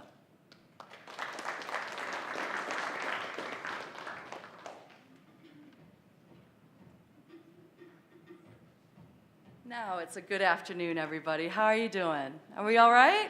Yeah? Almost time for lunch. A couple more things, and then we'll be free to have some time to maybe marinate in all this information that we've been given over the last 2 days. We know it's a lot, but there's just some really key words that just keep popping out. Partnership, capacity building, and now I get to highlight children and athletes. I just wanted to start with this quote. It came from a pastor in 1932, and we can apply it to any part of our life, but maybe for what we're doing right now, it's really applicable. If all we see is what we see, then we will never see all that there is to be seen. A little bit of a tongue twister, but I'm just going to say it one more time, and I want you to resonate with it as we go through our just this presentation. If all we see is what we see, then we will never see all that there is to be seen. I want to lead this presentation with an incident that happened going into the Pacific Games, Solomon Islands, 2023. It was for Team Netball, for Team Samoa, and the team was selected, and of all the members that were selected, only one was local. They were all overseas Samoan athletes that made the team, except for one. There was a lot of disappointment, there was a lot of frustration, there was a lot of blaming of the coaches, of the management, of the programs, and then they started to blame those overseas athletes as well. But I'd like to press pause there and say, the overseas athletes, they had what it took. I was there present at a lot of the fitness trainings, the assessments. They were given the platform through their childhood to be able to be a competitive player for the regional team or for the regional competition. Where the blame should be was on our shoulders. And I say our collectively because I'm not involved with netball, but I say our shoulders, meaning we failed our children. We've failed our generation because we are not giving them the correct platform to be able to grow and to learn and to apply and to learn new movements inside school and outside within sport. And so that's where we're kind of going with this today, is connecting PE, school sport, and high performance for the future of Oceania sports and athletes. Let's see if I can move the flicker. This is a fact. The school environment is an ideal ground for growth for children and for athletes. I don't think anyone's going to protest against that. We need to make sure that we actually are providing a proper school environment, especially in the Pacific region. I believe our counterparts in Australia and New Zealand are doing a fine job. We look up to them a lot, but for some reason we have fallen down in this area, and I just want to kind of outline. So we know globally the reason why we want to have a very strong platform within school environments. It can offer physical development, and not just physical development. It can offer performance development, it can offer cognitive, it can offer the concept of creative collaboration, problem solving. What we like to call is reading the game, which is more about the perception of the way a game is being played. There are so many different things that are happening in a school environment that a teacher can be part of. They're with the student day in and day out. A little bit different than a coach. We get them before school and after school. We don't have them for as much time, and a child spends the most time in school. And the teacher is there nurturing and helping them develop well outside the bounds of how sometimes we just perceive performance, which is physical performance, which is how they perform, what their time is, what their speed is, what their height is, what their jump is. It's a support system also for sports commitment. School environments should be there to support all athletes that have already been identified so that their schoolwork is supported, their homework is supported, their families are supported, transport is supported. All of that can be facilitated through a school environment. It reaches all, and this is where we link to the SDGs, especially SDG 4, that physical activity should be for everybody. Physical literacy should be for everybody. And if we don't catch them in the schools, where are we going to catch them? Where is the impetus coming from? And it falls on our shoulders to ensure that our national programs are doing it. We also know, especially in the islands, there's a cultural value attached to the schools. In my recent research, it said that if the school has endorsed it, if the program is attached to the school, then the parent will approve. If the program is outside of the bounds of the school, it takes much more convincing of a parent to allow a child to take involvement in it. And then again, and I think that this is where I speak to here today, it pushes against the existing dualism that's here. We have education and we have sport. And constantly we are challenging each other, but not really collaborating. And it's time, I say it's time, it's been 30 years for me trying to do this, of bringing everybody together, both academic, both education, and sport practitioners. And we should be looking at the center, the child at the center, and moving them forward through their school career. However, as with all strengths, there's the challenges. I've just outlined a few. I know that we've talked about them quite a bit over the last day and a half. But coming from a PE teacher perspective, I think it's really important. We are facing a dire shortage of teachers throughout the region. And I say the region, but I was speaking to somebody from America yesterday, and they said we have the same problem in the States. It's global. So we say, let's share our teachers from Australia in a collaboration, and they're going to be out. We have a massive problem, and we're pushing it to the governments to say, we need to resolve this now. We have to. And my colleague Mike brought up the RSC program. The islands are in trouble because our talented and our qualified people are going overseas. They need to make money, and we understand that. So we have serious issues. We also have the issue that when we do have teachers in place, they have low confidence and competence in themselves. This is not me assessing them. This is not my colleagues assessing them. This is their self-assessment of themselves, saying, we don't have the competence or confidence to do what you want us to do, to make sure they're proficient in locomotor and manipulative skills. We don't have that. How can we have that? So again, more training is needed. But here we're training people who didn't come up through a program themselves of a supportive HP environment. They themselves are deficient in their own skills. Also, the other thing too is that school sports. I know Fiji has a really strong school sports program that I'm very aware of, and the other islands as well. Samoa's limited in their school sports. We do rugby and athletics pretty much, yeah. And the way that we indicate the best coming out of that is their performance, which means that we completely ignore all the other potential athletes who are showing good judgment, creative thinking, problem solving, good communication skills, the ability to work with a team, the ability to understand game sense. None of that's being considered. So we're actually overlooking potential athletes that we need for 2032. So how can we peel back? How can we press pause? Yes, we're stepping up, but before we do, we better pause.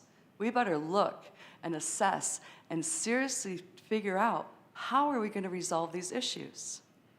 This is the critical element that I believe that we need to address. And I'm sure that we all come from those perspectives, and I get at least the moment to stand here and speak on behalf of the children who are being overlooked, who are not being put center. The other thing, too, is that we deal with in the Pacific especially that HPE and PE is very low value. It's usually put for people who do not have academic inclinations. They say, quote unquote, leave that for the people who are not going to be academic, who are not going to continue in school. So now, again, we keep narrowing down our pocket of of potential athletes. We need everybody included, everybody. In terms of partnerships, Mike gave a fantastic presentation, and we had a little conversation about it yesterday. Soccer is very well funded, and soccer is a fantastic program, as he outlined, and it's really solid. But he's one of 27 NFs that exist in Samoa, for example. The schools can't accommodate 27 NFs. We can't allow that to come into the schools, because how will we teach our curriculum? How will we ensure that our curriculum, which is now summative, because now it's an examinable subject, because we wanted to stand shoulder to shoulder against physics and chemistry, and now our students sit in the classroom and learn about health and learn the theory of physical education, but are not physically educated outside and physically literate. So therefore, how do we ensure that our partners are in line with our curriculum? Mike and I discussed that that would be something fantastic for football to do. Is it difficult? You better believe it. Is it very hard for an external corporation or organization to come and try to massage the curriculum that the government has already endorsed? So we have to be very careful on how we do this, very careful. And speaking of the curriculum, it's not just the partner organizations such as NFs that would like to come in and deliver their skills, because it's also a wonderful opportunity for kids to be able to have that exposure.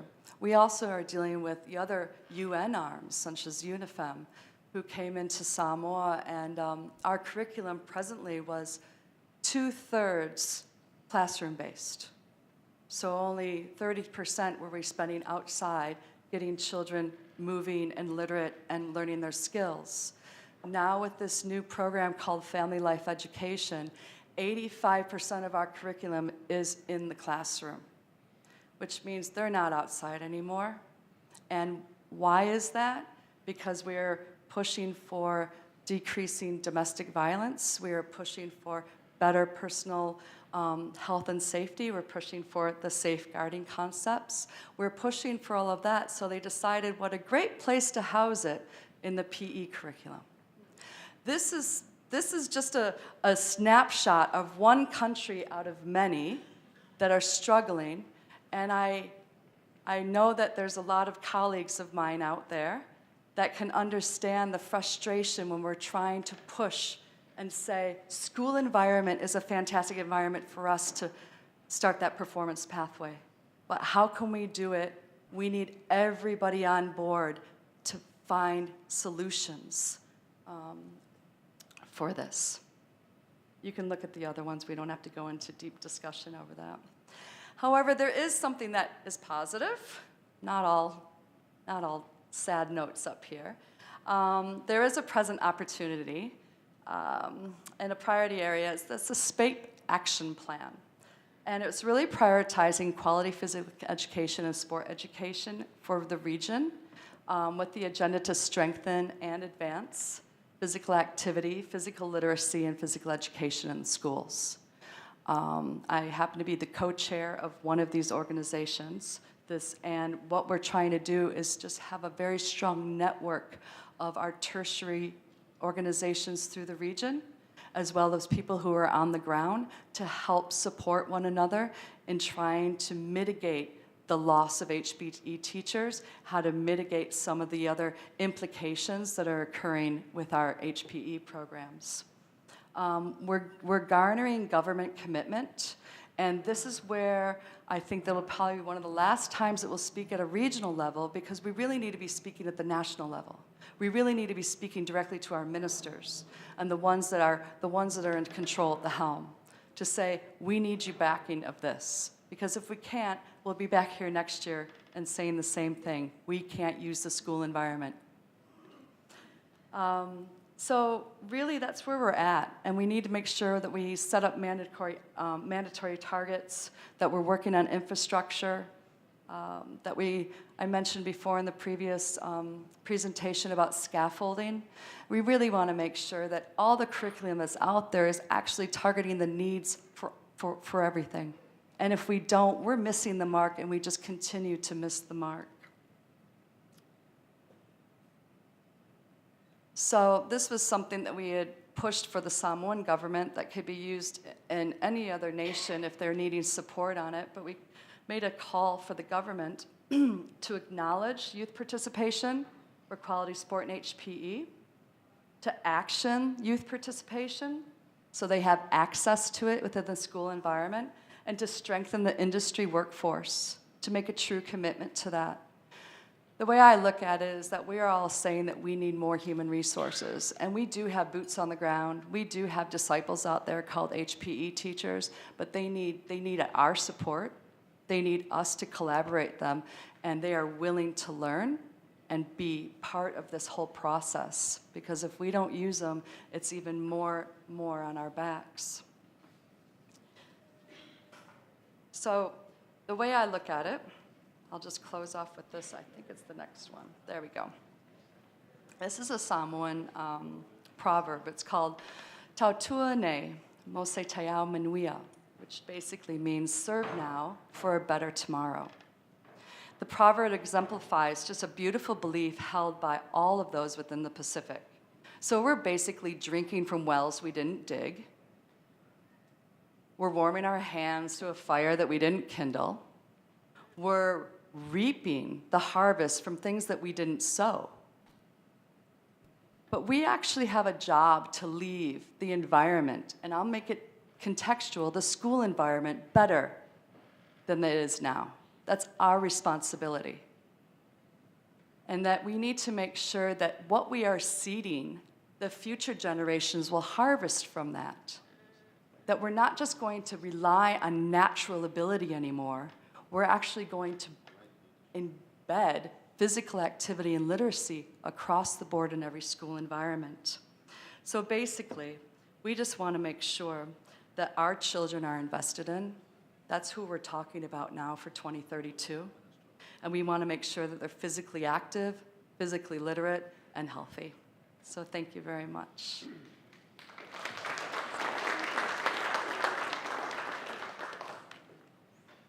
Thank you, Susie. I know Susie quite well from the swimming world, and for a lot of us Pacific swimmers, she's known to us as our Samoan mum. But thank you for that, Susie, of the importance of embedding this in schools, physical education, and I heard physics and chemistry, and I was like, yep, I definitely probably would have learned better if they made it into like a soccer game or something. But moving on again, and ladies and gentlemen, apologies, we just have one more speaker to bring us all together to a close for this very, very important discussion. Talking on collective action, systems thinking, and scaling the impact of sport for the SDGs. Please welcome all the way from Switzerland, Senior Manager, Olympism 365, and from the International Olympic Committee, Barbara Schweitzer.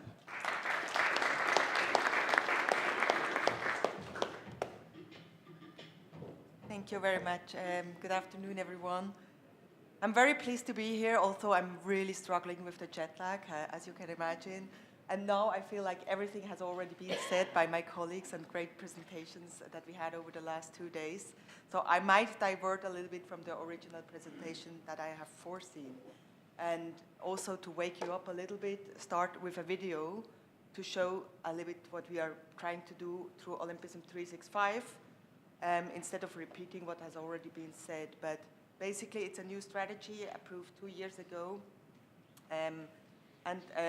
To underline the importance this has for the Olympic movement, it's important to mention that it was also declared a department. We have now 10 staff working on promoting sport as an enabler of the SDGs. Olympism is a philosophy of life. It celebrates the transformative power of sport for social change, not only during the Olympic Games, but every day, everywhere. The IOC brings this philosophy to life with its Olympism 365 program by working together across the Olympic movement. With the United Nations and beyond, we are contributing to the Sustainable Development Goals. And sport is our bridge. The world is facing immense challenges.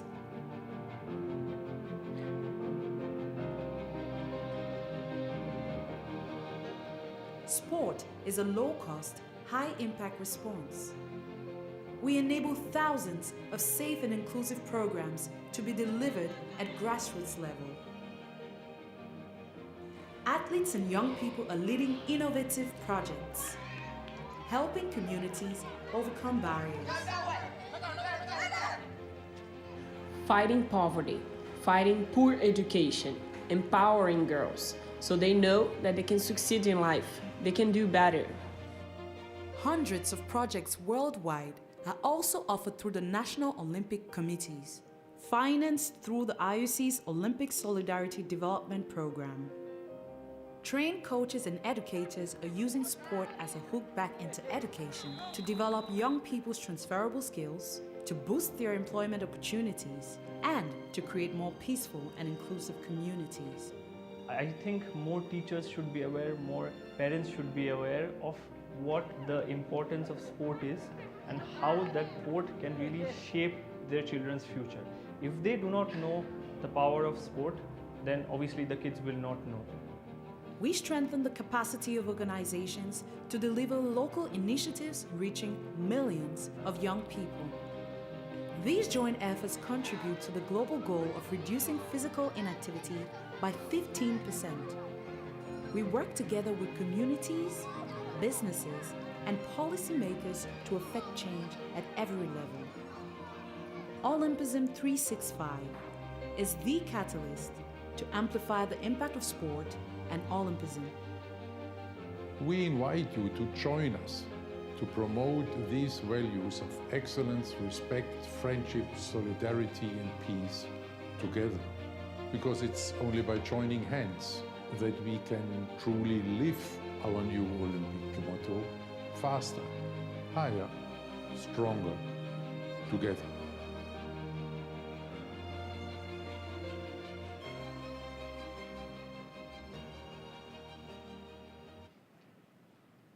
Together.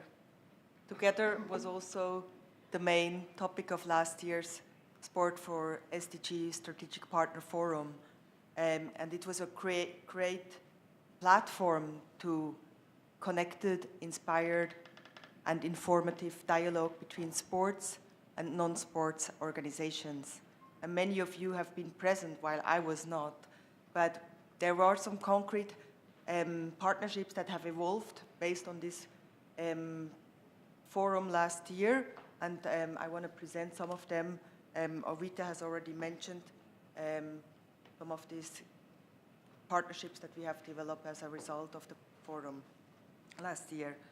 Olympism 365, you see we are looking at outcome-focused, linked to 10 out of the 17 SDGs. They're very much linked to the benefits that we all know of sports, sport for more healthier and more active communities, sport as tool also to transfer transferable skills and educate young people for them to be better prepared for their future. We have sport also as a tool to have more safer and peaceful communities on combat violence, because we know and we have the evidence, unfortunately, and what was already mentioned by Mike, that we are lacking actually evidence. We are having evidence on one-off basis on specific contexts, but not on aggregated data on a global level. And sport for more inclusive and more equal communities. We are looking at these 4 thematic portfolios where we have interventions across the globe, and then we have 3 contributing portfolios linked to the Agenda 2020+5 of the IOC on esports, urban sports, and social good and innovation. As already said, partnerships are at the core of Olympism 365. We can't reach any of these goals alone. We need to work in partnerships with governments, with development agencies, development organizations, UN agencies, development financing organizations, and also what is at the core of Olympism, and which is a real shift from the past, is that we need co-investment. We can't be a donor or any longer be a donor. We need co-investment from other organizations, because this is also to ensure that we have safe, inclusive, and sustainable sports. We do that through different delivery mechanisms, really system-oriented, because we want to create an ecosystem that is from grassroots sports, developing pathways into high-performance sports, because we believe the stronger the base, the more access we can create at the grassroots level, the more we have opportunities to develop athletes, to develop pathways into high-performance sports, because not everyone will become an athlete. There are other roles, and we have heard about the importance of volunteerism as well in sports. There are other roles like officials, referees, and so on, just to name a few. You know them better than I do. But also what the IOC has recognized over the last few years and decades, where we have always been promoting this kind of work and using sport as a tool for social development, but we have realized that we have fantastic tools and instruments that we provide to the NOCs targeting high-performance sports. But we also need to provide these tools to NOCs to target the grassroots sports, because that's where it starts. That's where the young child is exposed for the first time into sports. We need to ensure that these coaches, professionals, and teachers are equipped, that they have necessary capacities, and we do that through, on one side, programs, ensuring access to sports and to the benefits of sports in a safe environment. We do that through capacity building on institutional and organizational level. And what was already mentioned also during the last 2 days is to ensure that we have evidence, that we monitor, that we measure, that we develop tools, and that we share this knowledge in collective, on community of practices. Because this evidence can inform campaigns, raising awareness based on the necessary evidence to ensure that we have change in behavior and social attitude change, because that's also a key element. To date, after 1.5 years of implementing the Olympism 365 strategy, we have reached around 200,000 young people that are benefiting from sports-based approaches. We have trained more than 3,000 practitioners, teachers through various consortia. We have currently 7 consortia across the globe. 3 of them target initiatives in Oceania region. So just for you to know, I will come to these activities a bit more in detail right now. And we have, what did I say? No, 75 activities in 75 countries currently. The target of Olympism 365 is around 140 countries.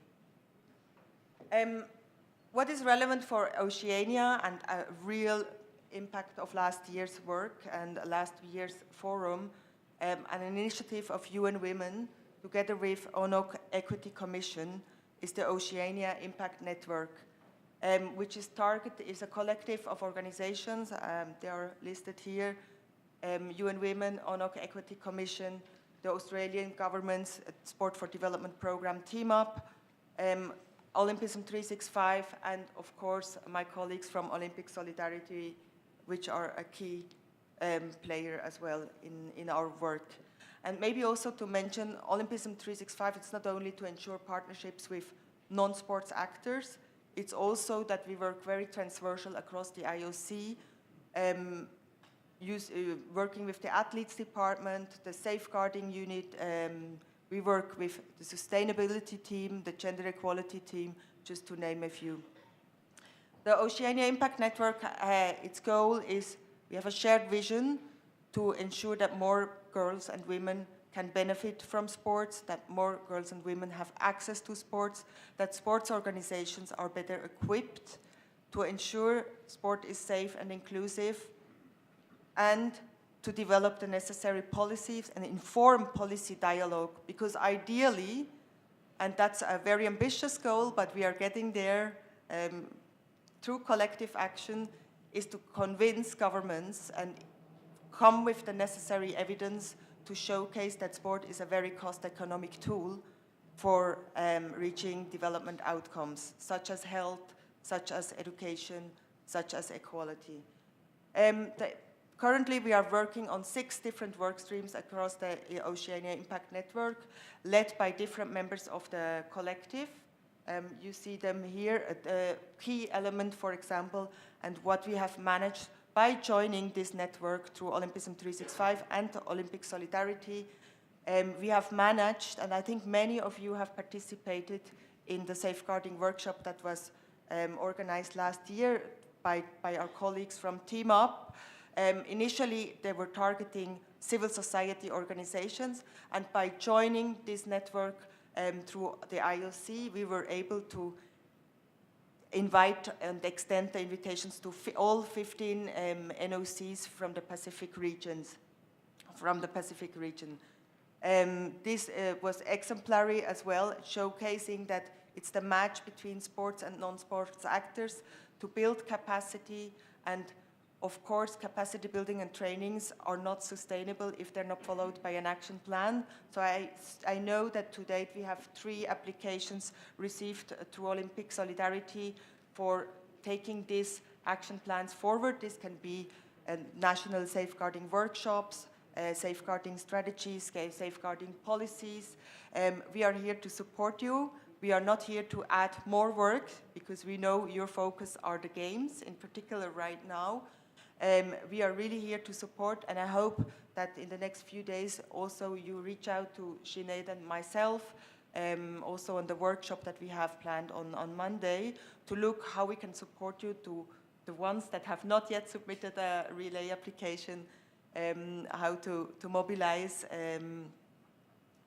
some actions. We have the participatory grants, as I said before, it's the grassroots programs together with the Team Up program, where we were also able, through the co-investment of IOC, to reach out to 15 Pacific countries for applications, and not only the 7 that were targeted by Team Up.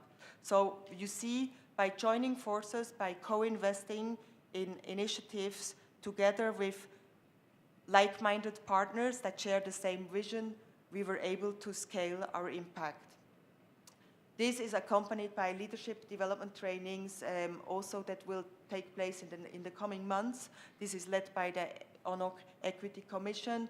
And then, of course, what I mentioned before as well, the campaigning, the raising awareness, and the policy dialogue, which is led by UN Women, which are the appropriate partners because they are the have more influence on governments, and that's also something very important. We see that in other works and initiatives that we do. We're trying to convince the governments also to embed, and that was mentioned by Susie before, to embed sports into school curriculums, because we have seen there was a decrease, that's also globally, of sport in school curriculums. And we try to convince them that it's actually a very powerful tool, because we have, for example, in Latin America, already the cost of $1 invested into cost turns into $7 in health.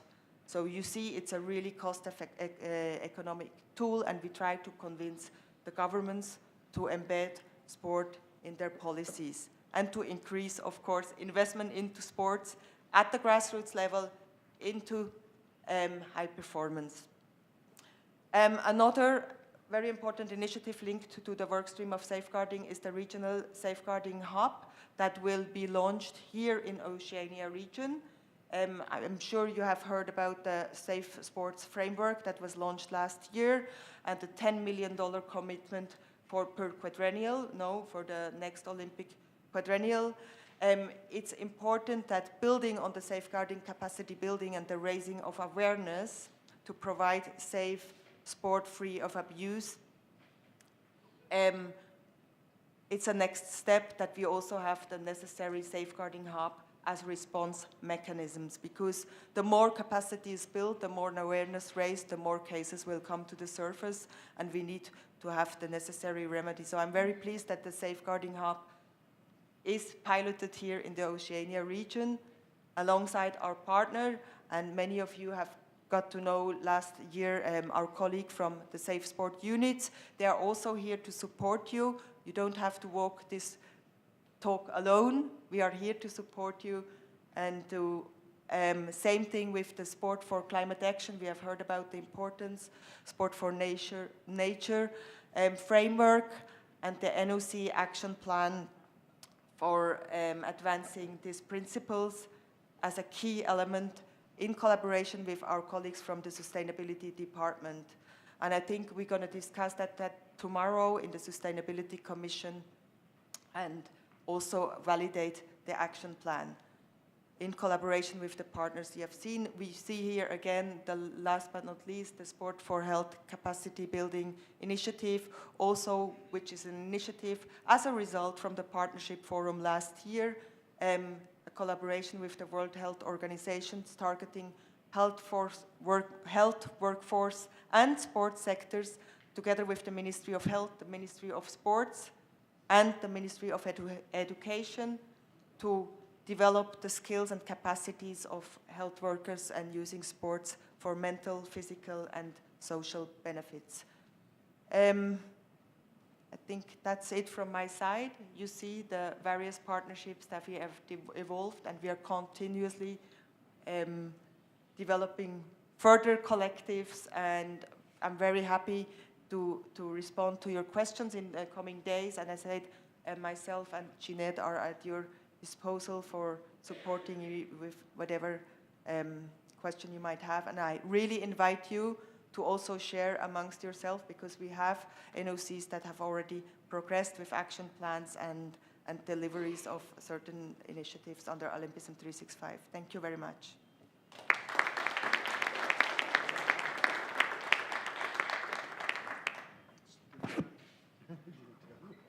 Thank you, Barbara. Unfortunately, there are no time for questions, which means that I'm the only thing holding you back from your lunch. But as you heard this afternoon now, there are plenty tools that have been presented, and there's much more passion from our panelists this afternoon. Thank you so much. So they wouldn't mind if you catch them during lunch or throughout the day. So I will just close with a few things. What are we doing now for tomorrow? Are we future-proofing our strategies? Are we embedding our culture, where our walk of life was putting back fish that we didn't need because our mindset was set on future-proofing our generations to come? Are we thinking sustainably, health and well-being for our young athletes, from education in schools to high performance, especially in the lead up towards Brisbane 2032? So with that, thank you all very much, and I will hand it over back to Stephanie. Vinaka.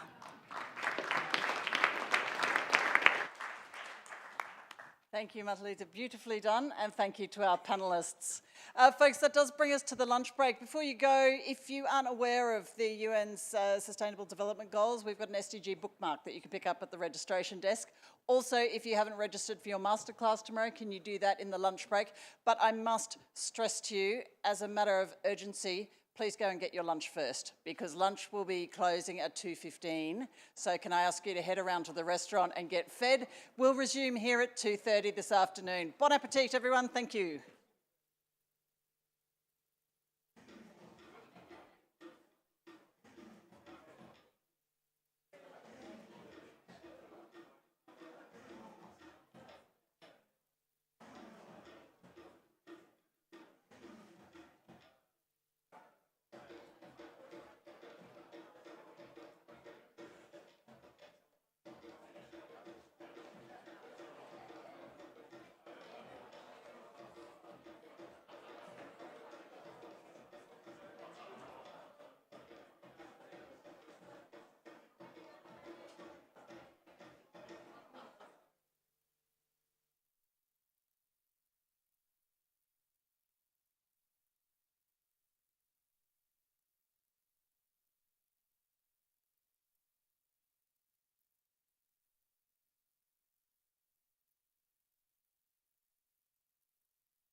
managed to enjoy some lunch, bit of chat about the wonderful content from the earlier sessions as we now move into legacy, something we're all quite keen on seeing positive outcomes for Oceania. Now, we've got a mixed session between now and afternoon tea. We're going to have a presentation video, and then we'll be hearing from Mike Armstrong, and then we'll be doing something interactive with all those where we can all contribute to the Oceania Legacy Plan. So this is really about a shared vision for Oceania success, future visioning and reflections. It's going to explore legacy planning for major sport events with interventions from Queensland Government on the Elevate 2042 legacy strategy for the Brisbane 2032 Olympic and Paralympic Games. And then, as I said, we'll hear from the Oceania Football Confederation on lessons learned from the Pacific Legacy programs for the FIFA Women's World Cup. So we'll get a bit of intel on how that's played out over here. Right now, though, I'd like you to turn your attention to the screens. And Amy Kupit, who's Executive Director, Brisbane 2032 Legacy, Department of Tourism, Innovation and Sport, has this video for us.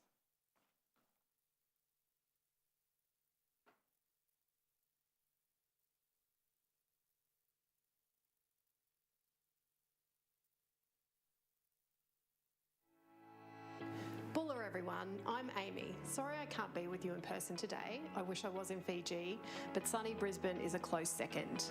I work for the Queensland Government, and the team and I here are working closely with our Games delivery partners on the legacy planning for the Brisbane 2032 Olympic and Paralympic Games. I'd like to begin by acknowledging the traditional owners of the land on which I stand today, the Yagara and Turrbal peoples, and pay my respects to elders past, present and emerging. And I'd also like to extend my acknowledgement to the traditional owners of the lands where you are gathered. I'm very pleased to join you virtually today to talk about legacy, hopefully gathering more advocates to help us achieve our legacy vision for the Games. I'll provide you today with an overview of our legacy planning and hopefully give you an understanding of how you might be able to contribute to the legacy journey. To kick us off, here's a little taste of the inspiration and opportunities the Games will provide.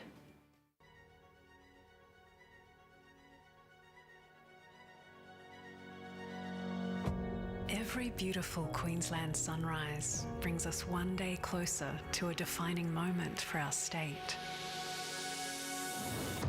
2032.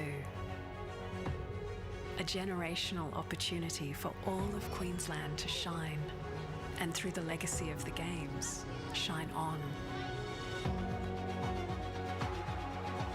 Brighter. Bolder. Triumphant on the world stage. Together, we're building our future, paving a green and gold runway to success. We're getting ready to greet the world with our iconic spirit, warmth and optimism, promoting an inclusive society and celebrating a cultural heritage like no other, inspiring the dreams of today and the champions of tomorrow, and creating new opportunities for business, social and economic growth that will benefit all of us. From the cities to the outback, the coast to the islands. All Queensland, all in. For 2032 and beyond.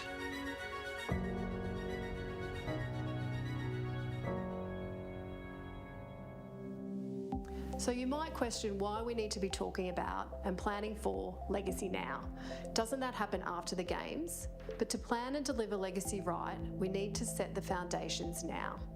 Securing the Games was never just about 4 weeks of sport.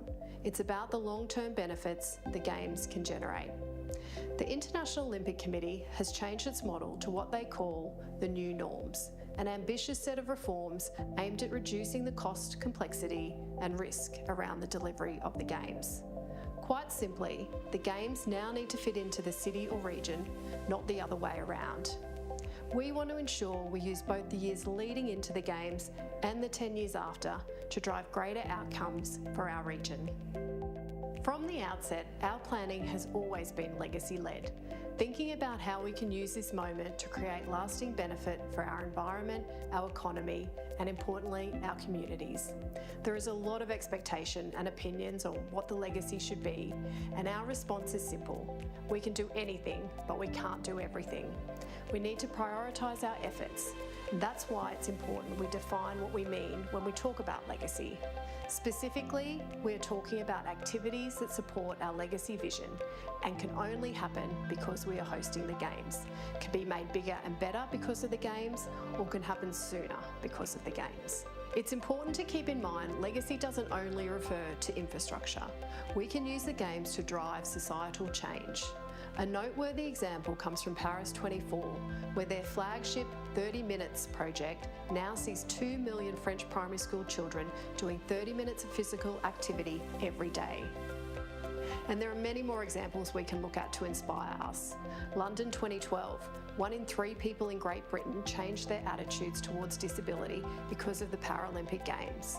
Barcelona 92, tourism growth soared, solidifying the city's position as one of the most competitive destinations globally.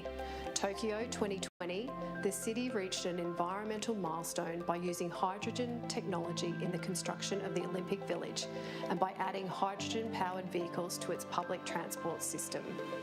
And not game specific, but the recent FIFA Women's World Cup created a catalyst for change, challenging perceptions of women's sport and gender stereotypes. These are great examples of the powerful legacy possibilities we could achieve from hosting the Games and the power of sport to galvanise people. How the Games opportunity extends to Oceania has always been in our thinking. As Thomas Bach, the president of the IOC, has said, these Games will not only be Games in Australia and for Australia, these will be Games for the whole Pacific region. By working together now, we hope to create a meaningful and shared legacy which will continue for generations to come. So what are our legacy plans for Brisbane 2032? Last November, we released Elevate 2042, the Brisbane 2032 Legacy Strategy, which sets out a strategic vision for the outcomes we want to achieve. This was a result of over 12 months' work and thousands of voices from all walks of life. The mission and vision are our driving force. The mission is simple and reflects the power of sport as a driver of change, to make our region better, sooner, together through sport. The vision looks to our future needs.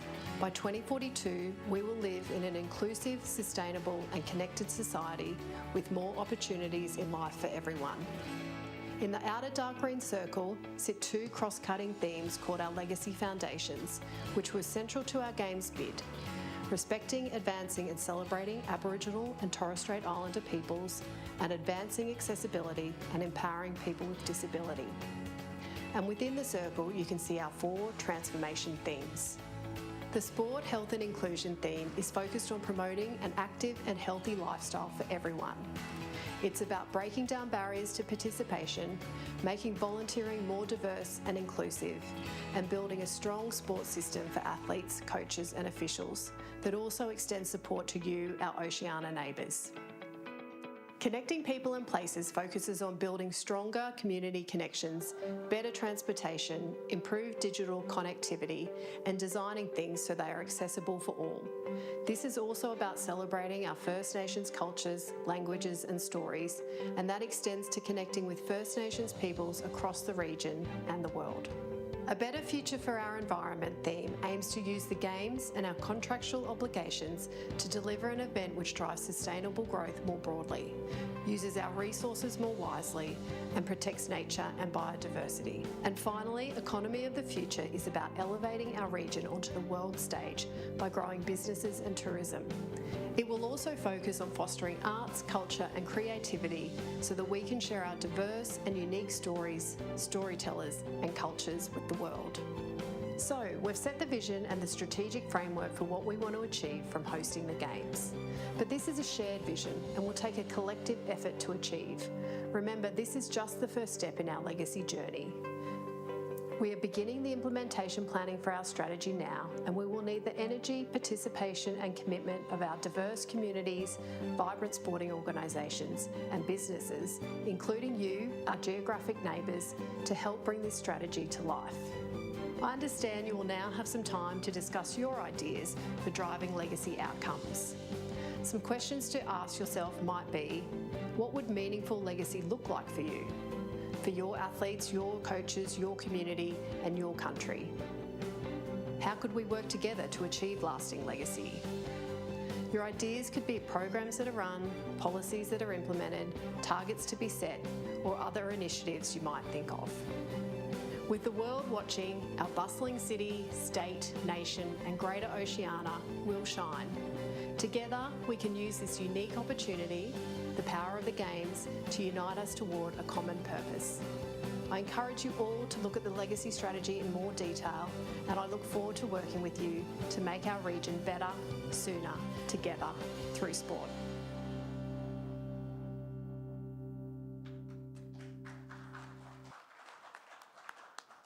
She's not here, but we'll give it a round of applause anyway. And with big thanks to Amy for that presentation. You can see the QR code on the screen for the 2032 Legacy Strategy. You might want to remember some of the questions that she posed to you at the back end of that video, because you will be using them in your discussions very, very shortly. Before I introduce our next speaker, I'm sorry, I did forget to tell you before, there will be a QR code made available for all the slides, for all the presentations, so I'll let you know more about that at the end. Right now, though, I'm delighted to welcome to the stage Mike Armstrong, who's Head of Social Responsibility, Oceania Football Confederation. He's going to talk about the lessons learned from the Pacific Legacy Program for the very successful 2023 FIFA Women's World Cup. Welcome, Mike.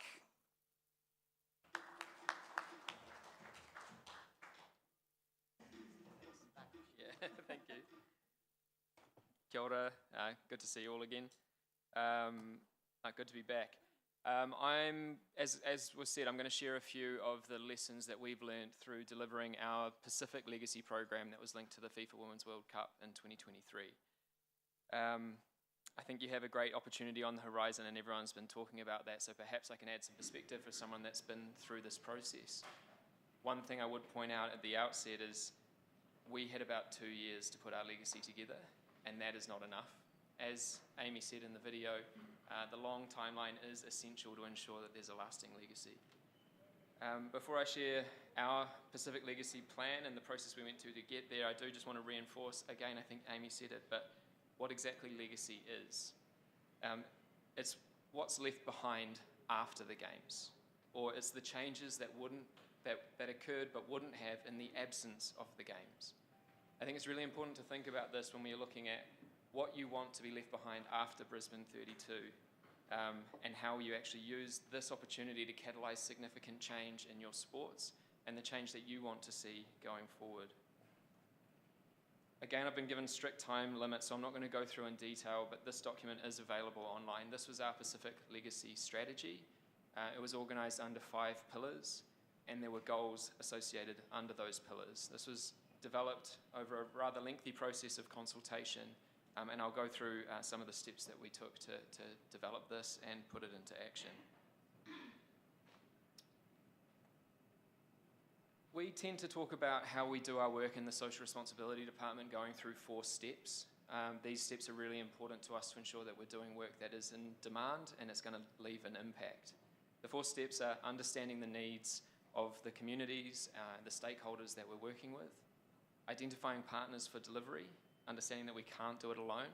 We're a rather small team and we do rely on the help of others to make sure that things come to life. But we're there to support, and there's a really important support role that I believe that we play and that sport plays in delivering change. And finally, inspiring with impact, and I will come back to monitoring and evaluation, as I said I would in my last presentation. Before we even get to the 4 steps, and I think you're all going to do this later, but it's important to have a clear vision. And so these are some questions, again, I think Amy's were probably better, and you can come back to them, but this is the way that we approached it for us. Thinking beyond Brisbane, so it's not what happens by 32, but imagine it's 2036. What are we standing around talking about at the General Assembly or the Step Up conference then? What changes have happened and how did we bring them about? I think those are the sort of conversations that we're going to have after this presentation. Under the first step of understanding needs, it's really important, I think, to do an assessment of what your internal and external strengths opportunities and weaknesses are. We went through quite a lengthy process of shining the light on ourselves, of looking in the mirror and trying to work out where we had comparative advantage and where some of the challenges were in terms of delivering a legacy that would benefit football for years to come in the Pacific. That relates to understanding our needs. So a critical piece here was aligning our work to existing strategies. Again, with a short time horizon, we acknowledged we didn't have enough time to develop new things, or too many new things. There are some that I will share. But instead to use the focus, the collaboration, the attention of the Games to accelerate things that were already in plan. And this does make it more sustainable beyond the Games. Another piece in terms of understanding the needs was conducting research and establishing baselines. It's really hard, believe me, because we're going through it now, it's really hard to say what the impact of the Games were if you haven't already established what your baselines are and what your measures will be before you get there. It's about having that roadmap and knowing what you're going to change by hosting the Games. So we actually conducted some research that's on the box on the left-hand side there, where we engaged with communities. We had a very strong focus on driving gender equality and women's football development, and we aligned it directly to our women's football strategy, which I spoke briefly about in the earlier presentation. But we engaged in much more data gathering to really understand what the barriers were for women and girls in terms of accessing our sport and staying in our sport and performing at a high level. That research helped us frame up what our programs would look like, and this document itself is part of the legacy from the Games, because we are still, from the Women's World Cup, because we're still using this to guide our activity and engaging women and girls and promoting and developing women's football. Just to point out, one of the challenges that came out in our SWOT assessment is that we're trying to deliver impact in countries that aren't actually hosting the tournament. So the Women's World Cup was hosted in Australia and New Zealand, and from Oceania's perspective, because Australia is no longer in our confederation, we only had one team, which was New Zealand competing. Although Papua New Guinea did perform incredibly well in the qualifying tournament. But that adds a further challenge for us. How do we develop the game in countries that aren't competing in the tournament and that aren't hosting the tournament itself? And I'll share some of the potential solutions we came up with there. The second step is partnering for impact. And there's a few pieces here. I did speak a lot about partnership earlier, but again, you won't be surprised that understanding the development context, the SDGs, and understanding where your partners are trying to go will help you in mobilizing resource and mobilizing partnerships for your outcomes. There's a bit of a matchmaking process that needs to go through. We spent quite a lot of time meeting with various government and development agencies to understand what their needs were, what their outcomes were, and how we could help find mutual benefit through the tournament. The other piece that I think is critical is around the governance of legacy. It's not something that's talked about very often, and it was an area that we learned a lot as we went. It was a very complicated tournament, the Women's World Cup. It's the first time it's been hosted by 2 countries and 2 confederations. So we had New Zealand Football, Football Australia, OFC, AFC, all under a FIFA umbrella. And all 5 of those stakeholder groups had their own legacy plans and priorities. So there's a lot of matchmaking going on there to try to work out how we collaborate, where we can collaborate, and where we can work best. What was fantastic about this tournament is FIFA took the lead in creating a legacy working group, and it was the opportunity for all 5 of us to come together to try to do that matchmaking, to learn from each other, to share resources, and in particular, sharing methods for data gathering and monitoring and evaluation was incredibly valuable through that group. And I think the data gathering approaches will be one of the legacies of this tournament. Again, just an example there on the left of how we use the donor partnerships we have, again through the SDG lens. We delivered some really impactful programs, but I've been told not to go into too much detail on them for time. Just this one, the Women in Football Media program was delivered with the support of Team Up and the Australian government, as well as ABCID, giving the opportunity for women journalists and commentators to come to the Games, to upskill and to really cover the Games as part of our legacy outcome to increase the visibility of women's football across the Pacific. Supporting delivery. I mentioned under that governance framework, roles and responsibilities are critical. A lot of us are working in really small teams, and it's really hard when you are adding additional work. So again, using this as an opportunity to accelerate your existing priorities would be a recommendation, but also acknowledging that this will be additional work. So including in any funding agreements or any plans the idea of who's going to deliver it, or is it another task for someone in this room to add to their plate? So we had a dedicated staff member to coordinate our legacy, and FIFA also had a legacy lead, and she was incredibly helpful in the coordination piece across partners in particular. I would recommend the framing of programs rather than projects. I think it's on the next slide, but a project outcome, in my opinion, is not legacy. The 20 women that went through the commentary program, that's not a legacy. It's what those women do afterwards that will be the legacy. It's them creating coverage of women's football and growing football, the visibility of women's football, that will be the legacy. So we need to work out who's going to manage that and how we support that in the long term. And of course, also having ring-fenced budget. It is difficult to deliver additional programs if you don't have the money to do it. These are a few of our programs that we are very proud of, that we managed to accelerate the delivery of through the Women's World Cup. In particular, we went from not having a safeguarding program to now having safeguarding officers in all of our member associations. And you might question how that is linked to the Women's World Cup. Well, we got to use the knowledge and expertise that were in town for the Women's World Cup to share learnings into the Pacific. We had 2 Pacific safeguarding focal points actually work at the Games to support safeguarding at the tournament. And then they've been able to share their learnings through our working group setup and the ongoing work in that space. We've also launched female-only participation programs, again using that attention, the sort of brand awareness of women's football to launch these programs around the Women's World Cup. And we delivered some significant changes to the way that we run women's football, including the launch of our Women's Champions League, which is now run for the 2nd year.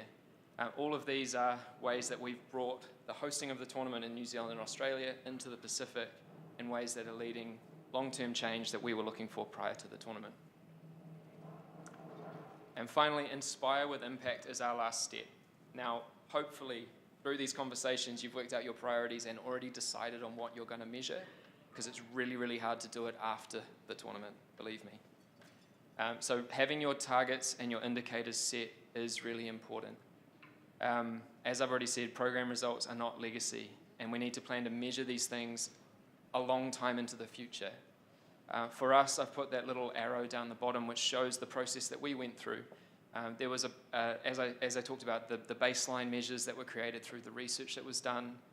We monitored progress, the tournament happened, and now there is the intention that we'll produce legacy impact reports on a regular basis in years going forward, so that we can really say that at this moment in time, we did this activity, but there's been this flow-on impact that wouldn't have occurred in the absence of the tournament. So coming back to that definition of legacy. So I think I'm leaving this up here, just the process and the steps that we went through, because I think everyone's going to get put to work in a minute. I am really happy to share the program impacts that we had and share some of the program stories, because they are quite fantastic, but I think I'm sticking to time limit and leaving you with that. So thank you very much.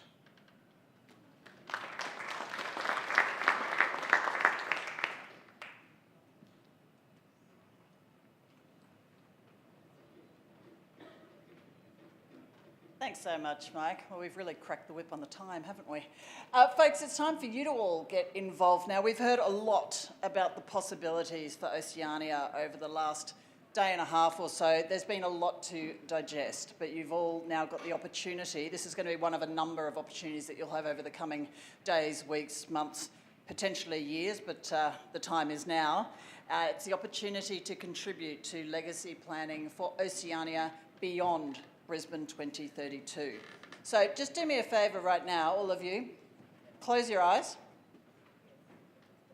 With your eyes closed, imagine it's the week after the 2032 Olympic and Paralympic Games. Imagine what you want to be reading in your local newspaper in your country. Imagine what you want your NOCs to be talking about, your sporting organisations. What do you want the conversation in your country to be? When you've got that firmly in your head, we're going to get together on tables now. So sorry to the 10, 12 people in the front row, I'm going to make you move. Could you find a seat at one of the back 2 rows? Everyone in the front row, could you fill a seat at one of the tables in the back 2 rows? Sorry, Desmond. Make you move on your birthday.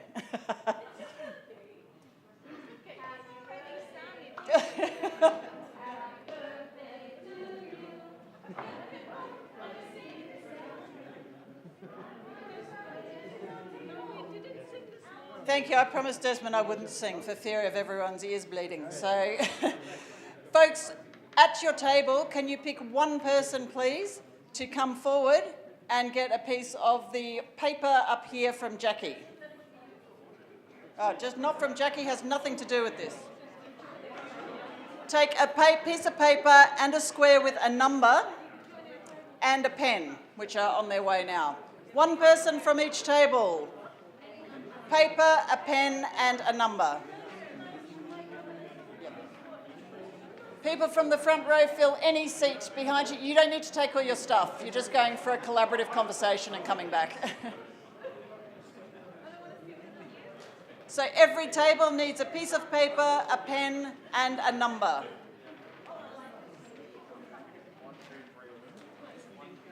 Yeah, it's just one number. Don't take more than one number. Okay, any tables that don't have their paper yet? Excellent. Okay, could we pop up our question slide, please? Thank you. So, folks, this is what our discussion point is. On the screen, you can see the question: what are the legacy aspirations for Oceania for and beyond the Brisbane 2032 Games? We want to know your must-haves and your nice-to-haves. If you are holding number 1, you are doing this from a high-performance lens. Number 2, SDGs. Number 3, Brisbane 2032 Legacy Strategy, which you saw with Amy earlier. And number 4, University Alliance. Caro, does your table have number 4?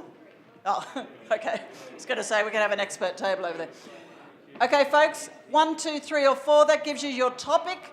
On your piece of paper, you are going to list your top, Jackie, did we say 5?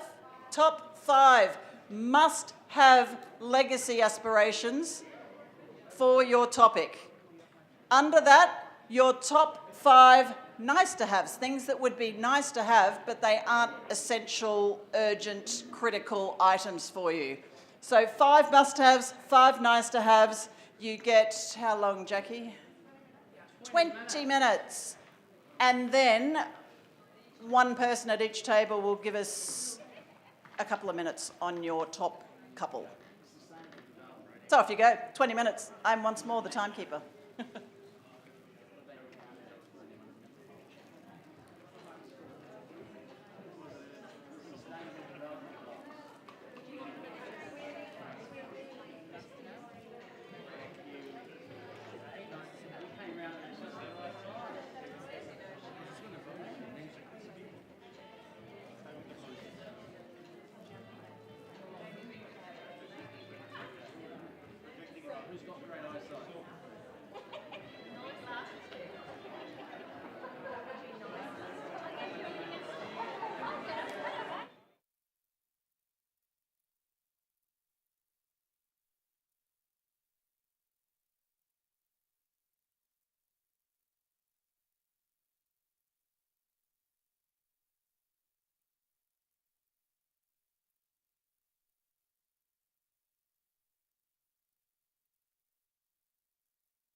Thanks, Jackie.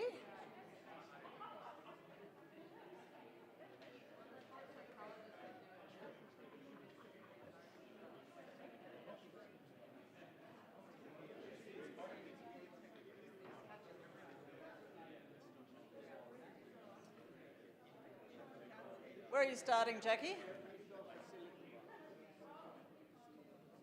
Who'd like to go first? You're right there. Do you want to start over there? Okay, folks, let's bring it in. Shh. Thanks, everyone. I imagine this conversation could go for quite some time. What we're going to do, though, is we're going to get your top idea from each table, your most important legacy item. You have, spokespeople, 60 seconds. And I mean 60 seconds. We're all very passionate, but you have 60 seconds to tell us about your top must-have. And if a table, folks, if a table before you has mentioned it, you need to move to another one. We want 10 unique ideas to come out of this. Let's start over here. Could you also tell us which number you selected? Thanks, everyone. Shh. Number 4, the University Alliance. So the big question for us is about, is there a desire to continue partnership beyond the Games? We've just been through that with us in the Solomon Islands, and it's interesting how the doors are no longer open or communication flowing in some areas. So how do we get that commitment to continue? Obviously, research outcomes, opportunities around system leadership, so specifically that sort of capability training to empower Pacific people. We've worked on stronger sport departments then within the universities, obviously within the Pacific, from an academic standpoint, and then potential continuation of those scholarship academic opportunities for both athletes and other administrators. Thank you. Lovely, thank you.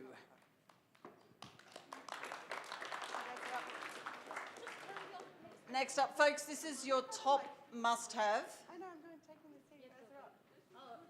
Your top legacy item that you would like to see for Oceania as part of Brisbane 2032 and beyond. 60 seconds on what it is and why. Thank you. Bula. Oh, and which number? Bula. I don't need it. Can you hear me? I think it's on.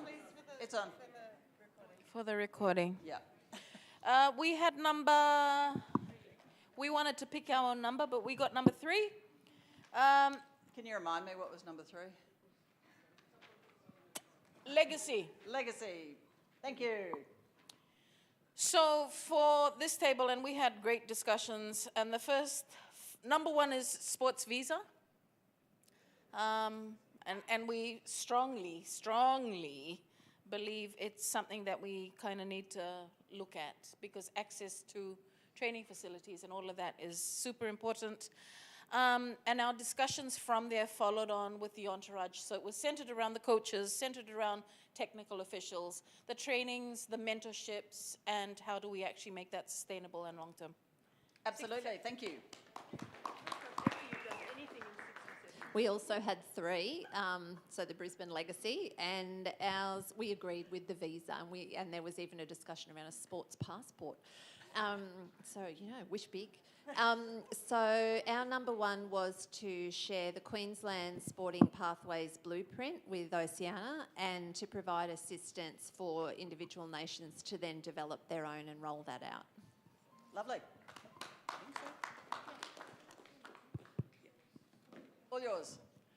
So our group had high performance, and our must-have, our first one was that we wish to have a high-performance facility for each sport across the Oceania region, so that it could be that weightlifting was centred in one particular country, tennis could be in another one, so that you know, you're featuring and covering all the sports. Excellent. Matt Vire will take weightlifting off your hands and keep it in his country, but thank you very much for sharing. Gerard. All right, our group had sustainable development goals, and we went with number 4, which is quality education. And piggybacking on some great discussion that was happened yesterday, it's around officials and using officials from all around Oceania to come into Brisbane 2032 and leave Brisbane 2032 with the skills, knowledge and resources they need to go back to their country to not just develop officials, but also, as we heard yesterday, to develop athletes. And that's legacy. Well done, thank you. We also had sustainable development goals. We were surprised that there were so many basic human rights that still hadn't been addressed in 2024. So it was very difficult to try and pick just 5 must-haves, but we thought that good health and well-being is probably a real priority in terms of trying to build anything sustainable. How to achieve that though and operationalise it was a bit more difficult. But perhaps building more partnerships and raising more global awareness was also some factors that we thought may help achieve that. Perfect, thank you.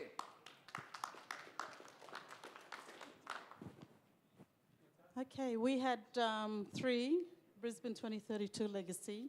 We came up with 3 must-haves, but I think the others have been touched on already, like the visa. But the key one for us is the national long-term athlete development system, using expertise developed from Pacific tertiary institutions in partnership with Australian institutions, and making it compulsory for PE curriculum that also incorporates the Olympic Values Education Program. Thank you. Lovely, thank you.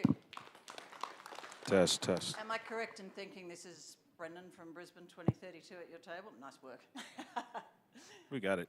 Here. Ethan, go. Okay, first of all, there's only 2 guys here, so we got outvoted, and they all voted on me to do this, so that's not fair.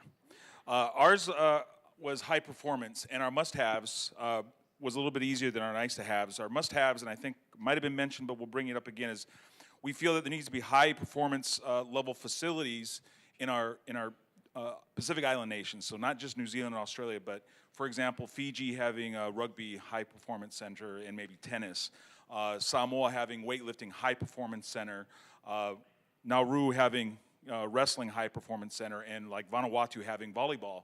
We don't have these, we've talked about it, but we feel that we must have these after this, for it and after it. Second is sports tourism and understanding what that means by sports tourism. We need to have that as a legacy that's going to continue because that'll bring funds in, like having local camps where you have for the youth and bringing it's not just for the island nations, but the idea of sports tourism is bringing those from all over the world, from Europe that want to come to rugby camps in Fiji or weightlifting camps in Samoa, but also that tourism so that the parents can go around sightsee while their kids are actually getting into camps. And also having annual sports events, like the US Open or imagine having swimming in December, a big competition, world competition, not just for Oceania, but the world competition in Fiji at one of their great pools, and folks coming in. But we need to establish this because this is, again, where we generate the funds. 3, certified officials. After all this is done, I'm sorry, I'm going to use the whole time for the 5. Certified officials, because this is very important. After it, we talked about officials, we need to get them certified. And then number 4, a paid career path for those officials. Because most of our islands, they're all volunteers or it's partial, it's a side job or whatever. There's no real career paths, and we think that those need to be established as well. And then number 5 is more funds. Can't take all the other tables. You only get More 5. funds. More funds. If any of the remaining 2 tables had 2 to 4, you can use them. Thank you, Ethan. I totally agree on the sport tourism, by the way. That's an excellent idea. Our illustrious group feels that the top priority for University Alliance is to establish a strategic partnership between universities and other stakeholders in order to develop a clear roadmap that pulls all these pieces together into a coordinated approach. Thank you. Thank you. Thank you. Got approval from the other university table over here. And last but very much not least, please. Ours was also the University Alliance. So our must-haves, more accessible, and that is more affordable, educational opportunities for athletes, coaches, and administrators. Scholarship programs established and ongoing. And committed partnerships for the long term. And so we've already heard about the visa one. So the other one was availability of facilities for camps and other activities, again on a long-term basis. Excellent. Thank you very much. Thank you very much. I'm going to collect everyone's Folks, as you paper. can see, a lot of your visions and your ideas are aligned, and we're going to collect all those pieces of paper, and I think that we're going to amalgamate that into a list, and that will form part of the thinking for the Oceania legacy moving forward. And I think it's now probably a really good time to break for afternoon tea, because I don't think your conversations are quite finished. So it is now 3:36. So you get 25 minutes before you need to come back into this room. But for now, thank you all for your ideas on legacy. It's a really interesting conversation. Continue it outside here with tea, coffee and refreshments, and we'll see you back in here at about 4 o'clock. Thank you. I forgot to put the names on it, Emma. Okay.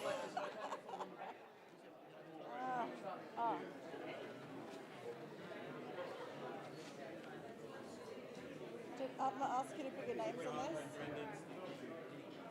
Yeah, great.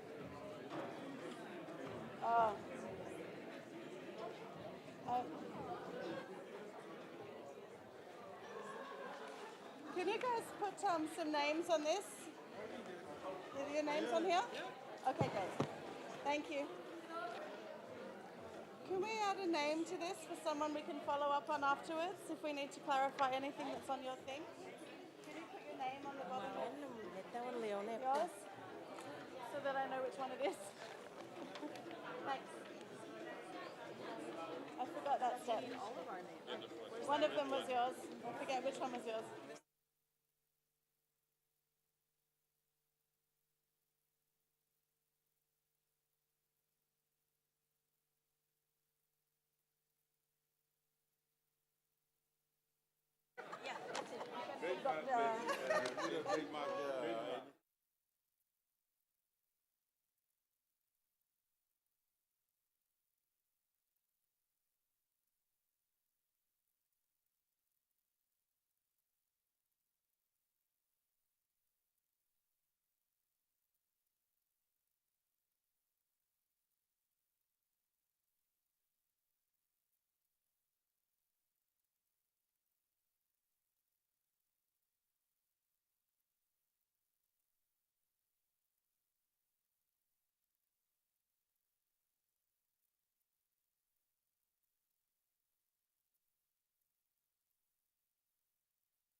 Thanks so much, everyone. Just to let you know that we have the QR code for the conference slides up on the screen. These are the slides from the presentation. If you would like to click on that link, then you can get all the presentations from our conference. Also, to let you know that seeing we're all wearing our beautiful current year Bulla shirts, there will be another group photo. It'll be on the stage at the end of proceedings today, so you'll be locked in the room until you appear in the photo. And that will be after close at approximately 5 o'clock.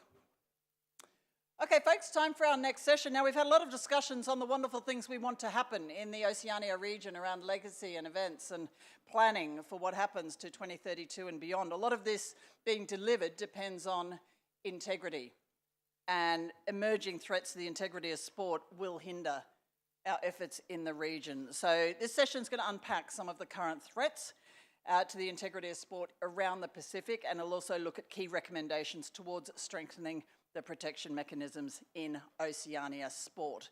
Now, I know you're not familiar with our next facilitator, but I'll keep it to one line. ONOC's International Relations Commission legend, Jackie Lauf. Welcome.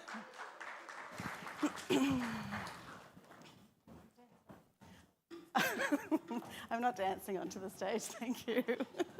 Thank you for the invitation. We've done plenty of physical activity today. Well, ladies and gentlemen, we've made it to almost the end of this session. Congratulations for your endurance in sticking with us for this very, very jam-packed program. I'm really delighted to welcome the three speakers that are joining us for this final session. Just because it's positioned at the end of the day gives it no less importance to the other topics that we've been discussing. But please welcome to the stage, Alistair Stevic from Orado.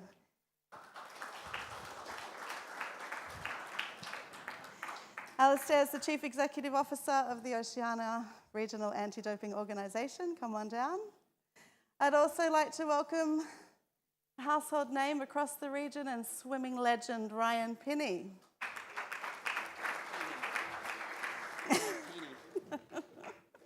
Awesome. And also from Papua New Guinea is Andrew Lapani joining us as the team lead for the Australian Government Sport for Development program called Team Up. Awesome. So you've heard through our program, yesterday we looked a lot at high performance. We started with Paris and a real focus on the next games coming up with the Olympic and Paralympic Games. We looked a lot at high performance with the athlete-coach interface. Today our program has dived a little more into a systems thinking approach with some examples from across the region, starting of course with Kieran Perkins this morning, giving that Australian perspective. Kieran in his keynote address this morning touched on the importance of sport integrity.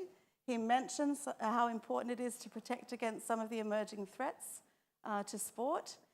Any of our efforts to advance the sports sector in both high performance and sustainable development will not be achieved unless we capture and take care of, safeguard and protect the sports sector for everyone involved in that sport system. That's athletes, that's officials, that's coaches, that's workforce, that's spectators, that's everyone.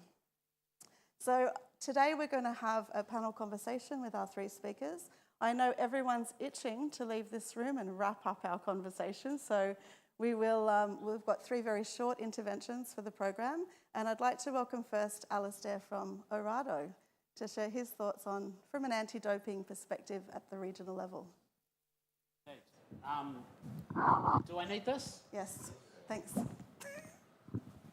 All right, I did a presentation, but perhaps I'll just sit here and do my half an hour presentation. Everyone can see that. All right, I've been asked to keep it casual and short, which describes me. So that's going to work quite well, I think. Hey, look, Jackie, thank you for including anti-doping in this conversation. It's not a very clear link when you think about anti-doping and safeguarding. A lot of people think it's just peeing in a cup. And while it is a lot of peeing in cups, the greater link to the safeguarding of athletes is particularly around that piece of the pressures to dope, why people might dope, and then some of the ramifications on the athletes and their families when somebody actually may get caught doping, and what some of those pressures are, when they're sanctioned. So what I thought I'd do is I'd paint a little bit of a picture and then about why athletes might dope in the first place, and then move on to some of our roles and responsibilities in this room, particularly leading up to the games in 32, because even if we take a teenage approach, I mean, safeguarding, of course, as you alluded to before, applies to everybody, but particularly if we look at those youngsters, there's going to be a lot of athletes that are in high schools, and perhaps even younger, that'll be competing in those games. So hopefully while I've been talking, you've got an idea of what doping is. It's taking a prohibited substance or using a method like an IV drip or something that's prohibited. And I think why athletes engage in doping, I think the first thing that comes to mind is getting that competitive advantage. And it varies from athlete to athlete. That's our experience. That's what the data tells us. But really, it's down to trying to get bigger, stronger, faster, and get that competitive advantage over their competition. But what's the motive behind that? Because it's not just medals for everybody. What are the motives behind that? And I think they're very unique to the Pacific. And I was at a WADA conference a week ago, and so was Ryan. And I did a presentation on that, and it was completely different. The challenges that we were facing, completely different to the rest of the world, and they were dumbfounded. And look, some athletes turn to doping to avoid losing, not necessarily to win, but to avoid losing. Particularly as they get older in their career, they start to get a bit slower, but they still want to maintain that lifestyle. They still want to be able to afford things. Well, they've got the family pressures, and we've heard the stories around, particularly the All Blacks and some of the NRL players telling us that there's so much reliance on them to provide for their families in the long term that goes beyond their performances. So they start to have those pressures. So it doesn't. We're big believers, and I think Ryan will hopefully agree to this as the athletes chair for the WADA Commission. But I don't think anyone sets out to cheat. I don't think anyone sets out to dope. I think there's different motives that they tend to fall in to do it. Fame, recognition, all of those things sometimes encourage people to want to dope or feel like they have to. So just before we move to the next slide, I know Hugh Graham's not here, but I just wanted to quickly thank him for just modelling for my slide there. He's happy to take his shirt off for me. If we can move to the next slide. So when we're talking about safeguarding our athletes, I think the first point that I've got here, what are the implications of doping? I think that first one is quite clear, and I think that is the first thing that comes to people's mind when they think about an implication from doping. And that's the physical ramifications, implications it can have on the athlete's body. Those are the first things, we think about. Enlarged hearts, we see, Arnold Schwarzenegger's just had his, third or fourth bypass. We see some of those bodybuilders. We see some of those other athletes having those long-term, physical health concerns. But here are some other implications, and we know this from a 2011 study. There's implications for athletes on their career. If they get caught, they damage their reputation amongst their teammates. Those that are in the athletes, they're not listening, but I'll just talk about them. In the athletes' world, they'll know that in that 4x relay, the Jamaicans lost their medal because of one doping result. So it has implications on the rest of the team, on your nation, on the community. So that's also an implication from doping. Relationships break down with your families, etc., and finances is obviously, another big implication from being caught for doping. You know, those financial pressures to be able to maintain your family's lifestyle or your own. But I really just scooted through those other implications because I wanted to get to this last one, and this last one's become really, really topical, and it's around safeguarding mental health of athletes that have been sanctioned. So gone are the days where if someone was caught doping, they'd just be left out in the wilderness, because as we talked about in the previous slide, we actually understand that those motives for doping aren't necessarily set out to be evil. There's other forces at play that encourage people to have to dope or want to dope. As I said, nobody starts out wanting to cheat. So this mental health piece is becoming really, really interesting. And at the global conference, we spent a lot of time talking about the mental health aspect of not only the pressures to dope, if that's coming externally, and you think of a young athlete. You think of a young athlete who's just trusting. Hands up here if you've been a former athlete at the Pacific Games or higher. There's a few, yeah. So you'll know who's the person that you trust the most with advice around nutrition, around leading a healthy lifestyle. It's often your coach. In fact, that's what the data shows us. That's what we saw at the World Conference. But mental health is becoming a really, really strong piece around that. There's been some suicides and some attempted suicides of athletes that have been caught doping. So that's becoming a really, really important piece. And on the last slide, I guess the key message that I probably want to get out of this, of my conversation here, or my piece, is that I really want everyone in this room to walk away remembering one thing about what I said, and that is we all have a part to play in ensuring safeguarding of our athletes. No one sets out to cheat. There's no 7 or 8-year-old kid that you're going to school to kick a football or a netball or whatever with that's thinking about cheating to get to the Olympic Games.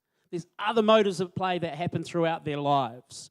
So we all play a part in it. So on the left-hand side, take a second to contemplate, which one are you? In the global landscape leading up to the Brisbane Games, which one are you? You're an athlete, you're part of your NOC, you're a medical professional.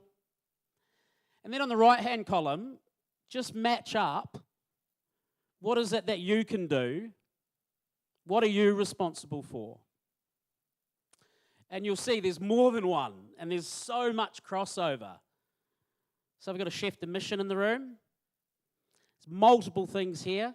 Know the signs of doping. You think that might be important as a chef de mission? Yep, team manager, medical professional. So I guess what I'm getting to here is, even though it's the end of the day, and it's crazy having anti-doping at the end of the day, I mean, what were you thinking? The main message I want you to walk away from, just from what I'm saying, is we all have a part to play. What is your part in safeguarding your athletes, particularly the young ones now, through to Brisbane 2032? Awesome. If you can pass that to Brian. Thank you so much, Alistair. It's unreal to start with that. Thank you. It's unreal to start with that regional perspective with an anti-doping lens. I love the connection to partnerships, which is threaded through, and different stakeholder responsibilities, which is threaded through our conversation the last 2 days. And also that focus on athletes, athlete awareness, athlete education, athlete rights and responsibilities, which will tie us in to our next speaker, the infamous Ryan Pinney, member of the World Anti-Doping Agency Athlete Council, and through that also a member of the WADA Executive Board. So thank you so much, Ryan, for joining us today. It was just alluded that he's also a chef de mission for Team PNG heading off to Paris shortly, so we've managed to kidnap him from another meeting to join us on the stage right now. Thank you so much, Ryan. And from your perspective, what are the pressing issues that are being raised at the Athlete Council level with WADA, and what are the implications for those here for athletes and officials and all the stakeholders here in the room from an Oceania perspective? Thank you, and thank you very much. It's good to be a part of this conference again. Look, I've got an extremely huge role now to play within WIDA, which is pretty amazing.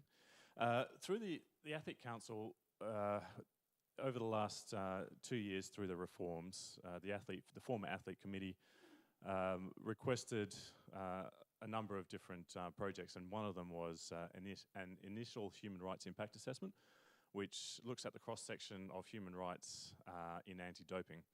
It's a very sensitive topic, but what WIDA has done is appointed an independent expert in human rights who used to be a former sports minister for Serbia. So she has been working alongside myself and a number of other athletes who are interested in human rights. And so we've had a number of meetings, and the whole goal is to have this impact assessment done by the middle of the year. So I'll be able to share more details in that. But from our perspective, the most important thing about this impact assessment is human rights are individual rights. And to get that, we wanted the perspective from athletes. So there's 5 of us athletes, and we call ourselves the Athlete Advisory Group in Human Rights in Anti-Doping. And so we've had a number of different meetings, and we've had all shared different stories which relate to human rights. And I can't share any of those personal stories, but they relate around minors, as well as the Speak Up platform, and athletes afraid to speak up because of other matters that might happen to them. And we also have other issues where the doping control officers didn't understand the athlete rights and caused a very chaotic scene. So all these will reflect in a couple of months, and we're hoping that through this code review, which is happening, the code is reviewed every 5 to 7 years, and that's happening at the moment. So we'll be able to put these, hopefully, recommendations into the code review, which will affect these athletes. So this is an ongoing project, and we're pretty proud of to be a part of. Another really important thing that we have been involved with is a report that came out just recently in February, and I was fortunate enough to be to have a forward onto this. It's Operation Refuge. If you haven't seen it, please do look it up and have a read. And it's about anti-doping amongst minors. Very, very heartbreaking, very touching to read these stories of 12-year-olds who have tested positive for drugs. As you can probably imagine, these 12-year-olds didn't know what they were doing. It is something that has been put upon them by a coach or a manager. It goes into detail into what sports are higher risk, what countries, and then also what particular drugs these athletes are on. And one of the most common ones are diuretics. As you can imagine, a young athlete going through puberty is being told by the coach, you're overweight, so you can't compete in this sport. So next thing, the young child is taking a prohibited substance unknowingly and test positive. And the heartbreak it causes for the family and for their community is pretty tough. So this, now that has come out, when I was in Lausanne, I had an opportunity to speak with the IOC, and this is an agenda point as to how we can protect minors. We need to do more. And speaking of Brisbane 2032, we're looking at current minors at the moment. You would think in the next sort of 8 years, you're looking at probably 10-year-olds. So that discussion is really important. We want to have athletes that start their career clean and finish their career clean. And that education is so important. And that's what Orado is here to do, and there's so many resources as well that are available. So there's a very important topic and conversation we need to have with the younger kids surrounding anti-doping. The other project we have is pretty amazing, and this is directly to protect athletes as well, is there's an ombuds person. This project, it was a pilot project for Europe, but it became quite popular very quickly, so it is worldwide, and just at the last executive committee meeting, we approved the extension of this to the end of the year to then hopefully push that on a little bit further. But this is a person who has a legal background and understanding of the code and the athlete rights. This person, there's a website, the Anti-Doping Ombuds. Athletes can go to ask anything. They can ask I'm taking this substance, is this okay? Or I tested positive, what do I do next? So this is a step to try and improve that relationship. A lot of big countries do already have this, but this is looking at the smaller countries like ours that don't have the background to be able to assist athletes. So this program is online, it's available, and we want athletes to be able to reach out if necessary.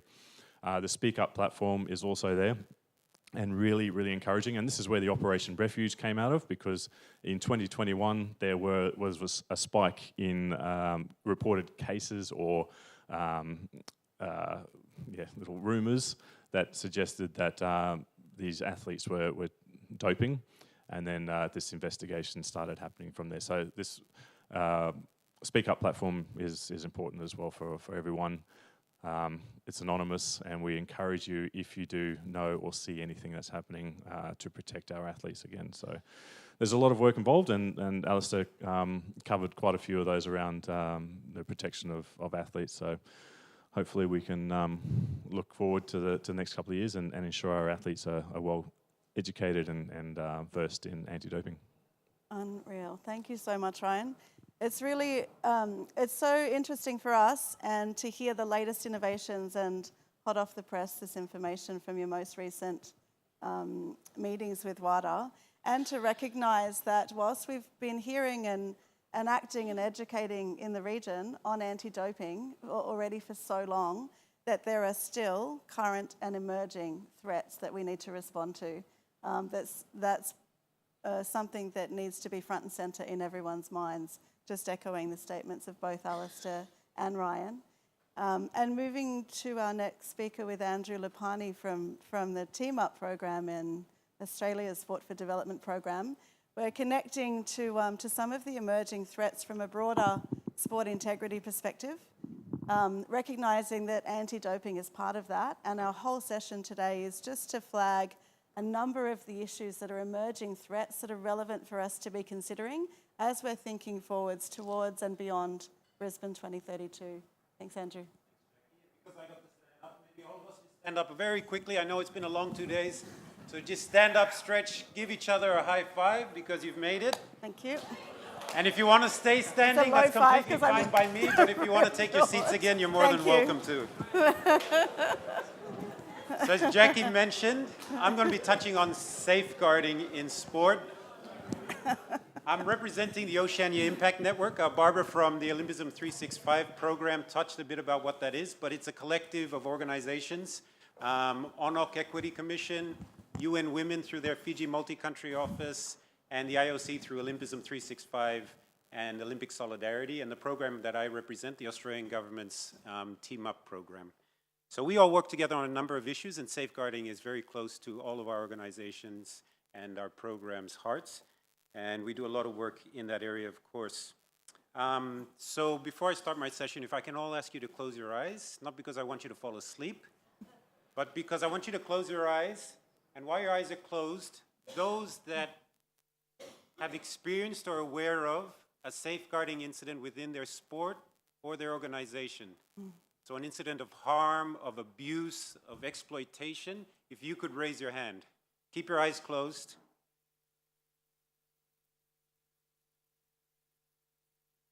Excellent. You can put your hands down, open your eyes again. So I think that's a demonstration of the importance of why we need to discuss safeguarding in sport. Why is there a need for safeguarding? So 70% of children experience physical or sexual violence in the Solomon Islands, Papua New Guinea, and Vanuatu. 43% of sexually active youth in Kiribati have been raped. 39% of those still feel they're vulnerable. 60% of women in Samoa who were ever in a relationship experienced some form of spousal abuse. 90% of elite sportswomen in Australia have experienced some form of gendered online harm. And a coach in New Zealand received a 10-year ban for serious misconduct over a number of years with women athletes under his supervision. So this is the reality that we're dealing with in our region, both within our sports and within our communities. And it's because of this reality that we need to appreciate and act on to make sure that our sport is safe And our sport can play a role in addressing these barriers that our communities are facing. So what we need to make sure, a lot of the focus obviously on these last 2 days about ensuring success for our region come Brisbane 2032. And that's what we all want to see. But we want to make sure that that success doesn't lead to safeguarding issues within our sports, doesn't lead to those that are going to be achieving that success, are going to be contributing to that success, are involved in safeguarding issues. We want them to have a positive experience, not a negative experience. So our focus on success and performance has to be balanced with the focus on safety, health, and well-being of our athletes and everyone involved in our sport. Our sporting environment has to be a safe place for those who are involved in the sport, and their time of being involved in the sport has to be a positive experience for them. They got to walk away from their time having a positive experience. Our practices need to be aligned with the do no harm principle, and we have to have the knowledge and capacity to respond and manage safeguarding issues within our own Pacific context. So there are a couple of initiatives that are underway to help us on this safeguarding journey. Some of you may have heard that last year it was announced that the IOC has committed $10 million over the next quadrennials to support their safe sport initiatives. In the Pacific region, we've been identified to establish a safeguarding regional hub. So this is a piloting of a regional hub which will build on existing initiatives in the region and will have an in-depth knowledge and understanding of local safeguarding measures and the legal landscape and services available so that anyone who is harmed in sport can access those services and have that support, whether from the elite level all the way down to the grassroots level. And then to complement that, the Oceania Impact Network is leading the establishment of a Pacific community of practice of relevant sport and non-sport actors to ensure that there's collaboration, support, and an increased effort to ensure safe sport exists in this region. But what are some practical steps that we can all take, especially in your sports or in your organizations? So develop your safeguard policy. And if you already have one, then make sure you review it regularly and make sure that you're implementing that policy. A big part of implementing your policy is conducting training for those involved in your sport, making sure your athletes are aware what safeguarding issues are, making sure your coaches are aware what safeguarding issues are, making sure administrators and your safeguarding champions or focal points within your organizations know how to respond and manage safeguarding issues, and make an effort to understand what your local context is with regards to the safeguarding environment. Who are the service providers in the countries that you do work in that can help you on your safeguarding journey?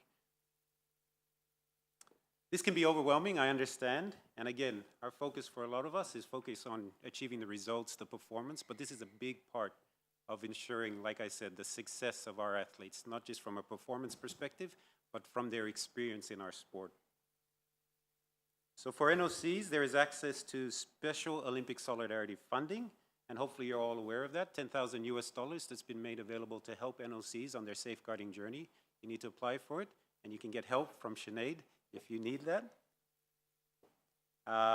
There's also, as mentioned, these initiatives that are beginning, the Safeguarding Regional Hub that the IOC is leading, and the community of practice that we'd like-minded organizations to be a part of, or if you need extra resources, support, policies, templates, that community of practice can assist you. And there's also, I'm very proud to say, a growing number of trained safeguarding champions within the Pacific that can also be drawn on for their expertise and experience.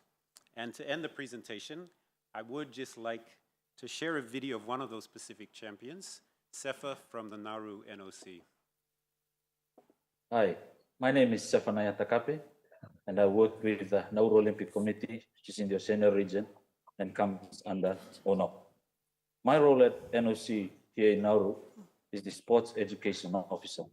And recently, I've been appointed as the Safeguarding Officer here in Nauru, working with Nauru Olympic Committee to put in place policies and training programs for safeguarding issues here in Nauru.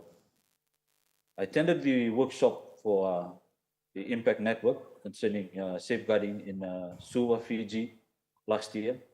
Before I left, I had hoped that I would simply just go in there and just to learn more about the topic of safeguarding. But what surprised me most about the discussions was that there were other things that were available. For example, the fundings and the policies from other regions that we could use, and the templates and the support mechanisms that were there from the IOC and as well as the regional Olympic committees like ONOC. And I was surprised that there were support mechanisms in place and that we were not going to work in isolation in terms of safeguarding. And from that workshop, I found out also that it was important to be open and honest with the difficulties that I faced here in Nauru in terms of safeguarding. And it was pleasing to note that I wasn't the only one facing the same problems, or not only my NOC, but there were other NOCs in the region that were facing some problems in terms of their policy making or in terms of legislations regarding their safeguarding programs, as well as different interpretations of the safeguarding. And it was pleasing to note that there were also opportunities to build networks with those that have done safeguarding or those that had more experience. So I was happy that people were able to share the challenges and also finding the solutions put in place. And it was good that finished the session with everyone coming to sort of an agreement or a concept plan that will move the safeguarding programs or safeguarding issues to another level here in the Oceania region. And I'm grateful and thankful for the opportunity given by the ONOC as well as from the IOC, and to get visited from IOC with one of the officials coming in to talk more about the opportunities in place and how it will help. Our NOC is just amazing, and I'd like to thank NOC and my NOC, ONOC, IOC, and also Team Up for facilitating the program. It was life-changing, if I could say, and opened my eyes more, even though I've done the IOC certificate course, but just getting more realistic with the region and what they face and how we can improve the areas of safeguarding. So, right now I'm working on trying to get the funding that was learned from the workshop, and I'm looking forward to try and get it implemented for our programs here and lift safeguarding here in Nauru to another level. Thank you. Awesome, awesome. Amazing, thank you, Andrew. So exciting to hear from all the Pacific voices on this panel. This is a topic that's critical for everyone to keep front and centre in their minds as we move forward into the next decade of sport for Oceania. This is a tip of an iceberg, and once we start unravelling this thread, we could be here for days. We've touched this afternoon on anti-doping perspectives. We've touched on safeguarding. If we start looking more broadly at sport integrity, around the world, this is an emerging area of threat for the sports sector. And in that, we're talking about competition manipulation, corruption, and crime in the context of sport. In a regional survey that we've done with the United Nations Office on Drugs and Crime in Oceania, the top 3 responses were, in terms of emerging threats, were corruption, fraud, and nepotism. Athlete perspectives bring up different voices to this story, echoing the comments from both Andrew, Alistair, and Ryan, that athletes' needs need to be protected and rights need to be protected and promoted, but also many athletes are fearful of speaking up. When they do, sometimes things are actioned and they use the words sweeping under the rug. But we can't just have awareness and education without stronger sanctions.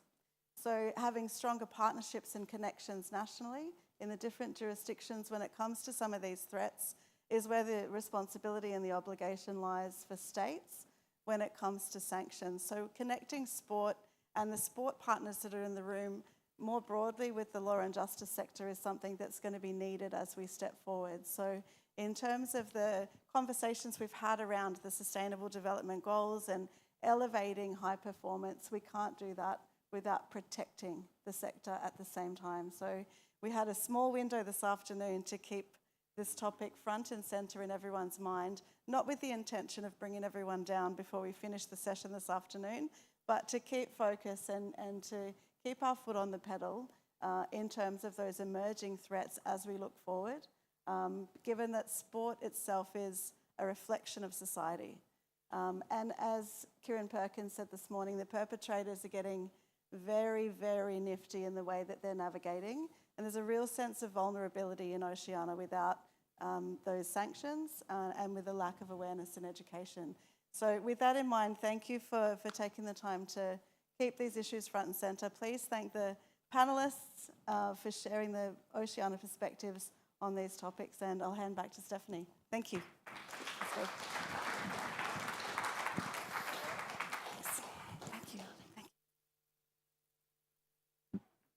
Yes, thank you, everyone. Jackie, thank you so much. Round of applause, please, for Jackie, not just for facilitating, but all your wonderful work. Folks, before I invite our last two superstars to the stage, I just want to let you know a couple of housekeeping notices. Hilton transfers, for those of you going back to the Hilton after today's conference. Bus 1 will leave at 6 p.m. and the second bus will leave at 6:15.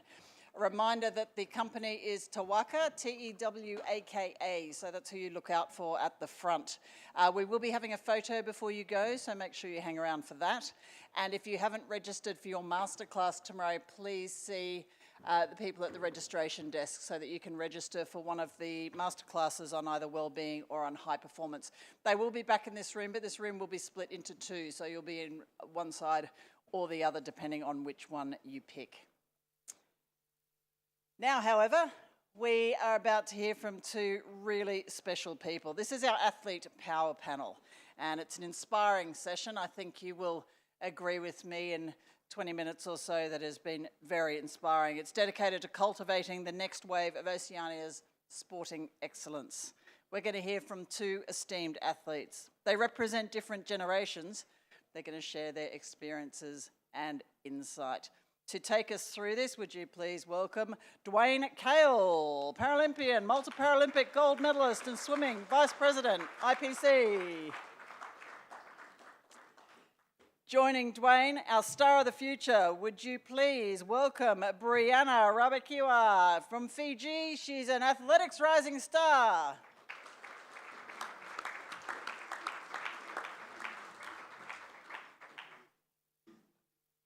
It's all yours, Dwayne.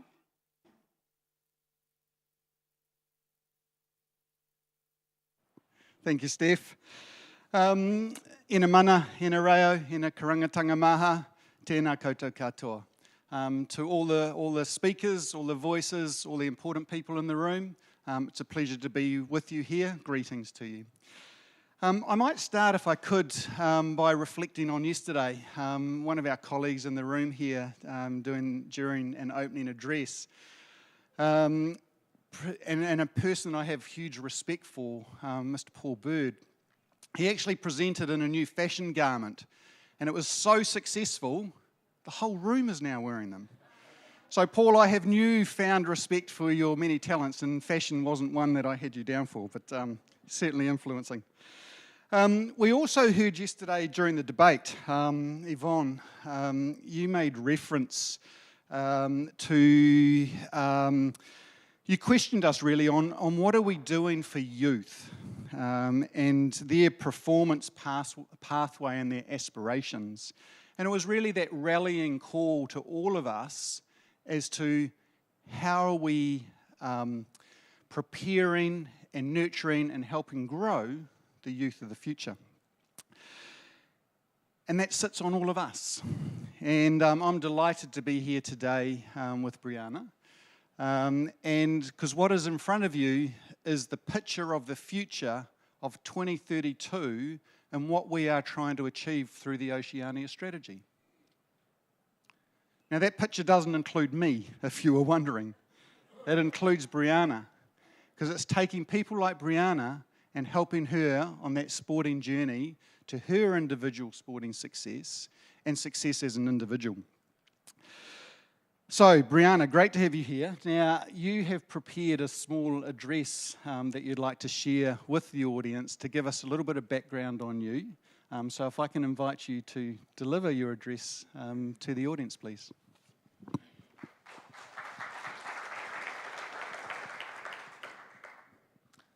Bulavinaka.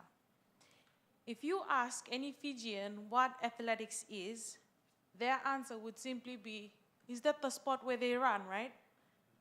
Discus is not a very known or big event in Fijian athletics. Before I took up the sport, I knew nothing about it or had ever seen anyone do it. When I was small, I would go with my mother to watch the Coca-Cola Games, which is the secondary school athletics competition. We would only be cheering for the track athletes. Back then, athletics to me was just tracks. Just like every field athlete in Fiji, I got to find out about discus from my PE teacher in high school who asked me to try out discus since I was already doing shot put. But it was not the same as he said it would be. Discus is a bit more technical, which I will say was really frustrating to learn, especially how to throw the disc. But that was where the fun was. I got to love doing discus because you would have to have a lot of patience and understanding to be able to do this sport or to learn about it. I got a silver medal on my first year in the Coca-Cola Games, which was a big deal in my school, Swami Vivekananda College, and that made me a bit big-headed. In my second year, everyone had been expecting a gold from me.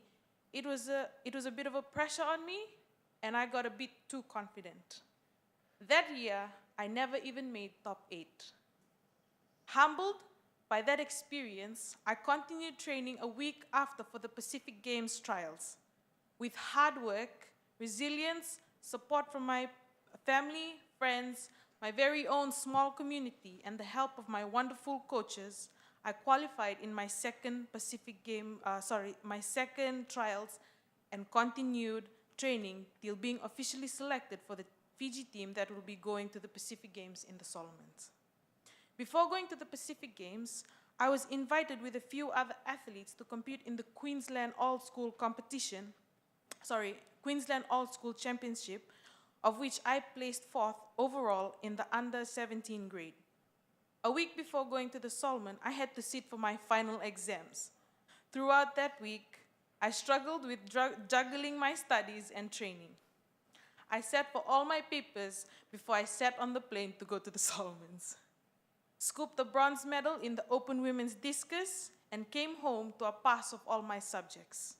I was grateful for the experience and the outcome, and I would not have done it without the Lord Almighty and His guidance, my very supporting parents, my coaches, my extended family, friends, my cousin sister, Suli Matea, who is also a discus thrower and has been with me throughout the whole experience from day one. And not forgetting Athletics Fiji for giving me an opportunity to represent my beautiful country. As the saying goes, it takes a village to raise a child. And being a Pacific Islander, it really did take a village to raise this discus thrower. Today, my 13-year-old sister and 10-year-old brother, who are track athletes, are now also training for discus. My cousins, who are always excited to call me and inform me about their training, and not forgetting my schoolmates that are athletes, who are always eager to learn about discus from me, even though sometimes they tend to show how frustrating it is. I'm happy to have inspired them to take up discus, not just for the Coke Games, but for more. In previous years, school training was more focused on tracks, and we would train with the track athletes or pushed aside to wait. Now, the school finally appreciates the field athletes as well and has built us our very own school throwing pit and has given us our very own time frame for training. It makes me so happy that there is a large number of field athletes this year, not only in my school, but in other Fiji high schools as well. My name is Brianna Demarambakewa. I am 16 years of age. I am a daughter, granddaughter, a big sister, a role model to some, a senior prefect, the school athletics team captain, a science student, and most importantly, an athlete in training for the 2032 Brisbane Olympics. Thank you.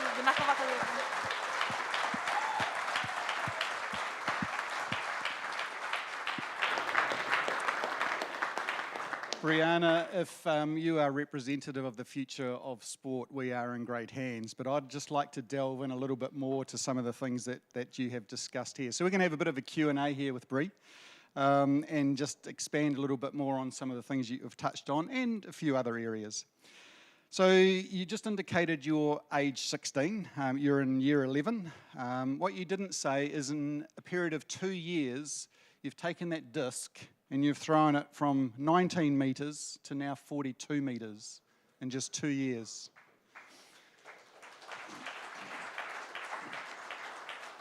You also referenced that a year ago when you competed in Brisbane, you were fourth, throwing 35 metres. What you didn't share with us is last week you were also in Brisbane, and you were in the under 18 age group, aged 16, and you threw 40.57 metres, winning the gold. I think that's worth a round of applause too. So let's have a little bit of a chat about your journey. And you talked a little bit about this in your address. Many athletes, they will talk about referencing success, they'll credit hard work, dedication, goals, resilience, various strategies to achieve those goals. Has that been your recipe for your incredible trajectory of sports performance to date? Yes, it has been quite a journey. It is not easy, but with hard work, determination, and if you put your mind to it, to something that you really want, you definitely will get it with a lot of hard work, resilience, and determination. Yes, last year, in the month of October, we had gone down for the All Schools Queensland competition, and that competition was supposed to, for me to gain a bit of confidence for the Pacific Games. So my parents had wanted me to go for that competition, and I did, which I placed fourth, but it was a really good experience for me, especially having to compete with different athletes who have been training ever since they were young. So I really didn't take it as negative, I took it as positive to get better for the next competition, and which this year I went again for the same competition and came back stronger with a lot of training with the help of my two coaches. Coming back into that competition, I felt a bit more confident, and yeah, I got the gold this time.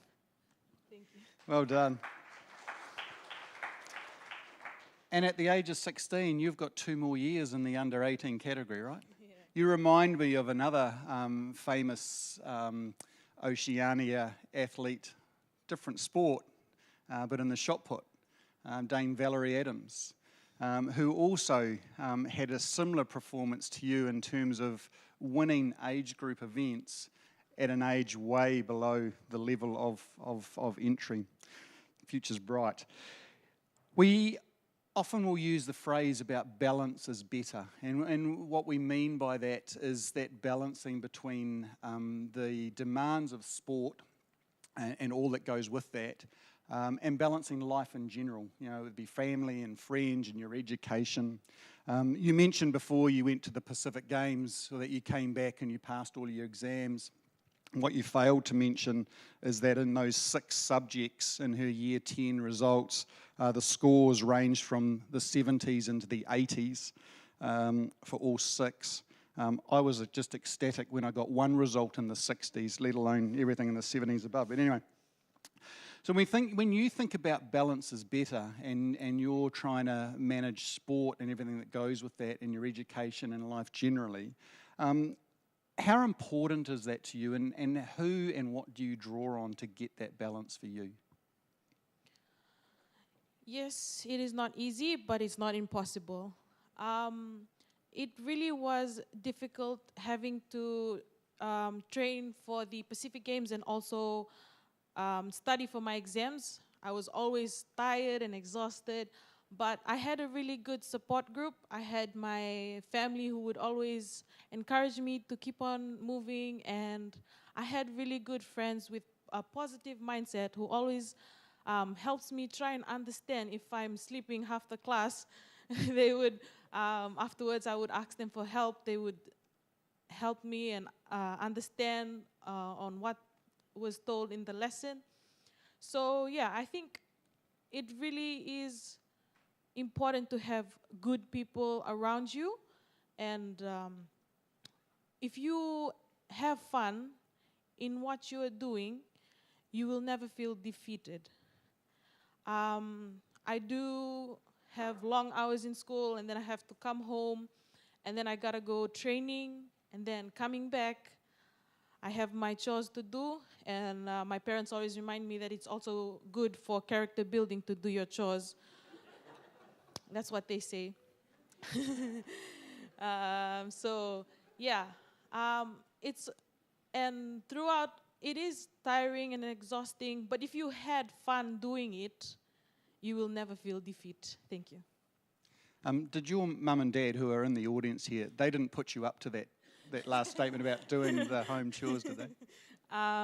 Maybe. Just a little. You've had success. You've obviously had to overcome challenges. You balance a number of things that go on just in general life. You receive fresh perspectives in terms of your coaching and no doubt education, but particularly on coaching. And this may be an unfair question of someone that is, with respect, young and early on in their journey.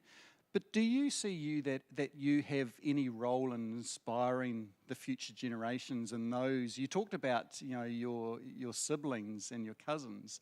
Do you see that you have a role in inspiring the generations that follow you, even though you're so new in your journey? Yes. Like I've said, discus isn't really that big in Fiji. But my goal is to make sure it also is as big as the tracks. So my two siblings growing up, they do tracks. I obviously didn't do tracks. So yeah, after a while, they started seeing that I have been traveling a lot, and they've been doing tracks since like they were smaller, and they still not yet have gone to any big competitions. So they started telling my parents, like, I think we want to do discus as well, so we can also go to Australia.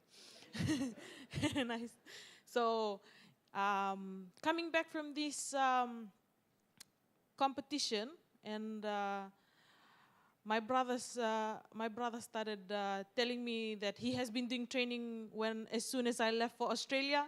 He's been doing the discus trainings with my younger sister as well. Also my cousins, they love calling me and telling me that, oh, we watch your videos. So I have some videos that I post up, and they tell me that they watch it and do their trainings, watching the video and following what I do. And I really felt special, and I felt good about the influence that I have made on their lives. Not only that, but I've also got like some schoolmates in school.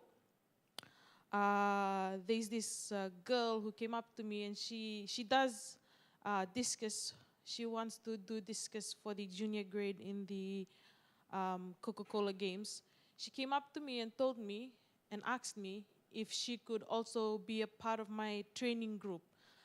And then I asked her, why the change of mind? And she said, because I want to also be in the Fiji team when I grow older, or when I reach your age group.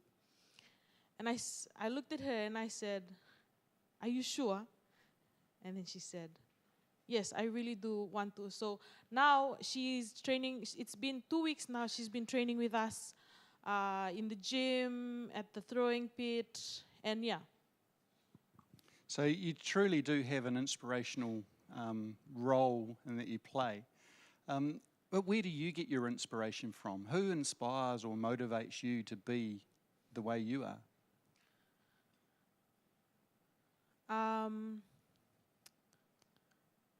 I'm gonna say my family. Yes, we don't have any big discus coaches here in Fiji who know like really what discus is.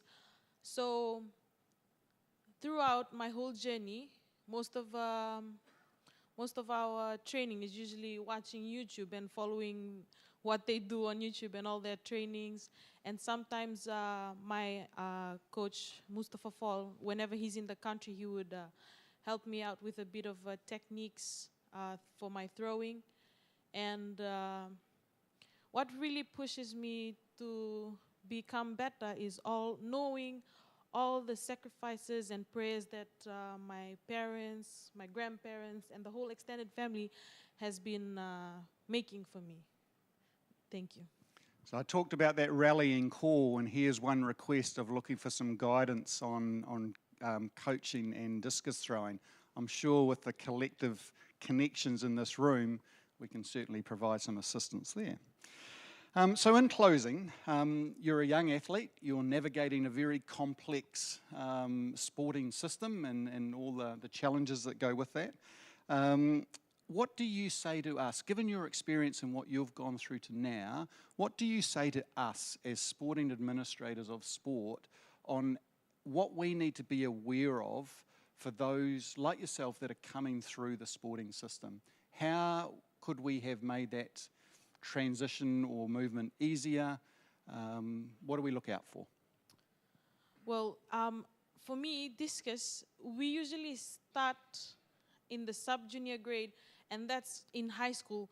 When I went to Australia, they had grades as low as 10 years old, where there were younger athletes that would come and participate, and I was so shocked to see that they were that young and they were already doing discus, and I had only taken it up at 15. I'm going to say this, but Fijians are naturally strong, and if they started that young, I think there would be a lot of discus athletes in the Olympics this year. So one thing is studying this sports and studying it really young. They only start doing discus when you are in high school. So I think we should also have it in the child games or some events where you would see little kids where they would want to come and try it out. And also, we do not have the facilities for discus. In Australia, they have it available from 5 to 8, open to the public. And we do not have that here in Fiji. They close it up because they did not want the rugby ground to get damaged from all the discus throws. So, yeah, I really think that we need these facilities and start coaching young kids from a really young age. Yeah, thank you. Thanks, Bree. So when we reflect on the discussion on yesterday's delivery of the strategy for 2032, and a couple of those measures around the representation of 17 flags, it'll be measured by attendance and performance in Brisbane 2032. But I think what's also really important is that, and as you've heard today from Bree, it is more than just performance and attendance. It's the impact that people like Bree have on others and the impact that Bree has on society as a whole to encourage more people to be active in sport. And you've heard this from a 16-year-old who is well advanced of her years in terms of how she thinks and how she approaches sport. So Bree, I'm conscious of our timing, but I want to close in wishing you all the very, very best on your sporting journey. And thank you for all you are doing in Fiji for those that look up to you and will continue to look up to you. Please join me in congratulating and wishing all the best.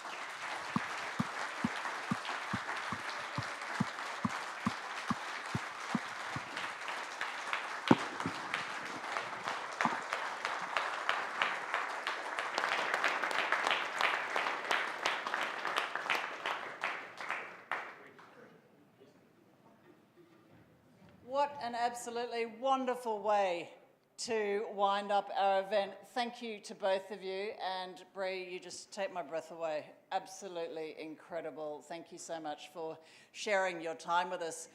Folks, the last word, as I'll get you to stay up here because we're about to have a photo, but before we do that, he's the man who's been, what were you? You were the ringmaster, you've been the interpreter, you've been a little bit of everything to everyone. Would you please welcome this gentleman back to the stage to wrap up our Step Up 2.0 conference, Tuala Matvaya.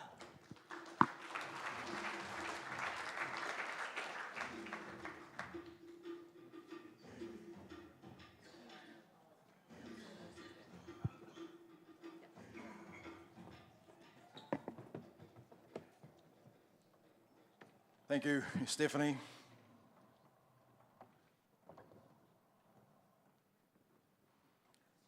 Please bear with me while I bring up our 2 days of engagement.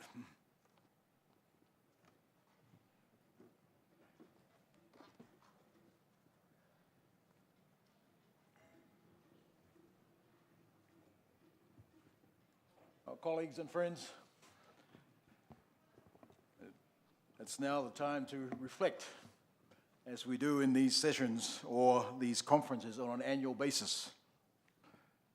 350 was the number last year in Brisbane, 160 this year in Nadi. The theme, or the beginning of the theme, was about, or is about, positioning Oceania so that it may realize its aspirations for 2032 Brisbane Olympics and Paralympic Games. Yesterday we started with the athletes' insights, if you recall, what it takes to step up. Chloe, Ellie, Irene, Carlo, and Leslie, if you recall, were up on the stage. And they each shared their stories of what it takes to step up in their individual careers. Some current and some former national athletes and Olympians. Then we stepped into the debate, and if you recall, the title was Leadership. Do we have the leadership? Yes, we have the leadership, maybe, maybe not. And the will to take that aspiration and realize it in 2032. 2 teams of 3, and we heard different versions of argument, aggression, fun, boom, boom, boom, I think was the famous word yesterday. Yvonne, are you listening? Fiona? And we had a magnificent team of athlete panel of judges who delivered their verdict at the end of the day. Now, as we recall and as we shared, it wasn't really about who was winning and who was not winning. It was about generating dialogue, making people uncomfortable. Yes, as Yvonne and some of the leaders mentioned yesterday, no, we don't have the leadership. Well, yes, we do have the leadership. Well, we're just waiting for lunch. I recall those words, Yvonne. Yes, I know you're laughing there and you're smiling back at me, but I have a very good memory. Thank you, Yvonne and the team. And just bear with me. We then moved on to spotlight on preparation of Oceania athletes and entourage for Paris 2024 Olympic and Paralympic Games.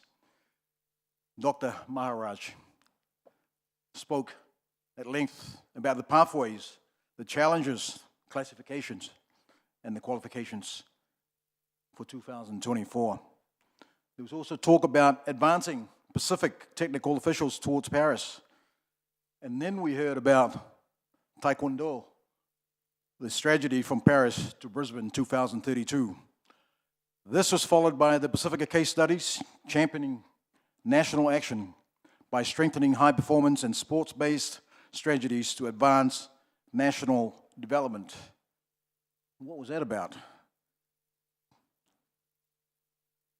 This was about recruitment, retaining the next generation using the football talent identification in Fiji. It also talked about transforming inclusive high-performance pathways and then creating a national strategy for sport in Palau to chart the course towards Brisbane 2032. Then we heard about the psychosocial approaches, embedding psychosocial approaches for athlete development. And that, straight away afterwards, was coupled about the performance map.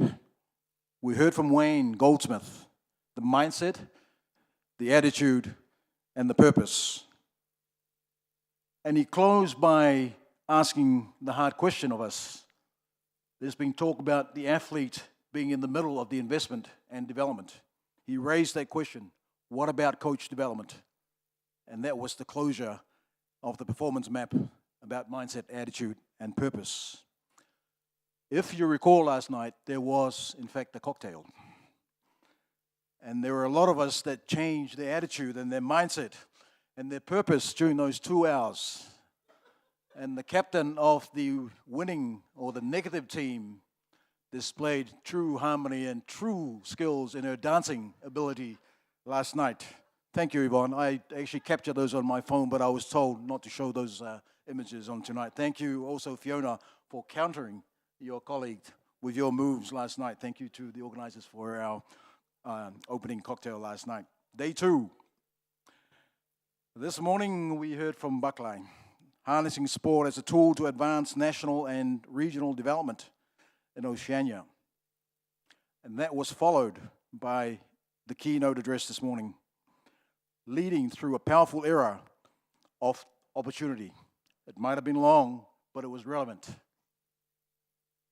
Karen Perkins, Olympian, former Olympian, world champion, and the Chief Executive Officer of the Australian Sports Commission.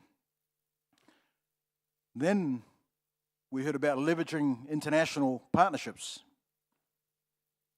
to maximize investments and impact. An example of the Samoa Weightlifting Federation and the journey and the facilities that have now made a home for weightlifting in Samoa.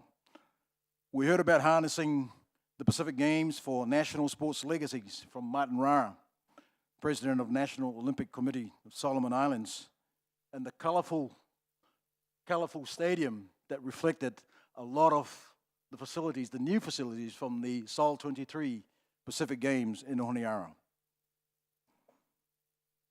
He talked about partnerships and the different levels of partnerships.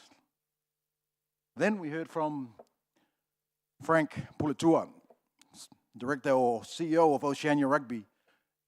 He talked about navigating the path to excellence and inclusion of all our sports fraternity. ONOC's Brisbane 2032 Home Games Advantage was next. We heard from our University Alliance. And we heard from Alex, yes. We heard from Dr. Carolyn Wright about the global engagement and partnerships through the likes of Griffith University.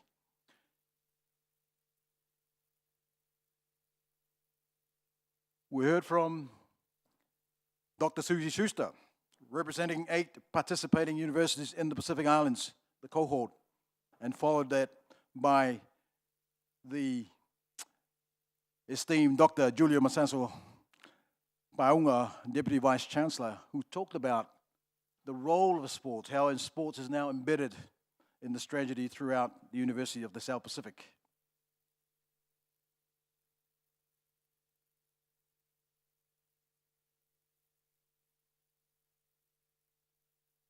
Bear with me.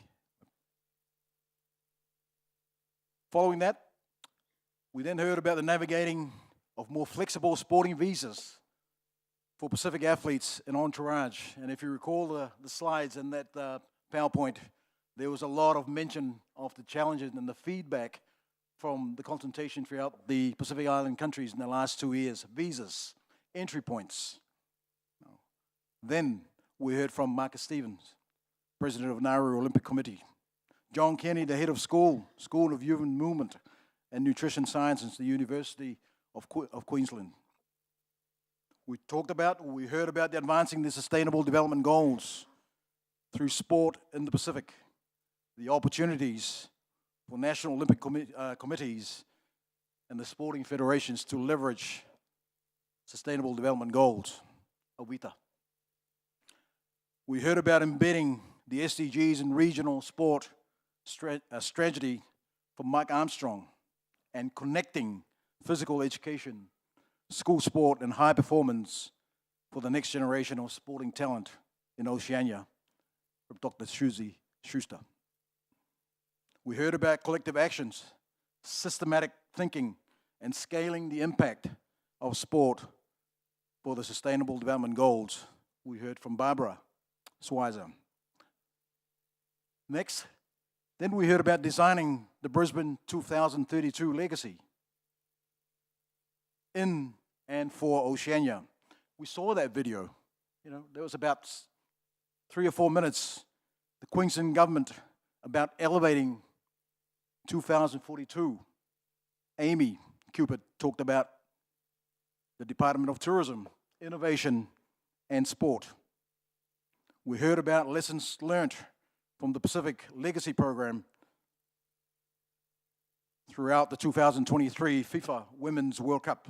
Mike Armstrong, Head of Social Responsibility and Oceania Football Confederation.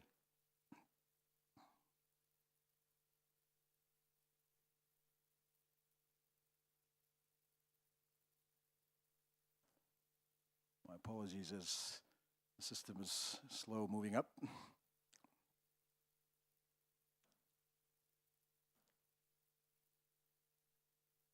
Then there was an interactive workshop this afternoon.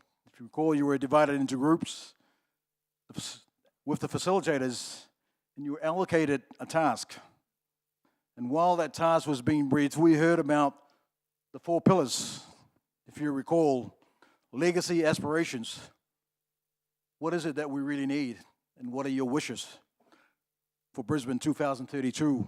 There was high performance. There was a pillar on Sustainable Development Goals. There was Brisbane 2032 Legacy Strategy, and there was University Alliance. Must-haves, nice-to-have, visas, entourage, sustainability, facilities, certified officials, and so on. And as we move to the end of the day today, we heard about strengthening the protection mechanisms in Oceania.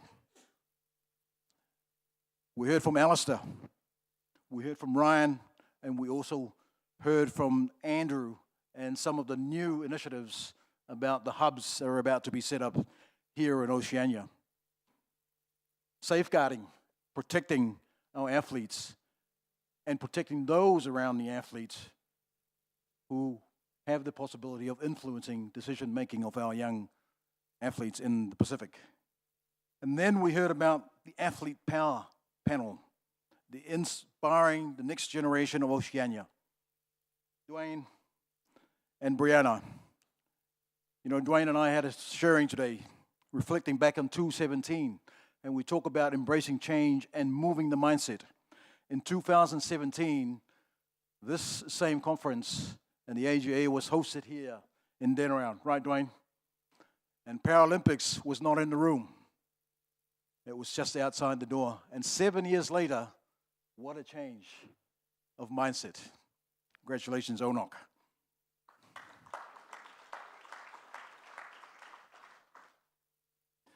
Brianna, the theme for this year is about aspirations.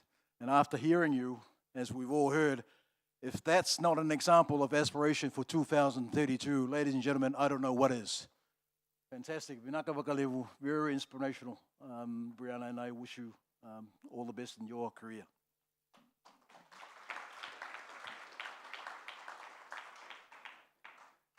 And that pretty much wraps up our 2 days.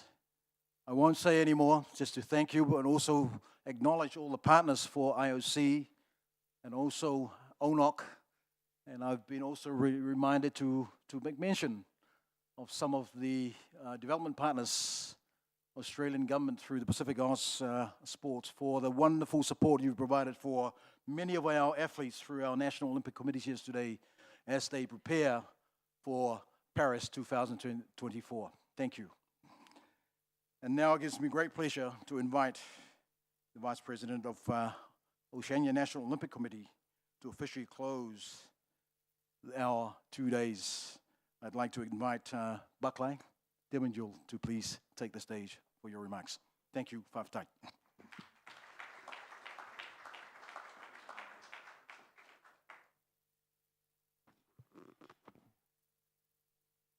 If you can just spare me about an hour, I just need to. I'm so inspired by Brianna. I think I'm going to be a discus athlete. Well, it comes to another great end of this Step Up Oceania V2. So I'm going to tell a quick story, and this is a good story for everyone. I think I've told a couple of people just to see what legacy and sustainability has really provided in our journey, especially for Palau and FSM and many of the smaller NOCs. We became a member in Sydney.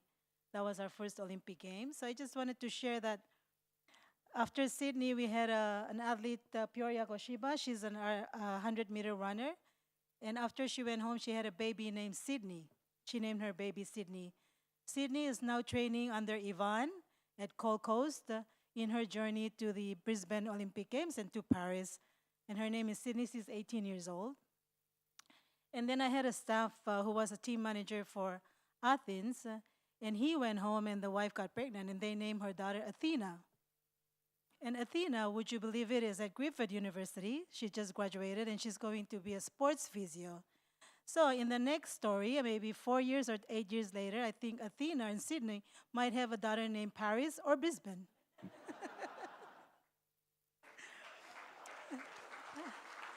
Talking about real legacy and sustainability in sports, where all of our children are named after all the Olympic programs. Anyway, on behalf of our president of the National Olympic Committee, Oceania National Olympic Committee, Dr. Robin Mitchell, Secretary General Rick Blas, executive board members, and the NOCs, thank you for your participation, your aspirations, your inspirations, your contributions to really come together and have a dialogue that's very frank, that's very passionate, that really motivates all of us to really provide greater opportunity for us to really step up and really see great aspirations and younger people like Brianna to really take the opportunity where sports can take them to not just at the global stage, but bringing Oceania where it's supposed to have a place. It's the center of the global of the Olympic movement. It has been a great 2 days, and I know that many of you were part of the first inaugural session, and I think we will continue to have this journey together, to continue to collaborate, engage, and really progress forward, and then join the journey of Brianna and many others of Oceania to leverage the responsibility of where sports can really make stronger contributions to not only high-performance sports, but high performance in all of our livelihood in our home of Oceania. So thank you. Enjoy the rest of the evening and the rest of the meetings in Fiji. Thank you to ONOC, the staff, the organizers that made this possible for all of us, the hotel, the volunteers, and everyone for all your contributions as part of our family of Oceania as we make contributions to where sports can really leverage and add value to all of our objectives and our programs together. So thank you, and again, Brianna, let me give you a hug. You really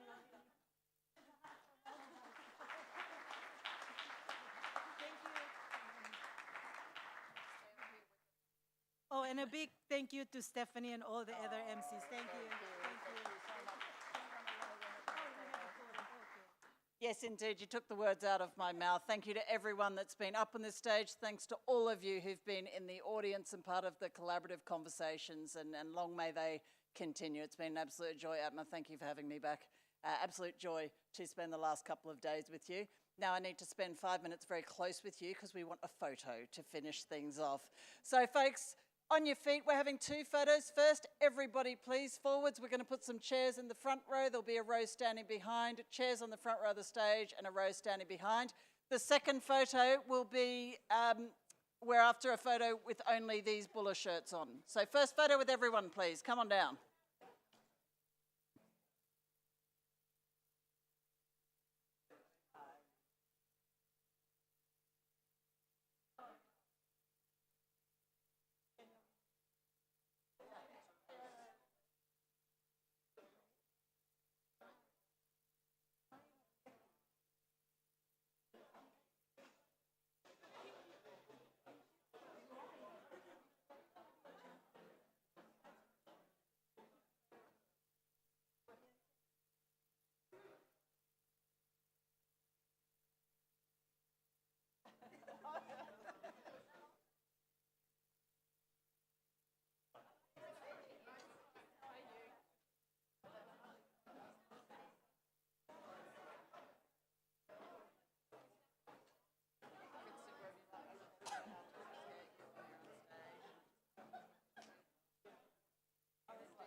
Does it come off?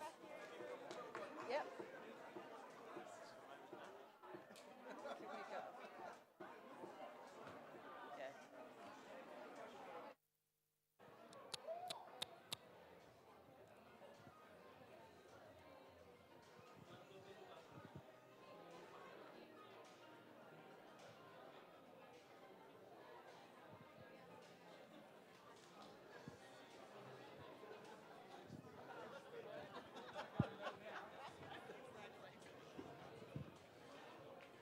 Come on down. Maybe the photographer needs that. Okay.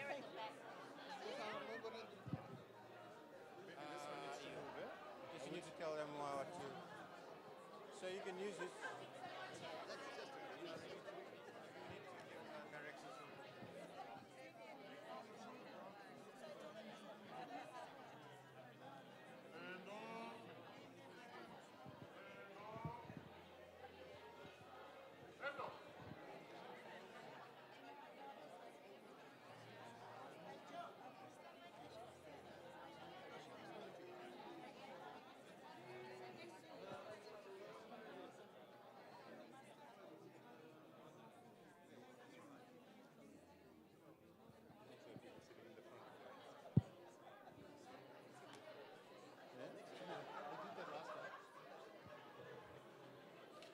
If you were standing next to Dwayne, just wave your hand. If you're standing next to Dwayne, that's the row for seating because Dwayne is sitting. We'll get the chairs and then there's a row of standing at the back and we can have some that want to sit. Yeah, you can sit on the... no, should be standing and a row of seating.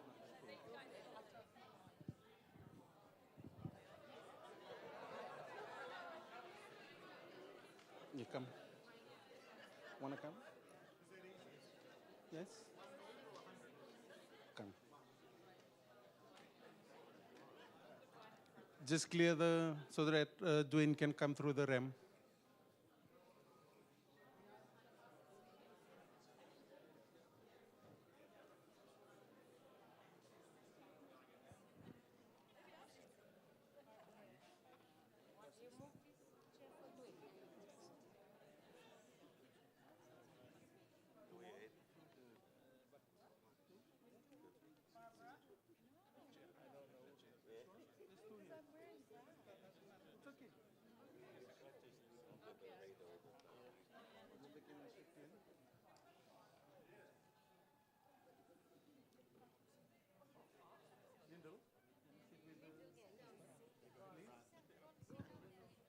Hi. There's some people at the back. We can't see you. You might want to sit in the front if you'd like. Otherwise, there's no point standing there. We had some people sitting in the front in Brisbane last year.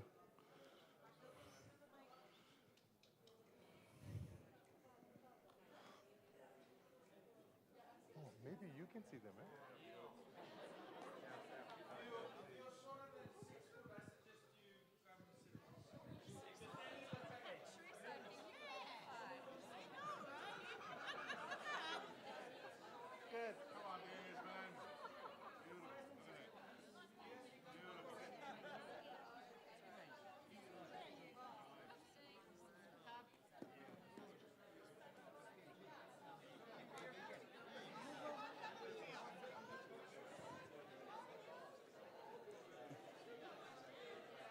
Yvonne.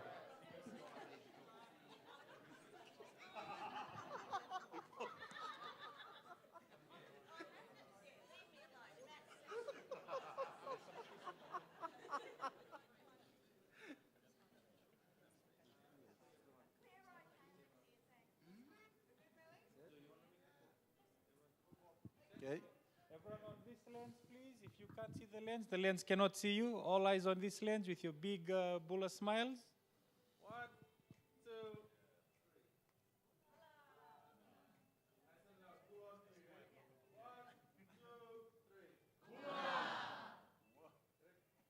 Okay, guys, just gonna get a little short video for the social media. Just want everyone to see on the count of 3 team up. Okay? But we're not going to be basic and say, team up, step up. Did Andrew...